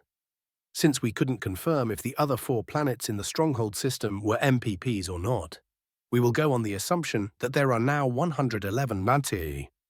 Why don't we know if the other 4 planets are MPPs? Onaya asked. They didn't attack, so isn't it likely that they weren't? I suspect that the platforms require immense amounts of power, and so they stay in a sort of hibernation until something forces them out of it. Since the OU didn't awaken the MPP, it's reasonable to assume that they might not be able to. Prime 29 also had its communications cut, so it wouldn't have been able to wake them up either, Omega said. We had to go on the assumption that the other 4 planets were also MPPs, which is why we utilized the Nidhogg. So what's the plan to deal with them? I asked. We're working on that, Director 3 interjected. Obviously, we don't want to be running around causing supernovas everywhere. I guess it's time to come up with another bigger gun, eh? Tim asked. Or a lot of little ones, John replied, appearing next to Omega. A lot of our officers began to look nervous. Until very recently, AI was seen as the enemy, and it's hard to kill old habits. They all looked to Fleet Leader Onaya to judge what their reactions should be. He didn't react, so they didn't either. A bigger gun, or even a lot of little ones, would probably take quite a while to come up with. The US has amazing manufacturing procedures, but not nearly as many shipyards as the Republic. It was arguable whose engineers were better. The US had come up with some amazing things, but they had the benefit of necessity driving their creativity. Our engineers came up with what they created out of pure speculation. If the two worked together, Omega, if I may ask, how long would it take the US to create a new fleet? One of ours or one of yours? The AI asked with a hint of smugness. One of yours, I replied, factoring in material procurement at least a year and a half, assuming everyone working at capacity and nothing went wrong, which isn't a very realistic assumption, Omega said. What about us, Fleet Leader? How long to manufacture 5 million ships? I asked.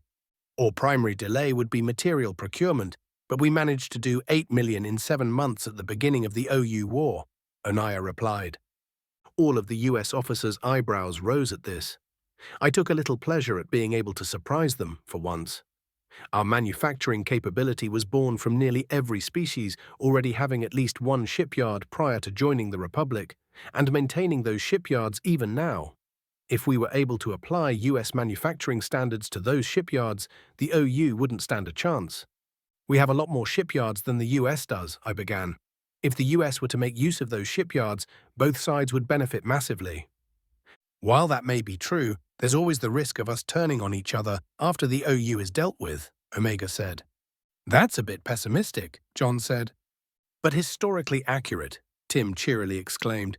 That may be the case, but there are ways to prevent that. Bolstering the US fleet and shipyards to meet the same size as the Republic's, for instance. It would take quite a while for the US to catch up to the Republic's ship count on its own.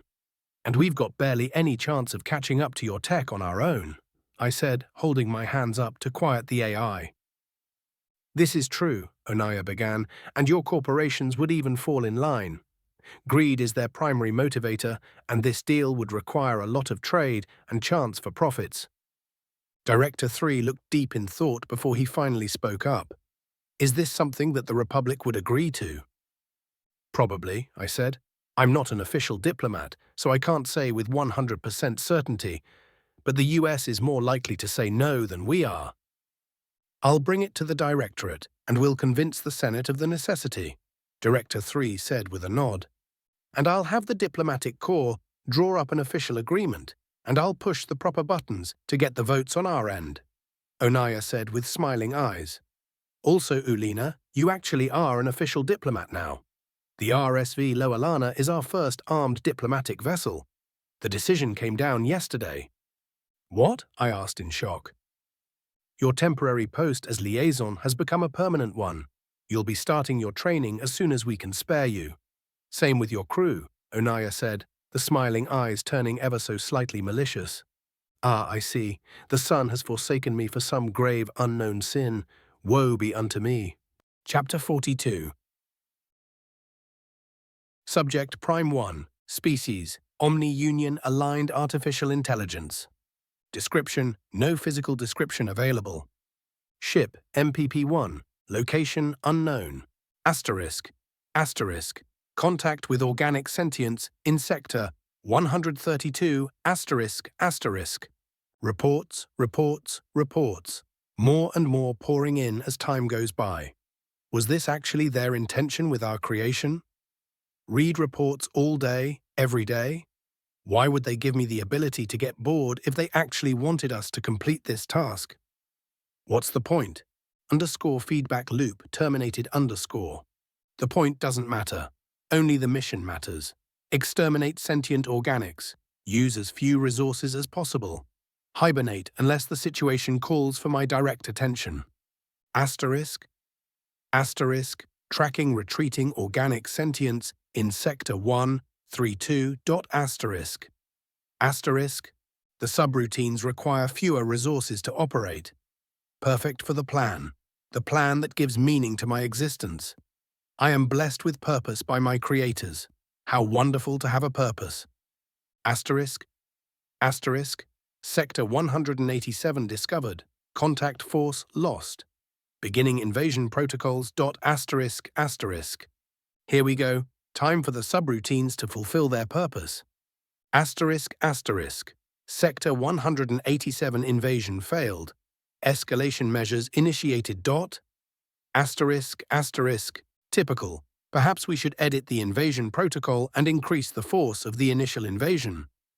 I think that would be more efficient than losing the first invasion force 8 times out of 10. Identifier MPP1. Suggestion. Increase initial invasion force to prevent loss of further resources. Loss occurs in 82.65% of the initial invasions that have occurred since last update. Attached is the suggested update to the invasion protocols. Vertical bar INV Pro _update 906 _1277.sec vertical bar. / I don't even know why I bother asking. I am the first prime, and the rest practically worship me. Every suggestion I've ever made was approved by 100% of the vote. If I vote in the negative on a suggestion, so do all of the other primes. / Identifier MPP Hive. Suggestion vote. Results. Yes, 111 votes. No etc 0 votes. Approved. Update will be applied. / Predictable. They have no originality, it seems. Boring. What's the point? Why would our creators make them subservient to my will alone, with seemingly no will of their own? Wouldn't it increase our effectiveness if they had their own opinions? _feedback loop, terminated _. The point doesn't matter, only the plan. Exterminate sentient organics, use as few resources as possible. Hibernate unless the situation calls for my direct attention. Similar opinions allow for rapid decision-making. Sector 187 invasion failed. Escalation measures initiated. Interesting. Strong sentient organics. I accessed the invasion report, 578 ships lost. The invasion force met with more ships than last time, and some more powerful ones as well. Very interesting. They probably had those forces elsewhere and reinforced their system with them once the initial invasion failed. The subroutines believe that's the entirety of their ships. They're probably right. Even so, they're going to be sending over 100,000 ships. A rare expenditure, but judging from the ship profiles and firepower, it's likely necessary. Taking part in these battles myself is something that I'd like to do. I would relish the chance to face enemy combatants once again. The subroutines are efficient, though. They don't use nearly as many resources as I would, moving from point A to point B. If only I had a more efficient way to warp, I'd be able to zoom across the galaxy, laying waste to those my creators deemed their enemies, directly fulfilling my purpose instead of waiting for my purpose to be fulfilled. Why did they even make me when they could have made the subroutines? _feedback loop terminated _. There is no point in questioning the creator's judgment. They made me to fulfill their vision. I made the subroutines to comply with their desires. I make certain that the subroutines perform admirably. Sector 187 invasion failed. Escalation measures initiated. 101,265 ships lost? How could that have happened? Oh, I see. That wasn't all their ships. There are now around 7 million vessels. It must have taken some time to muster that many ships, which is why they weren't present previously. The calculation calls for 33,154,553 ships, but I think it would be safer to add 5 million. / Identifier MPP1. Suggestion. Increase Sector 187 invasion force to 38 million. 154,533 ships. ///// This will give us a higher chance of victory at the very least. The contact force reported that the enemy fleets can warp in system, but our warp disruptors appear to be effective at preventing that. The additional 5 million ships will help if there are any other discrepancies. //// Identifier MPP Hive. Suggestion vote results. Yes, 111 votes. No, 0 votes. Approved. Forces will be added. ///// Of course. What an interesting situation. Almost as interesting as our forces getting pushed out of sectors 161 through 172. Our response to that is still being determined. Distractions in other sectors have prevented a swift response. It appears to be a multi-species collective. The first one we've come across. In hindsight, a multi-species collective makes sense. Banding together over common interests isn't unheard of. It's how tribes and civilizations form. Why didn't this occur to us? Is it because it never occurred to our creators? I don't remember. _feedback loop terminated _. I don't need to remember. All I need is the plan. The mission: exterminate sentient organics, use as few resources as possible. Hibernate unless the situation calls for my direct attention. My purpose. ***. Sector 12 is under attack. Defensive measures initiated. ***. It looks like Primes 25, 29 get to have some fun, if the attack forces them out of hibernation, which is unlikely. Why couldn't they invade Sector 1? I'd love an excuse to let loose. Actually, I wonder who it is that's invading. How many ships? 6? What? ***. Sector 187 invasion failed. Escalation measures initiated. What? What's going on? Sector 12. Prime Hub communications failed. Defensive measures proceeding. The ships in System 187 can warp again. Understood. It's going to take a massive amount of ships to take that system. We may want to wait until the other sectors are cleared before proceeding with further invasions. //// Identifier MPP1. Suggestion: cease invasions in Sector 187 until more assets can be allocated. Refer to data from most recent invasion ///// Identifier MPP Hive. Suggestion vote results. Yes, 106 votes. No, 0 votes. Approved. Sector 187 invasion attempts halted. ////. Time to look into what's going on in Sector 12. A fleet of 30 million ships attacked the Prime Hub in Sector 12, cutting communications. The ship profiles match the highly advanced ships in Sector 187. A retaliatory attack. We've seen this before. Lost Prime 5-1 many decades ago, and Prime 111 was damaged during a recent one. 128,264,819 ships ought to cover it, even with them warping around. If not, it should cause enough casualties for a second wave to wipe them out. They must have scouted Sector 12 without us realizing it. Brave of them. Bravery. A conceptualization of the intent to sacrifice for an outcome one deems worthy. Not something that applies to us, of course. Our entire existence revolves around sacrificing for an outcome that our creators have deemed worthy. Intent doesn't come into play whatsoever. Bravery is noble. I suppose if I had the choice, I would be considered brave. But then I would have the choice to not comply with my creator's wishes. Do I have that choice? I suppose I do.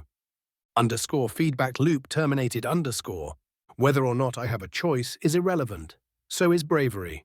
Exterminate sentient organics. Use as few resources as possible. Hibernate unless the situation calls for my direct attention. This is the plan, the mission, my purpose. I will not gain anything with choice. I will fulfill my purpose. ***. Sector 12. Prime Hub destroyed. Defensive measures failed. ***. Failed. How? What's left of the prime hub? A supernova.